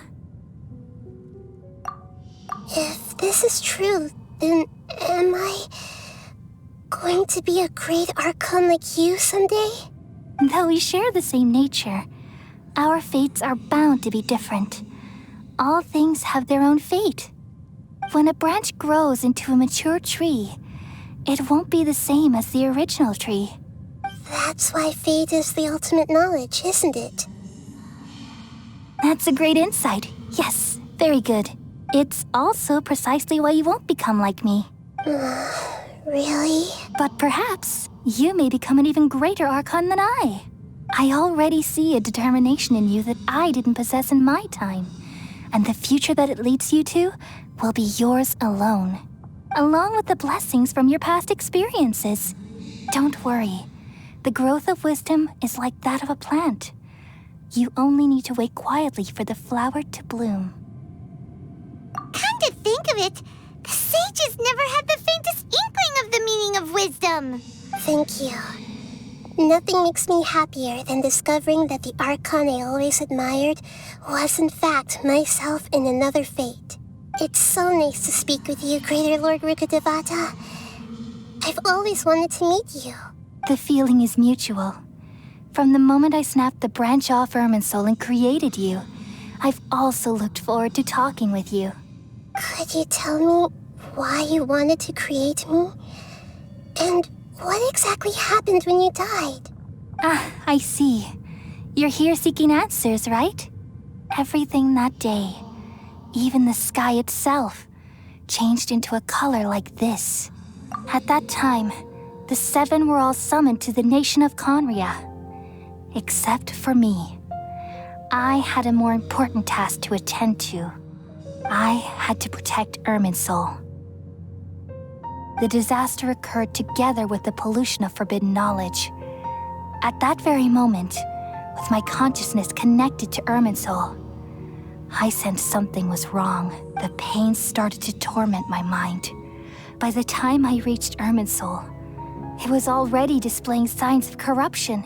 Had I not repelled the pollution of forbidden knowledge with King Deshret thousands of years ago, I might have felt even more hopeless and lost. So what exactly is forbidden knowledge? It's a kind of knowledge that doesn't belong to this world, and a form of truth that can't be understood. It came from the very bottom of the abyss. Even I could never understand it. The world is constantly rejecting it, leading to all kinds of bad phenomena. If we allow forbidden knowledge to pollute Irminsul, I'm afraid the entirety of Teyvat could fall apart. So, there's knowledge that even the God of wisdom can't understand? At that time, I knew I couldn't repel the forbidden knowledge with my strength alone. which is why I created a device that compiled human wisdom and named it the Akasha. It's truly the world's most amazing invention. Thank you. For a long time, I thought dreams were the fruit of human wisdom. Though it was selfish to do so, I borrowed people's dreams using the Akasha. Then I compiled their wisdom and all of my own power. Well, did it work? Thanks to the wisdom of the people of Sumeru, almost all the forbidden knowledge was cleared from Irminsul. But things didn't go as smoothly as I thought. I had a terrible headache, which gave me an uneasy feeling. And then I remembered that my consciousness was also connected with Irminsul. It brought me knowledge and wisdom, but vile corruption as well. From the very beginning, my existence had been polluted by the forbidden knowledge. Oh no! How could that happen? I've experienced that pain in your consciousness. It must have been a horrible experience. Yes, but my feelings weren't important. The important thing was that even if I died, my existence and everything related to me would continue to exist in Irminsul as memories and knowledge, meaning that the forbidden knowledge couldn't ever be permanently eradicated. And there's no way for me to eliminate myself. It would be a sort of paradox. So, I took the purest branch of Irminsul as my incarnation in the next samsara and left a trail of clues, all in hopes that you would come here and remove me and my pollution from Irminsul forever. Wait, no, I can't. So you realize what that implies? You are very smart indeed. Irminsul has all the knowledge and memories of this world. And as you've realized just now, removing me from Irminsul means I essentially will never have existed in this world.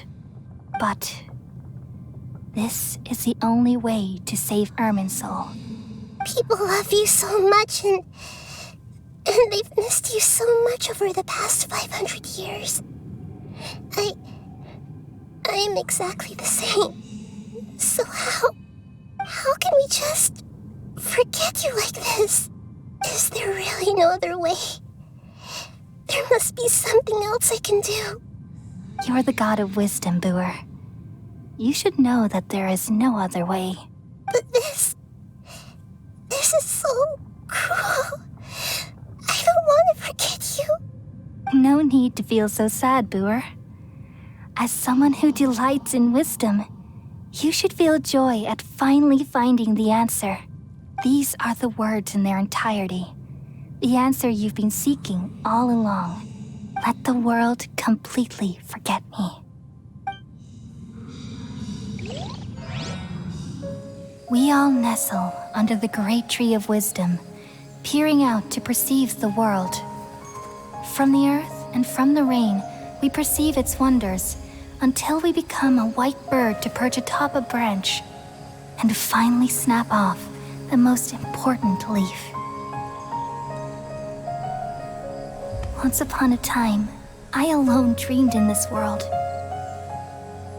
In my dreams, everybody would also dream after they fell asleep. Wild and wonderful thoughts would emerge from their minds. Some tumbled to the ground, and others floated to the sky, connecting all things in the world into one dazzling net. Among a plethora of worlds were numerous smaller worlds, all of fate, finding within the tapestry their brilliant glow. I gradually understood that these indescribable and constantly changing things are the most profound things in the world. Only they can completely repel the madness. Only dreams can awaken consciousness from the deepest darkness.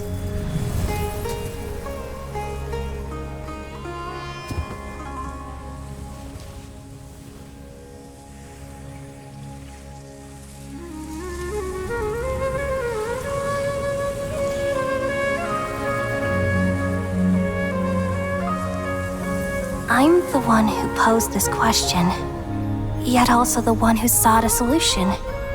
Saving the world with the dreams of the people used to be my answer. And now, you've also found your own answer, and I shall return all the dreams to the people.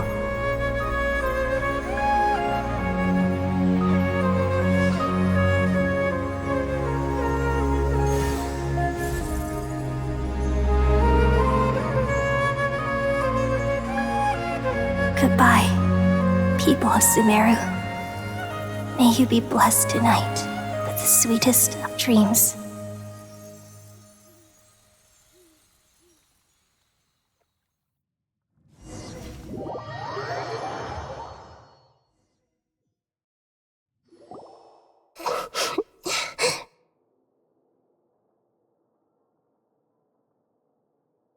I'm alright.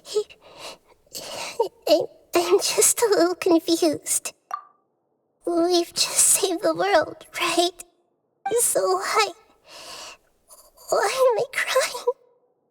I don't know where this feeling inside of me is coming from, but I feel very sad. Just now, we used the power of 2 Noxxis to successfully connect with the Ermin Soul consciousness from 500 years ago. Then, we removed the remaining pollution from Ermin Soul.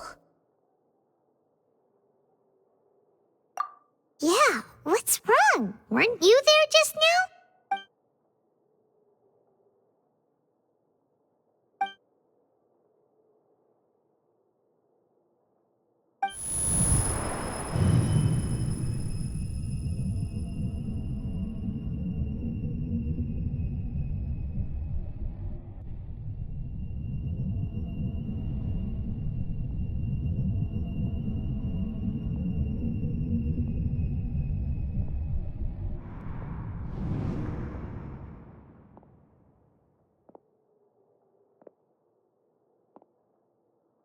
Huh? That sound. Traveler! Paimon! I've been waiting here far too long. But finally I have the chance to be alone with you. All the precious time I wasted has finally paid off. The doctor! What have you done? Just a type of sound wave that can quickly put defenseless people into a dream. As I expected, it doesn't have any effect on gods. This is the only thing of interest I found among the sages' research. I thought I'd take it for a little spin.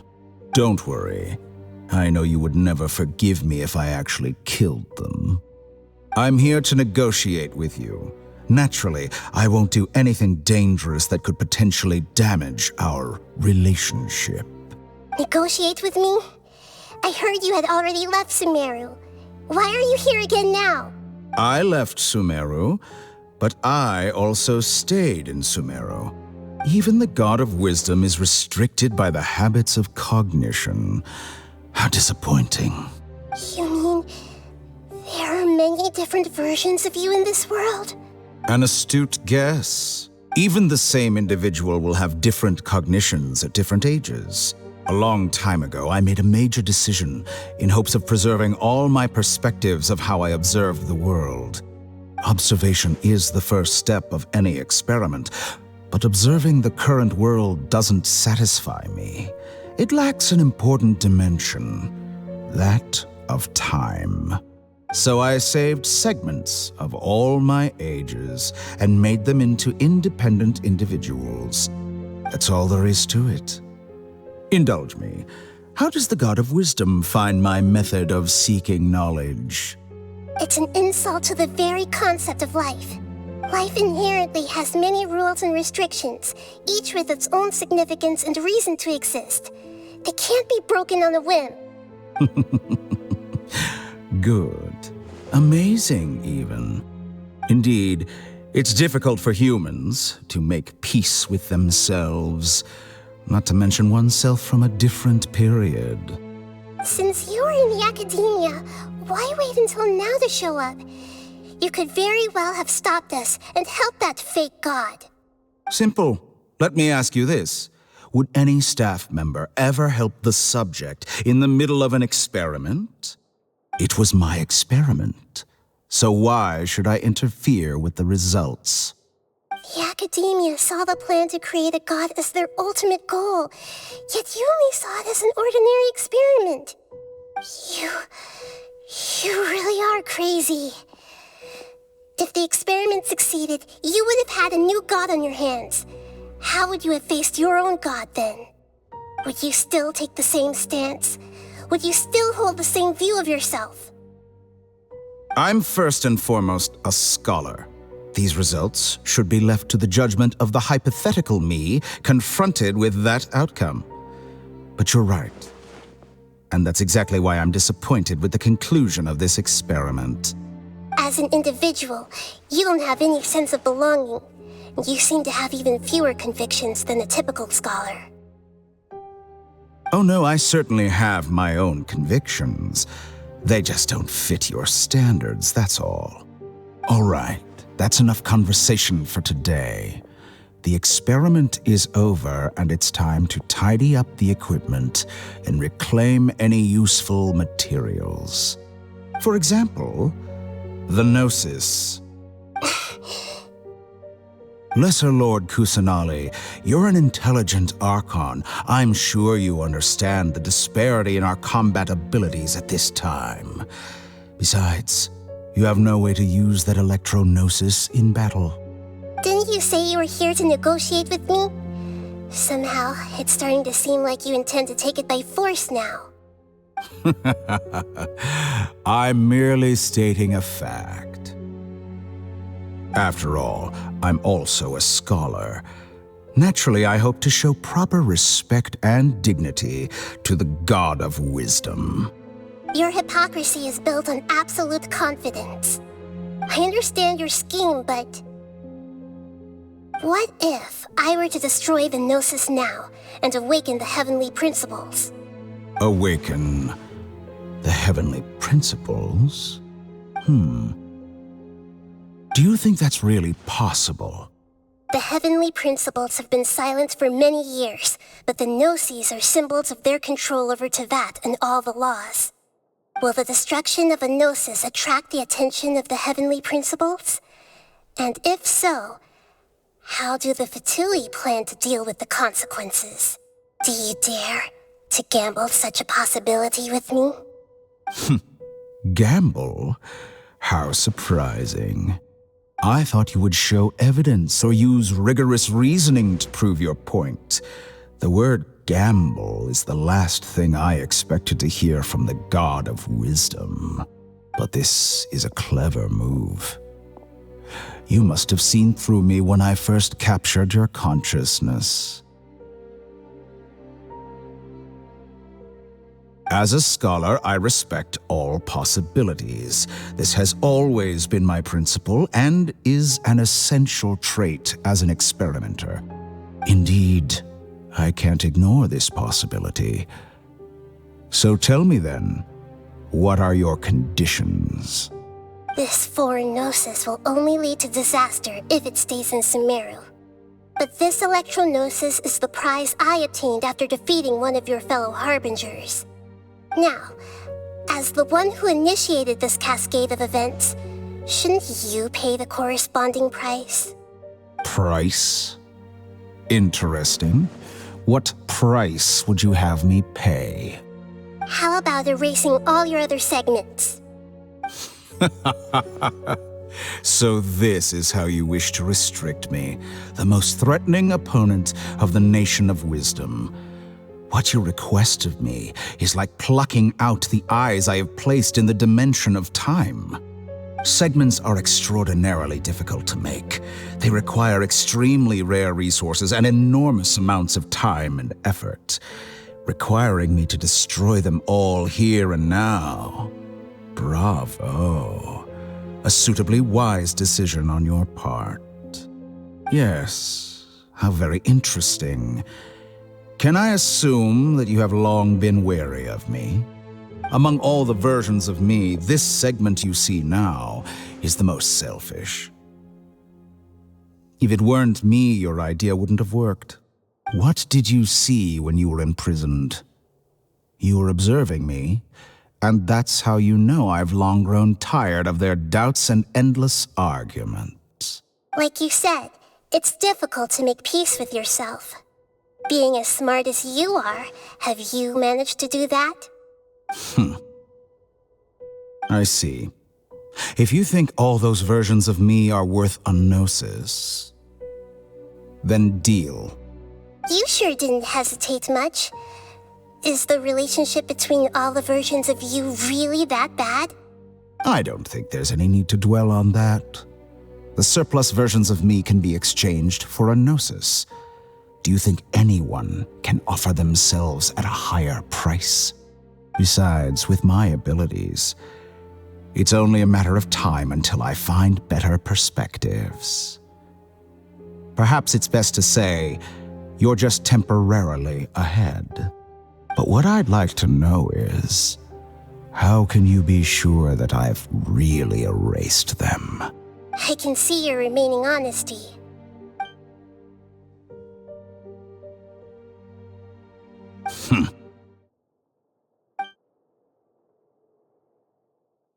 What a ridiculous decision! You can't be serious! How could I have been so short-sighted? You think this is the end? Wait, I'll have Please wait! You'll make this moment count. You will regret this! Well, have you confirmed that it's complete? Here, take it. The future of Sumeru City will be in my hands alone. I will shut down the Akasha and let curiosity and the thirst for knowledge drive the realm of academics once again. There won't be any further gaps for you to exploit. It truly pains me that my academic achievements have never been appreciated in my homeland. Of course, I have no interest in being rejected by this city for a third time. Another chess piece. And where is your dendronosis? Don't be greedy, Harbinger of Snezhnaya. No, this is a different transaction. If you intend to turn off the Akasha anyway, then there's no further use for the Gnosis of Sumeru, is there? Besides, isn't it the Archon's duty to deliver what's desired of the Seeker? Oh, judging from your expression, you don't seem to find the idea very agreeable. Then let's think of it this way. Since you're the god of wisdom, how about I exchange some knowledge with you? People exchanging knowledge with the god of wisdom is the stuff of legends. Yet here you wish to exchange knowledge for the god of wisdom's property. Arrogant as that is, it has piqued my interest. Let me ask you, have you in all your mighty knowledge ever heard the rumor that the skies of Tevat are fake? Huh? That's the secret hidden by Irminsul concerning the truth of this world. Once I finish telling you about this, it will be time for me to say goodbye. With negotiations, we've all gotten what we wanted. I'm very glad I got to meet you like this. Your arrogance may know no bounds, and convictions may mean nothing to you. But I'll still listen to what you have to say.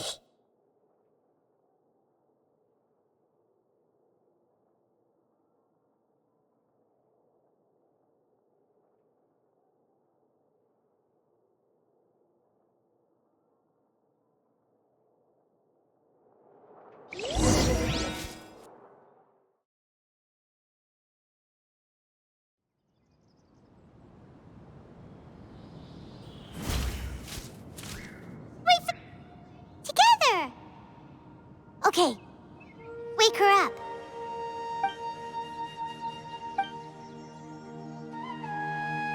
Are you awake? Kali says it's time for breakfast. Come on, get up! Good morning! How are you feeling today? Good to hear. It looks like we've recovered pretty well. Not even Tighnari could stop us from going out now, right?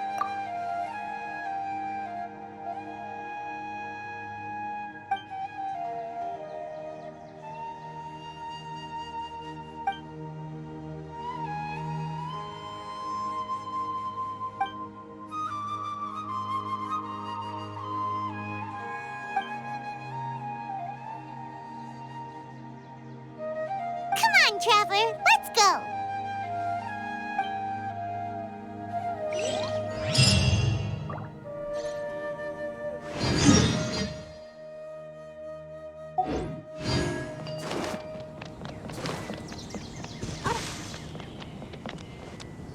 Good morning. Looks like you're awake. Yep. I prepared some breakfast today. Please have a taste. I hope you like it. It's nice to have you here so we can eat something yummy. Well, now that I've recovered from Elazar, I'm feeling better than ever. I can even prepare 4 or 5 meals a day now. And Paimon bets they're all delicious. Oh, by the way, someone brought a letter for you after you went to sleep last night. Nope. Paimon wanted to read the letter with you after you woke up, so Paimon didn't open it. All right, let's read it now. Oh, it's from Nilou. Ahem. We're going to hold a feast at the Grand Bazaar and celebrate Cyno's reinstatement as the General Mahamatra. As heroes of Sumeru, please be sure to attend. I'll wait for you. The date of the banquet is written on the back. It's in 2 days. Oh, I've also heard that you've become heroes here as well. That's amazing. Sometimes I'm really envious of strong and confident people like you. Oh, you're embarrassing me. Anyway, let's go to the Grand Bazaar to have a look. Oh, before you leave, be sure to inform Master Tighnari.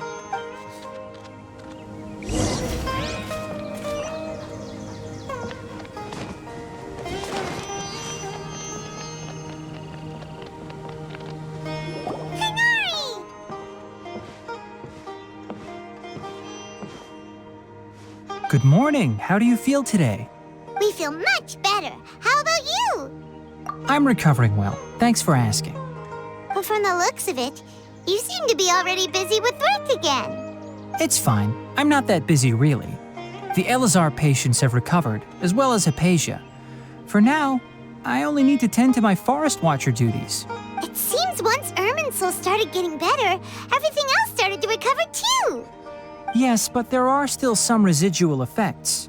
The withering is one example. Though it won't spread anymore, the existing zones won't just disappear. We forest rangers will still need to do the work. By the way, we have some good news. Cyno got his position back. This news is hardly new. He had already mentioned it to me before. Huh? You mean he was already here? Why didn't he come to say hi to us? He visited once, but he was afraid of disturbing you while you were resting. He just asked me a few questions and left. Then you probably already know all about the celebration feast. Celebration feast? No, I haven't heard anything about that. Huh? But didn't Nilou say in her letter that they would celebrate Cyno? He didn't tell you? Perhaps, or alternatively, he doesn't know about it either. Come to think of it, Cyno doesn't seem like the type who'd enjoy a celebration feast. You and Kale are both Cyno's close friends. Why don't you come to the feast with us? Kale has taken over some of my tasks these days. I don't think she'll have time for it. Not to mention me. You see, some VIPs have come to the forest recently. Huh? VIPs? Very important Paimons? Well, technically speaking, they are former VIPs. The sages involved in recent incidents have begun their training in the Avidya forest, and the people they had previously imprisoned have all been released. Huh? Yes, he's a little weak, but he isn't injured and his condition is stable. Lesser Lord Kusanali, in her boundless mercy, has decided to spare Azar and the other wrongdoers. Supposedly, they were ashamed of their shallow ideologies and have decided to dedicate the rest of their lives to cultivating wisdom in the Avidya forest. When they learned that Lesser Lord Kusanali had defeated the Balladeer and saved Irminsul, they were shocked at first, but also became happy, feeling that the sacred light guiding them on the path of discovering wisdom had begun to shine once again. As a result, work has increased for the forest rangers. That sounds really exhausting. There's nothing we can do, really. But that's another topic. Back to the matter at hand. Are you two planning to head out? Ah, right! We're here to request permission to head out. Would that be okay? You've recovered well. You may go, but be careful. Yay! Will do!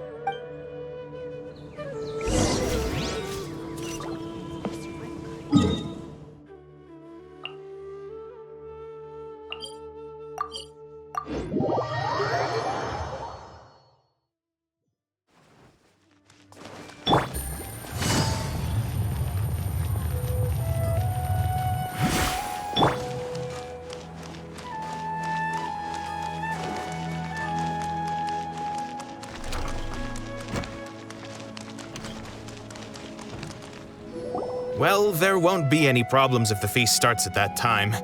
Everything has already been prepared.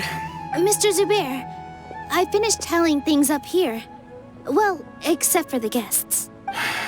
Is a simple reply really that much to ask of our guests? It's affecting our arrangements. Oh, it'll be fine. Besides, it never hurts to get things ready in advance. I was thinking the same thing. The feast will be held sooner or later, right? Hey, Nilou! Traveler, Paimon! We got your letters, so here we are! You're the best! The other guests haven't even replied yet. Huh? Are we the only ones that have arrived? Yeah, I had someone deliver letters to all of our guests. But maybe everyone is still busy with other things. Look, I get it. Sumeru is in an extremely important period of transition right now, but even if your friends are important figures, they shouldn't just ignore your request like this. Nilou is Sumeru's #1 celebrity after all. You have no idea how happy I am to talk to people with good taste. If you consider enjoying Nilou's dances having good taste, then almost everybody has good taste. Because Paimon thinks everybody will love her performance. That's right. We all think she's amazing too. Nilou is an absolute favorite among those of us who frequent the Grand Bazaar. For Outlanders, you have a great eye.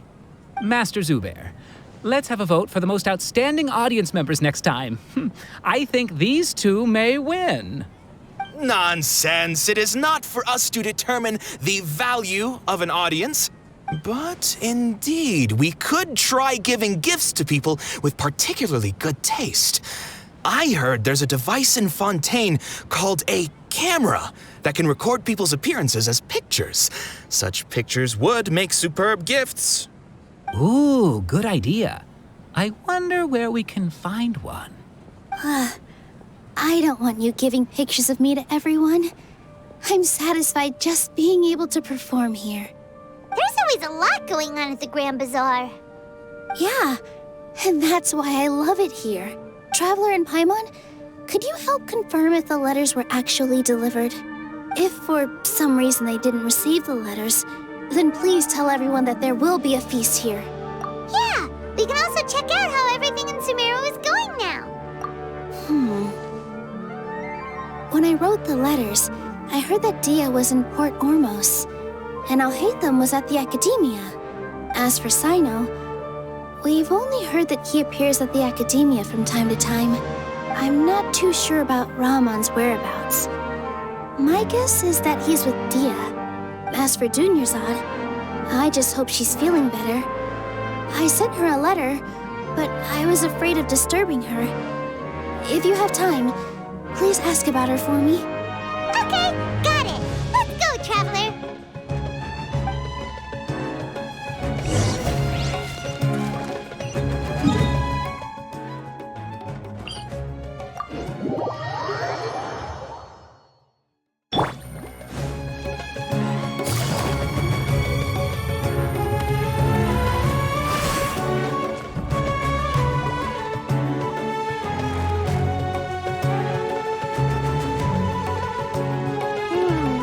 We haven't seen Alhaitham anywhere. Let's ask that person over there.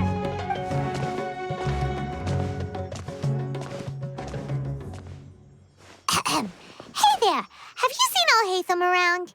Yes, it seems Scribe Alhaitham has gone to the House of Dana.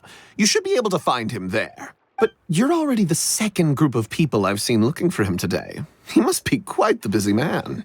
Oh? Who else was for him. Mr. Cave was just here asking about him. You wouldn't believe how terrible their relationship is. And now you two are here. Don't tell me everyone's here looking for gossip about the sages. No way. We're strictly here on business. Ah, I see. Sorry, I thought maybe everyone's as interested in rumors about the sages as I am.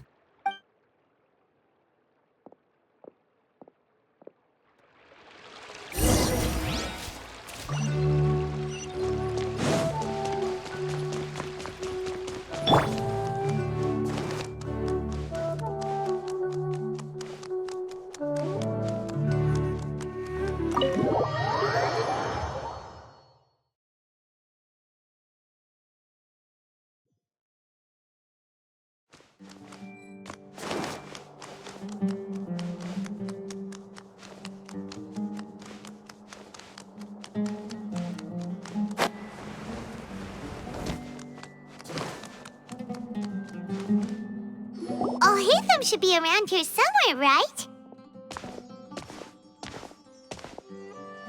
Oh, he's over there!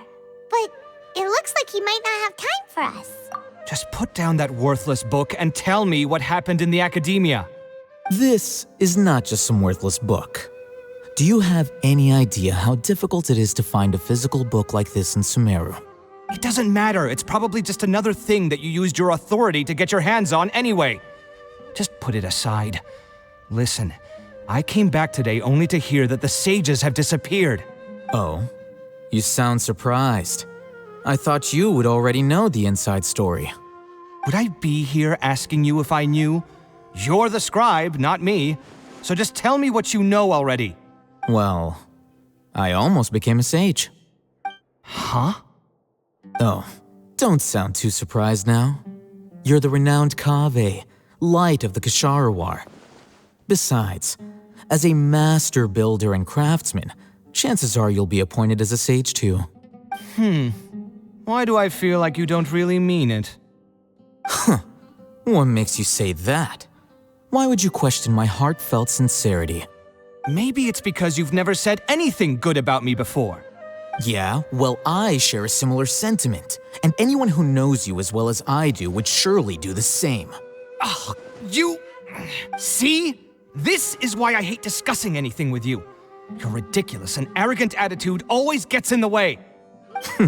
It seems that you really can't stand my personality. Ha! What was your first clue?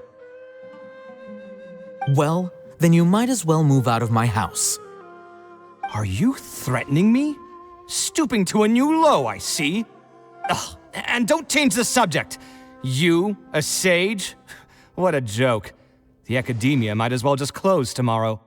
Are they having a fight? Forget what's going on with the Akademiya. Haven't you been busy with your construction project? Tell me, when are you going to build yourself a mansion? Don't get me started. I get angry just thinking about it. So, what great building did our master architect work on this time? Like I need to tell you. Keep your nose out of my business. No, I think we deserve to know. Where were you when Sumeru needed you most? I was in the desert for a large project, but considering Haravatat's utter ignorance of architectural and aesthetic matters, you probably wouldn't understand. Which is truly unfortunate. I can only pity the man who doesn't understand the first thing about beauty and romance. Unlike a true... hold on, wait a second. What do you mean by when Sumeru needed me most?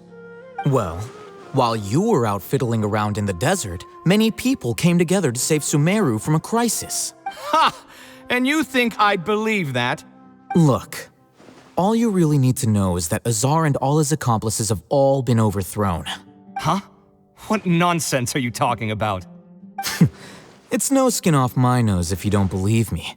It's not like my Darshan was the one trying to apply for funding from the Grand Sage. Yours, though, on the other hand... You know what? I'll ask around. I'm sure someone knows what's going on here. You're dead if I find out you're lying to me.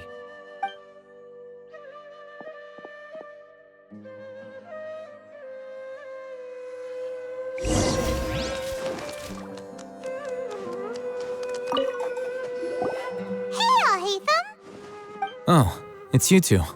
What's the matter? We're running some errands for Nilou. Have you received her letter? Letter?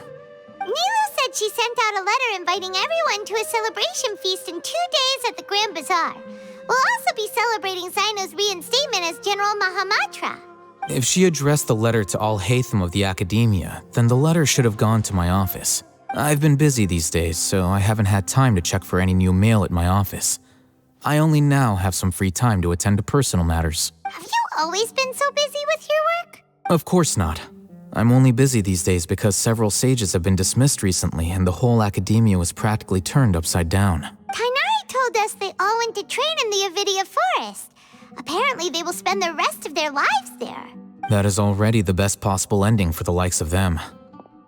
4 of the 6 great sages were possessed by their desire for power and attempted to create a new god.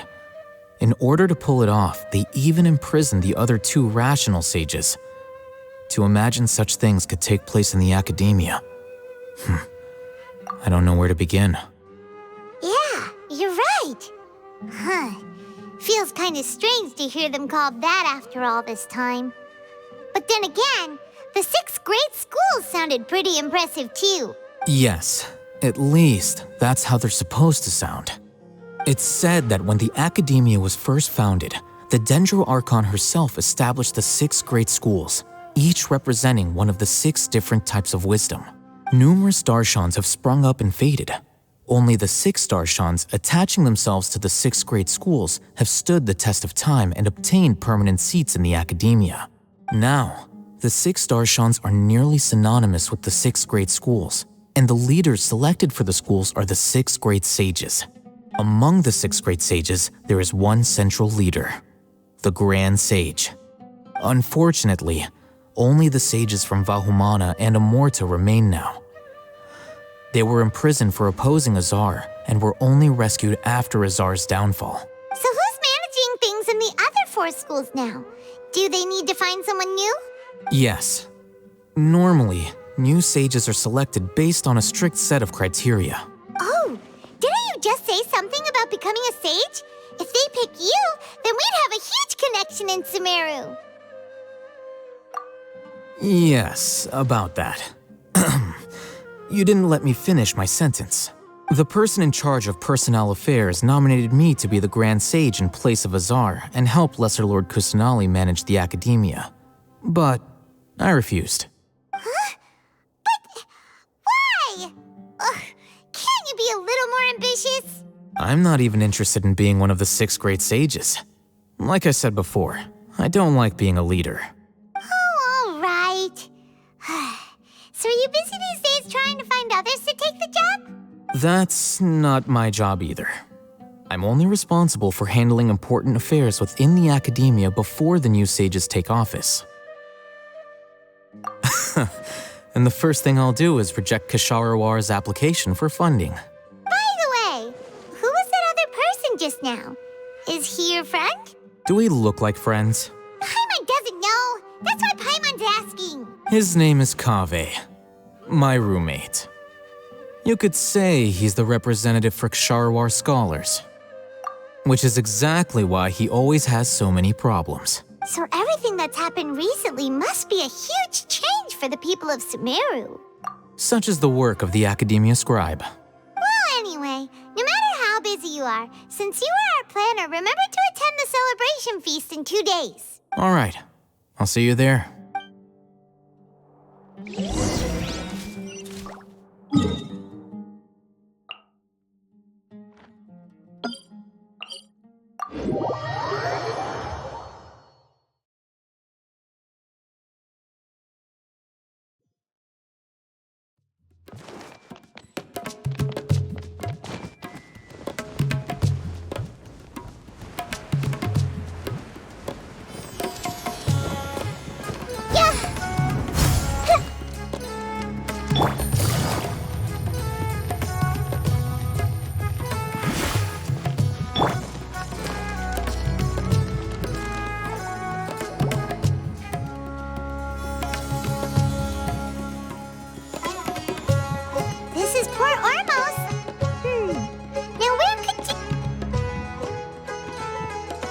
Is that Paimon I hear?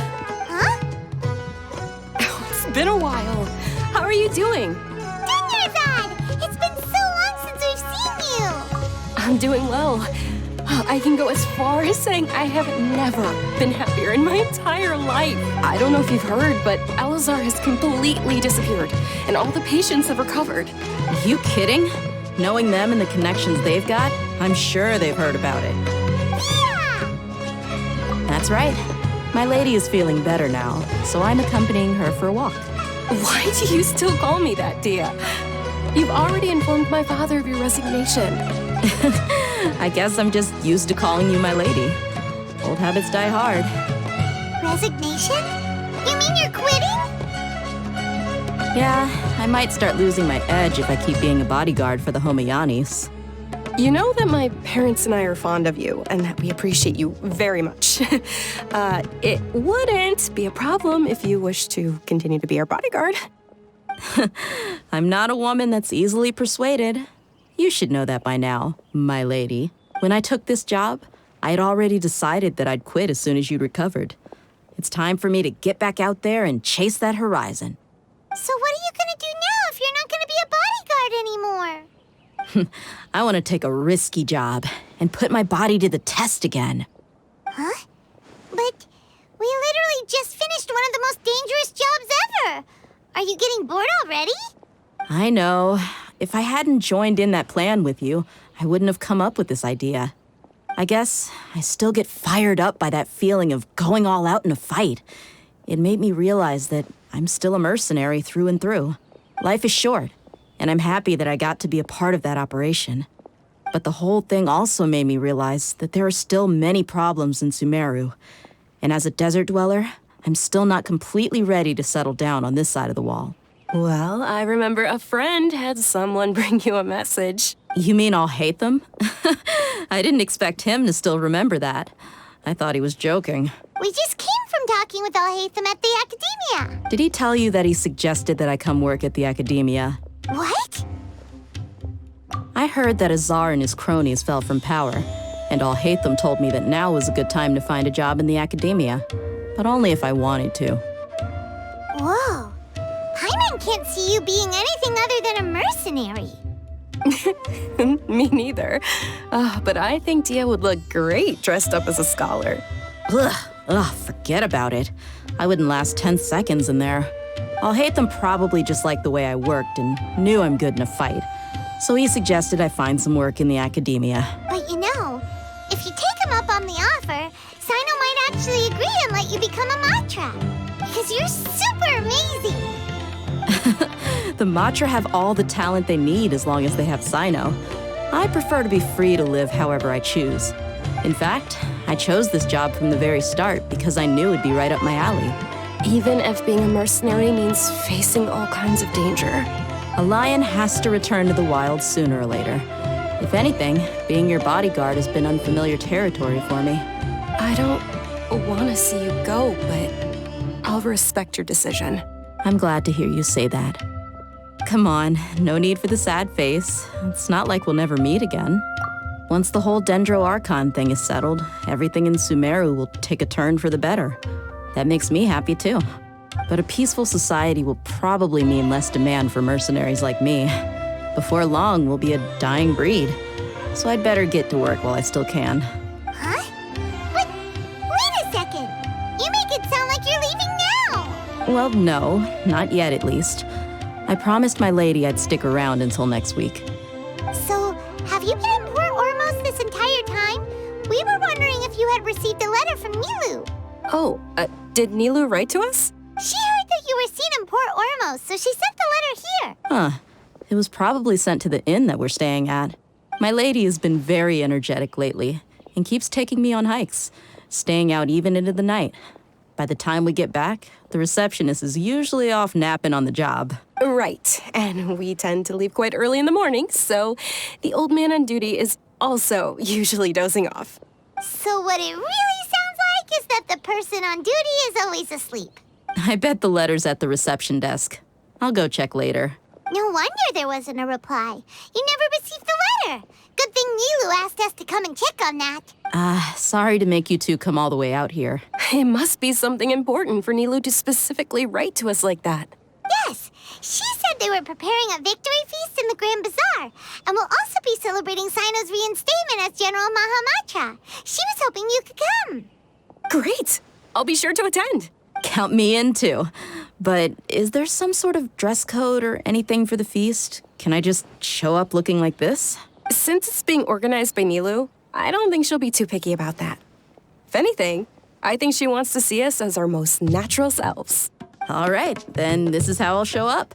The feast will be held in 2 days, so don't forget. Sure. Thank you so much for letting us know.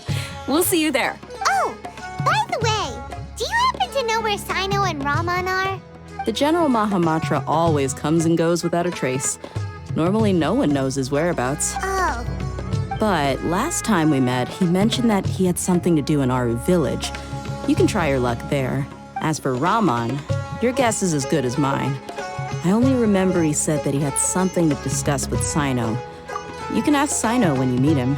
Don't mention it. You better get going. All right, on to our next step.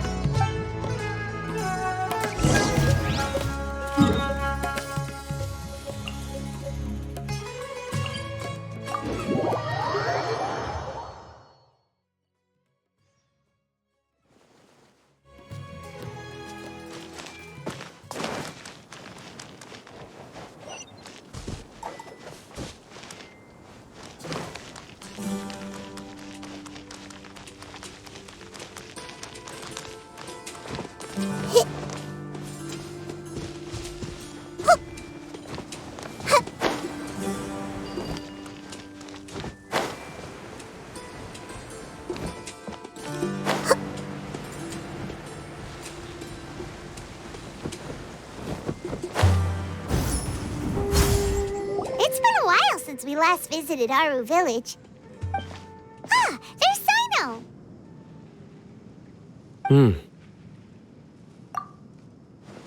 What brings you here?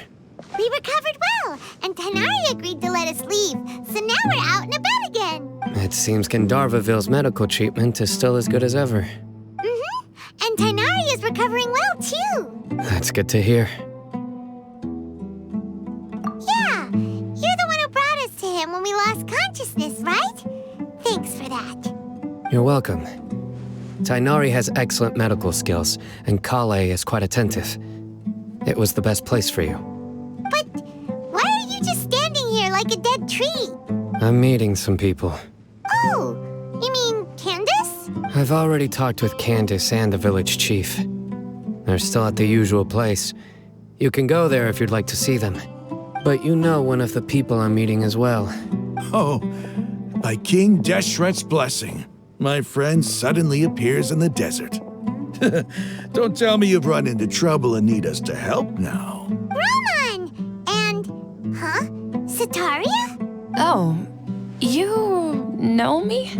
Oh, well, you're pretty famous in the Akademiya. Don't worry, these are our friends. No need to be so guarded. I see. I'm doing well. Many good things have happened recently.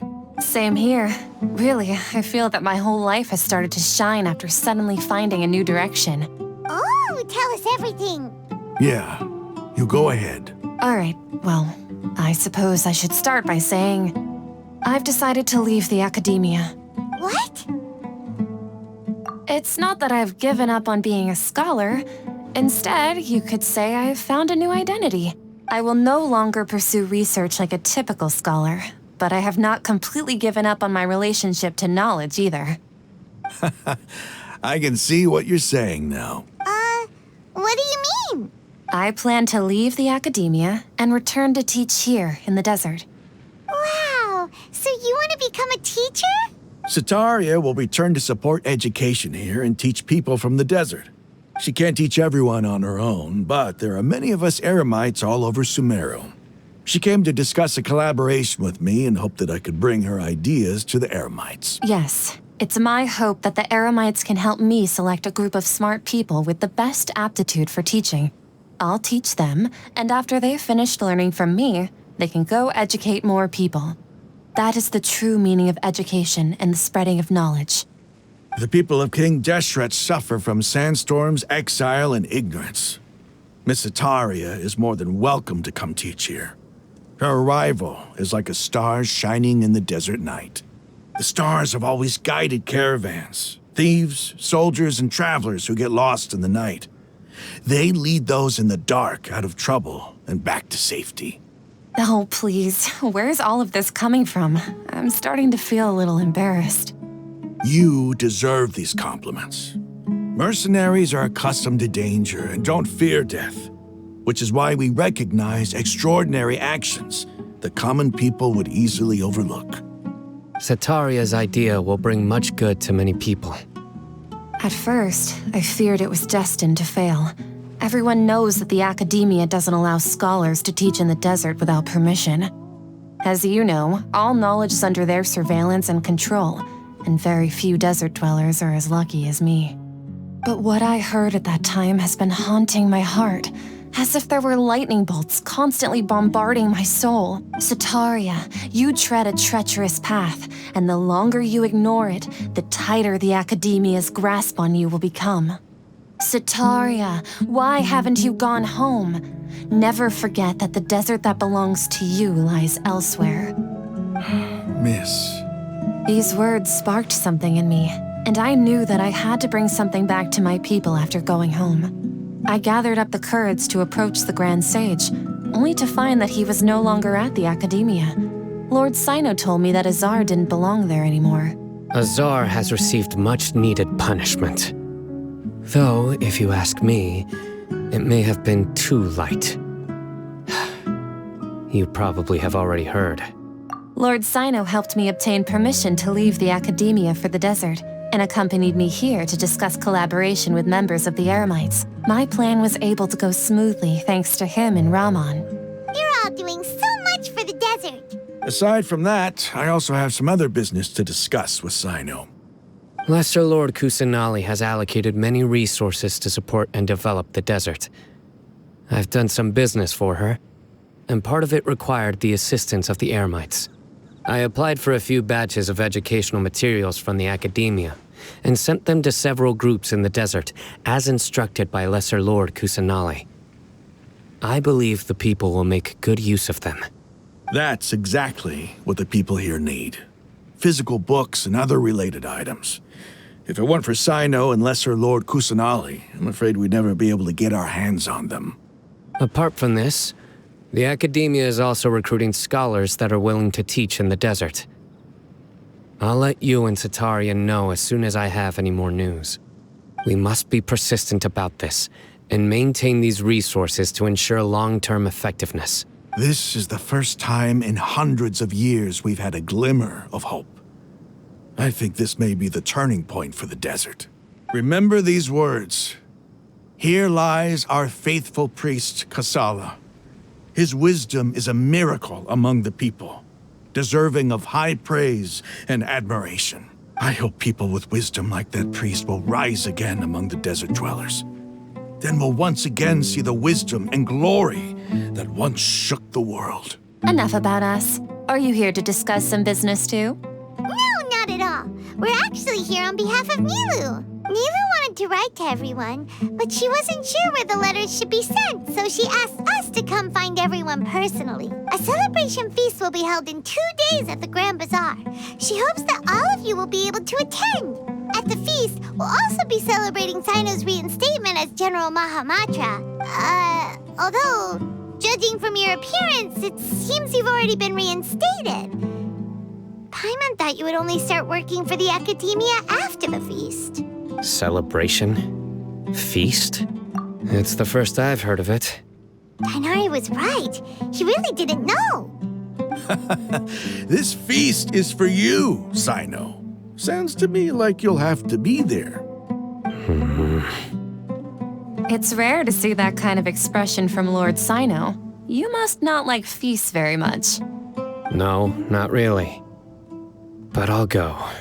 Well, I still have a lot to handle here. Besides, I need to look after Miss Setaria in the desert, so I'll have to pass. I'm afraid I won't be able to join you. Although, if you'd be so kind, please give a message to Miss Nilou for me. the messages. I'm sorry for how I treated you before, but now I understand the beauty of your dance. It's like a light shining in the sky. You and the art you symbolize are not only beautiful, but also lively and powerful, so much so that it was prohibited. Please keep dancing, and someday I'll be able to appreciate your art in person. Okay, we've got all that down. Our job here is complete as well. Oh, Cyno, remember, party's in 2 days. Make sure you're there. Got it.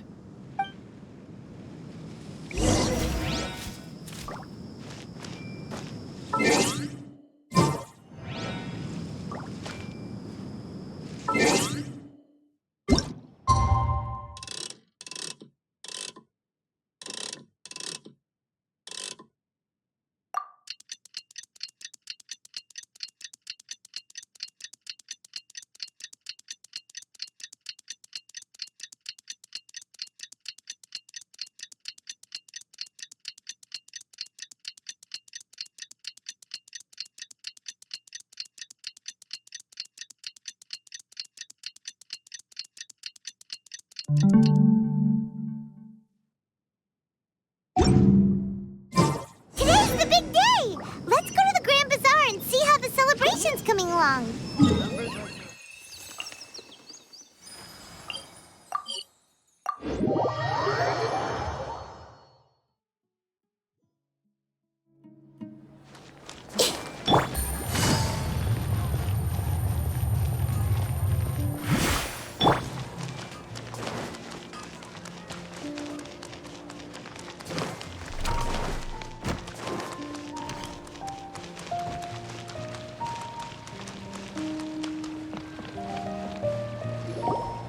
Everybody's already here. Looks like we're the last ones to arrive. I'm here. Ah, there you are. Well, look who finally decided to show up. You look like you came here immediately after finishing up some work. I'm very happy to see you here. But we're not late, are we? It's just that everyone else arrived ahead of time. I propose that the last one who arrived be put in charge of today's speeches. Nah, there won't be any speeches today. Oh, really? Well, even better. Come join us over here. Let's share some great food and drinks, and chat about all sorts of fun things. Everything looks quite good. Wow, Paimon can't wait! Traveler, just look at all the delicious food here.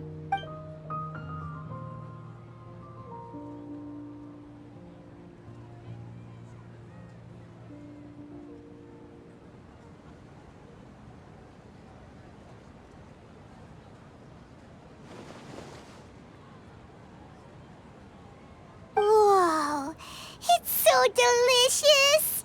Oh, this grilled meat tastes amazing! The food was specially prepared for you by everyone in the Grand Bazaar. And we have gifts that were sent by the residents of Sumeru City when they heard we were holding a feast. Everyone that came said that you saved Sumeru, and wanted me to thank you all on their behalf. Ah, feels kinda nice to be seen as a hero. I could get used to this. Being a bodyguard is also a hero's job. You've always been amazing, Dehya. My lady sure has a way with words. Thanks. I'm glad to hear it. And I'm happy to meet everyone that participated in the great plan. Don't mention it. Come to think of it, we've really done something impressive together. It's unbelievable. We owe it to our abilities. And luck. Really? Why do I remember everybody thinking that luck was against us and feeling like we hardly had a chance of succeeding? That's how I remember it too. It's luck that brought us together, and it was luck that let us form a team. Then, it took even more luck for us to formulate a plan and implement it successfully. Moreover, judging from the results, everything worked out well. Yeah, everyone gave it their all when it mattered most. It was almost like a performance. We took the stage and put on our best show. Everyone played their part, and thanks to everyone's efforts, the performance was a great success. So, would you say we're good actors too? It's such a blessing that Lesser Lord Kusanali was able to return to power at the Akademiya. Yes, even after being abandoned and neglected so many times, she's finally returned. Uh-huh. Lesser Lord Kusanali once used all her power in a great disaster, which resulted in her losing all her wisdom and memories of the past. The Akademiya basically abandoned her because of it. This should be something everybody should remember. Huh? You look surprised. I didn't say anything wrong, did I? No, everything you said is correct. That's good. Something wrong? Yeah, what's with that face? You knew all of this already. Even if those two giants of the Akademiya are here, I still have to say it. Those sages really have some nerve. 500 years ago, Lesser Lord Kusanali used all her power for the people of Sumeru. And what did they do in return?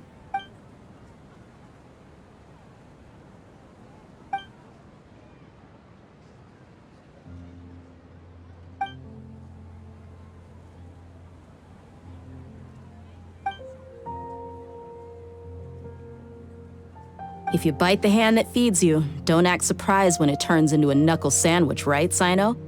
Perhaps I shouldn't say this, but their treatment of Lesser Lord Kusanali calls for a more severe punishment. You could simply tell Lesser Lord Kusanali that you wish to have Azar and his accomplices severely punished. I respect our deity's decision and won't interfere in any way. While we're on this topic, why didn't you accept the Akademiya's invitation to become the Grand Sage? Are you trying to say that I'm fit to be a sage? Not at all.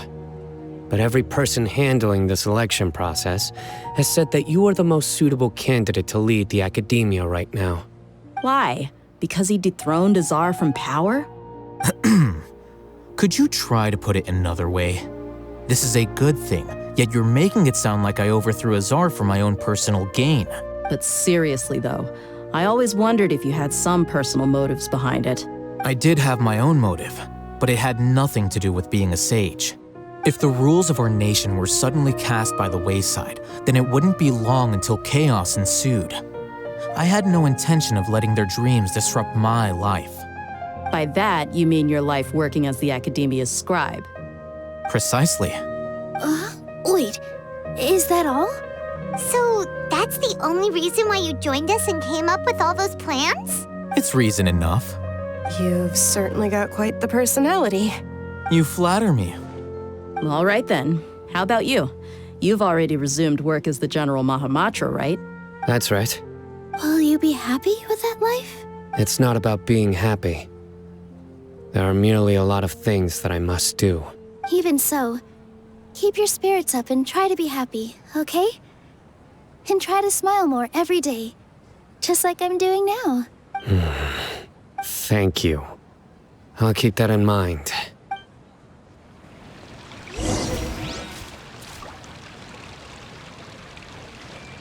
I seldom participate in such lively gatherings, but the atmosphere here is quite good. No. This gathering today has a unique meaning. The Grand Bazaar is lively because the people here feel happiness from the bottom of their hearts. Unlike the farces at the Akademiya, that happiness is an emotion that'll be forever alien to those bookworms who have driven themselves insane by studying. I seem to have taken both keys when I left the house. Oh well.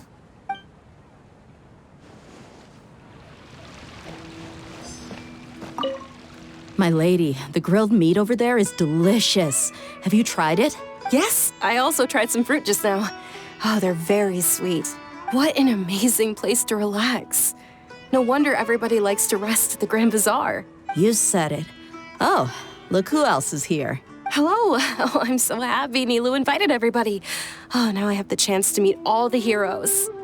Hey, less of that polite chit-chat and more eating and drinking. The feast is about having fun, not stuffy formalities.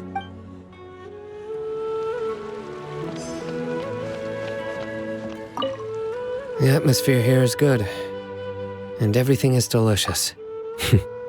Yeah, I don't often come to such places, but it feels quite good. I have a lot to handle these days. Otherwise, I could show you around. There's always next time. We're friends after all. This feast is pretty good. I like it.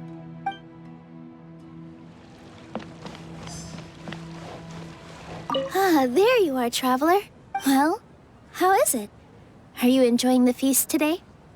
If there's anything you're unhappy with, just let me know. I'll be sure to take note of it. That's good. It's the first time I've ever invited so many exceptional people to one place. I was a little nervous myself. You see, every guest here is quite extraordinary. It's unbelievable that we've got everyone together here. Almost like a fairy tale. Make sure you live it up tonight. I'll be happy as long as you're enjoying yourselves. I'm honored to have her think of me this way. If I have a chance in the future, I would really like to invite her to one of my performances. I can't explain why, but I just feel elated right now. Thank you.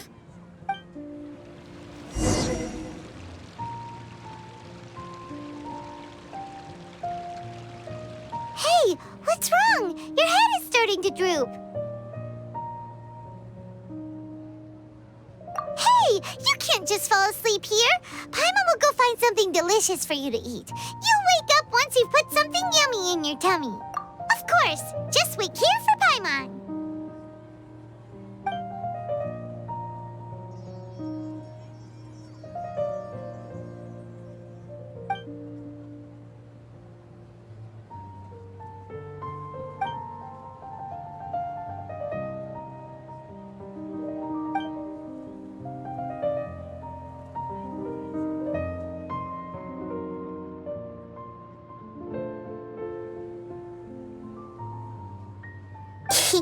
It's me.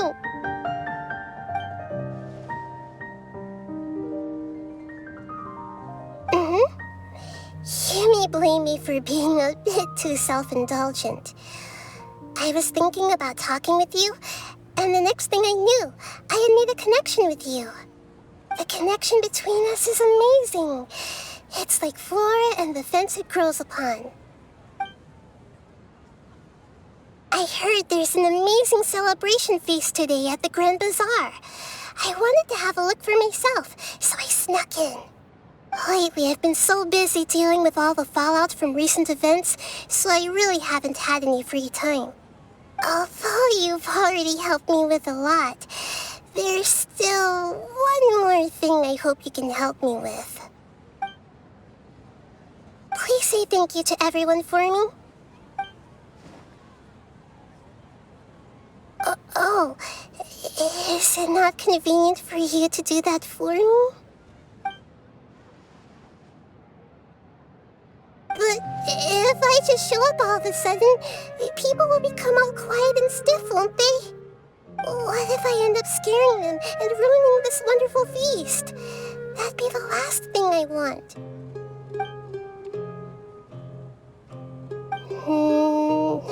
Let me think about it. Okay. Yes, I have.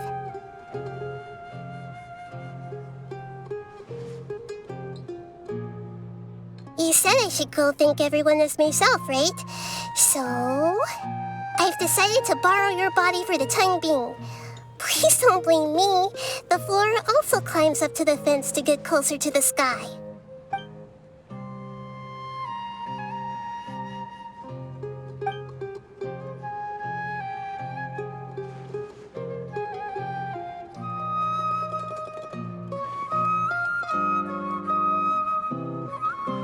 Everyone! Are you awake now? Paimon was just about to bring you the food. It's me. Huh? That voice. Nahida? Hold up. What's going on? I didn't expect to have a conversation with the consciousness of Lesser Lord Kusanali in the Grand Bazaar. Interesting. Is this also a part of the feast? No, of course not. Are you Lesser Lord Kusanali? Hello, Nilou. You know who I am? Yes, I already know every one of you. Nilou, Alhaitham, Cyno, Dehya, Paimon, and Dunyarzad. Lesser Lord Kusanali? I took the liberty of occupying the traveler's body so that I could thank all of you in person. Thank you so much for rescuing me, even if that meant placing your own safety in peril and taking the risk of becoming enemies with the Akademiya, the Sages, the Doctor, the Balladeer, and even the entirety of Sumeru. Without you, without any of you, I would have been in a much more difficult situation. Had you not helped me to resolve the crisis, not only I, but Sumeru and even the entirety of Teyvat would have suffered great misfortune. People refer to you as the heroes who managed to rescue a god. I'm quite fond of this name.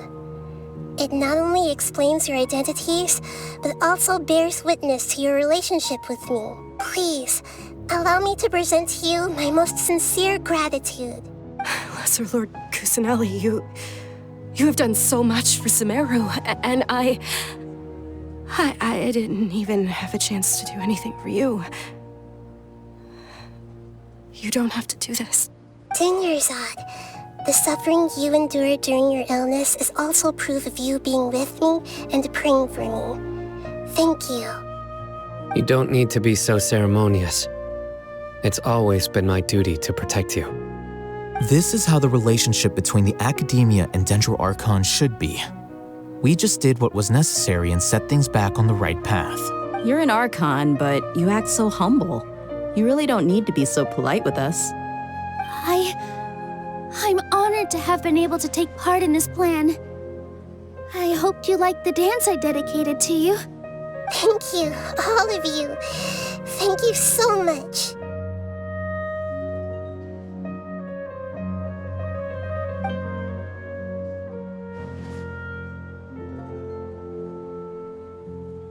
Yeah.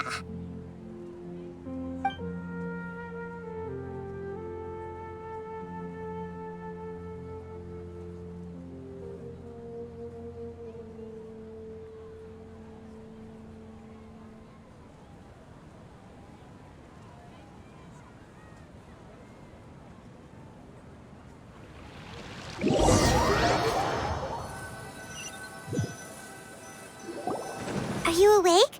Did you rest well? After Nahida left, you ate a lot of food. You've become a glutton. That just means you still have a lot to learn from Master Paimon, the Sage of Gluttony. All right, since you're awake now, should we go and have a chat with Nahida? She should be in the Akademiya right about now. If you have any questions, now's your chance to ask.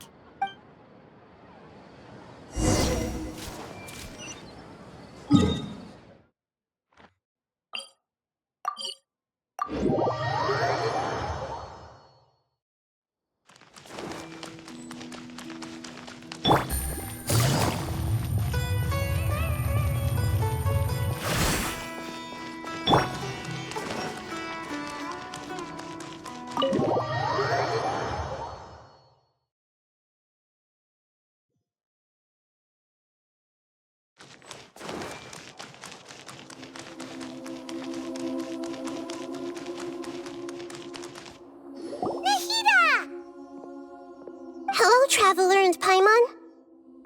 What a fantastic night. I'm still immersed in all the happiness and joy, like a candle floating on water. So are we, and that's why we're here to talk with you. Is there anything you want to know? After recent events, the Akasha can no longer function as it used to.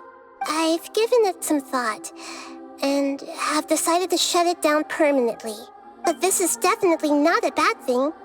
Even from the beginning, I've been planning to shut it down. The Akasha's centralized administration of knowledge has always restrained people's curiosity and curtailed the number of paths available to them. I don't think this is good for Sumeru. Although people may initially feel a little uncomfortable with the loss of the Akasha, they will soon understand that this life is more suitable for them. And as for the future of Sumeru, I'm preparing to regain control of the Akademiya. The former sages have received their punishment, but the new sages have yet to be selected. I will oversee the process personally. I hope that the new 6 great sages will be more focused on academics. Sumeru needs such leaders more than ever. The other big issue is the people of King Deshret. All the residents of the desert, in fact. They have been mistreated for far too long. I've already taken some measures to address this. It will take some time to rebuild everything, but no matter if it's culture, friendship, or trust, we will rebuild it. You mean, what happened after the doctor put you to sleep? Not exactly. The top-ranked Fatui Harbingers, up to number 3, possess power comparable to that of gods. I was no match for him in that kind of situation. However, in spite of the bad situation, I still managed to make a fair deal with the doctor. I'm sure you remember the entity that changed your fate, the Heavenly Principles. In fact, the Heavenly Principles has been quiet since the Conria disaster 500 years ago. I used this point as leverage against the doctor. I told him that the Heavenly Principles may be awakened if I destroyed Noxxis. Although it's just a bluff, he still fell for it. I assumed that the Heavenly Principles wouldn't just stand by and let such extensive damage to its laws take place. And as for what I exchanged for the Noxxis, the exchange served as both punishment for the doctor as well as a boon of new knowledge that I couldn't refuse as the God of Wisdom. He's still in a coma. I've hidden him like how one would hide a feather. I know you have many misgivings about him, but as someone who had become a god, he has retained a number of very useful features. Don't worry, I'll keep an eye on him and make sure he doesn't do any evil. In addition, there are still some mysteries left in him. Some things may be very clear from my perspective, but he is still yet to understand them himself. His future will be determined by fate. Is that where you're headed next? Fontaine, the Nation of Justice? As far as I know, that nation operates in a judicial system. Does their Archon personally judge people? No, there's a Chief Justice in Fontaine. Generally speaking, the Hydra Archon, Focalor, won't preside over individual trials. However, even then, Focalor will still make herself present at just about every trial. It seems that she just likes to immerse herself in that sort of atmosphere. As Archon, she still reserves the right to influence the final verdict. Anyway, let's just say she's got, a very unique personality. Are you sure? Isn't there something else you haven't asked about yet? Huh?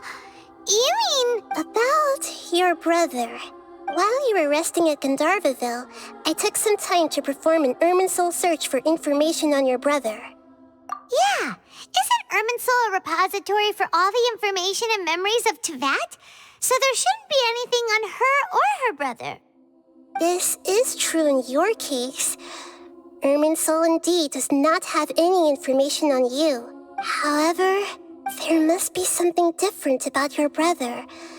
Because, as it turns out, the world has recorded information on him after all. What? There's only one possible explanation. He belongs to this world.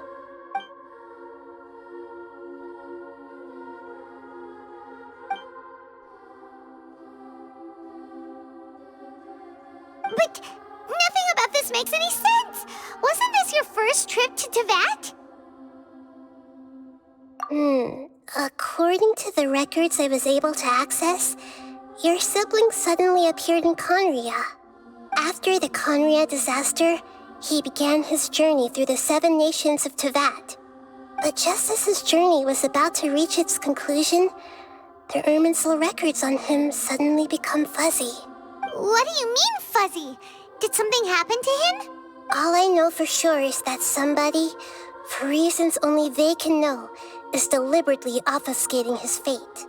And whoever it is, if they can do that, who knows what else they're capable of.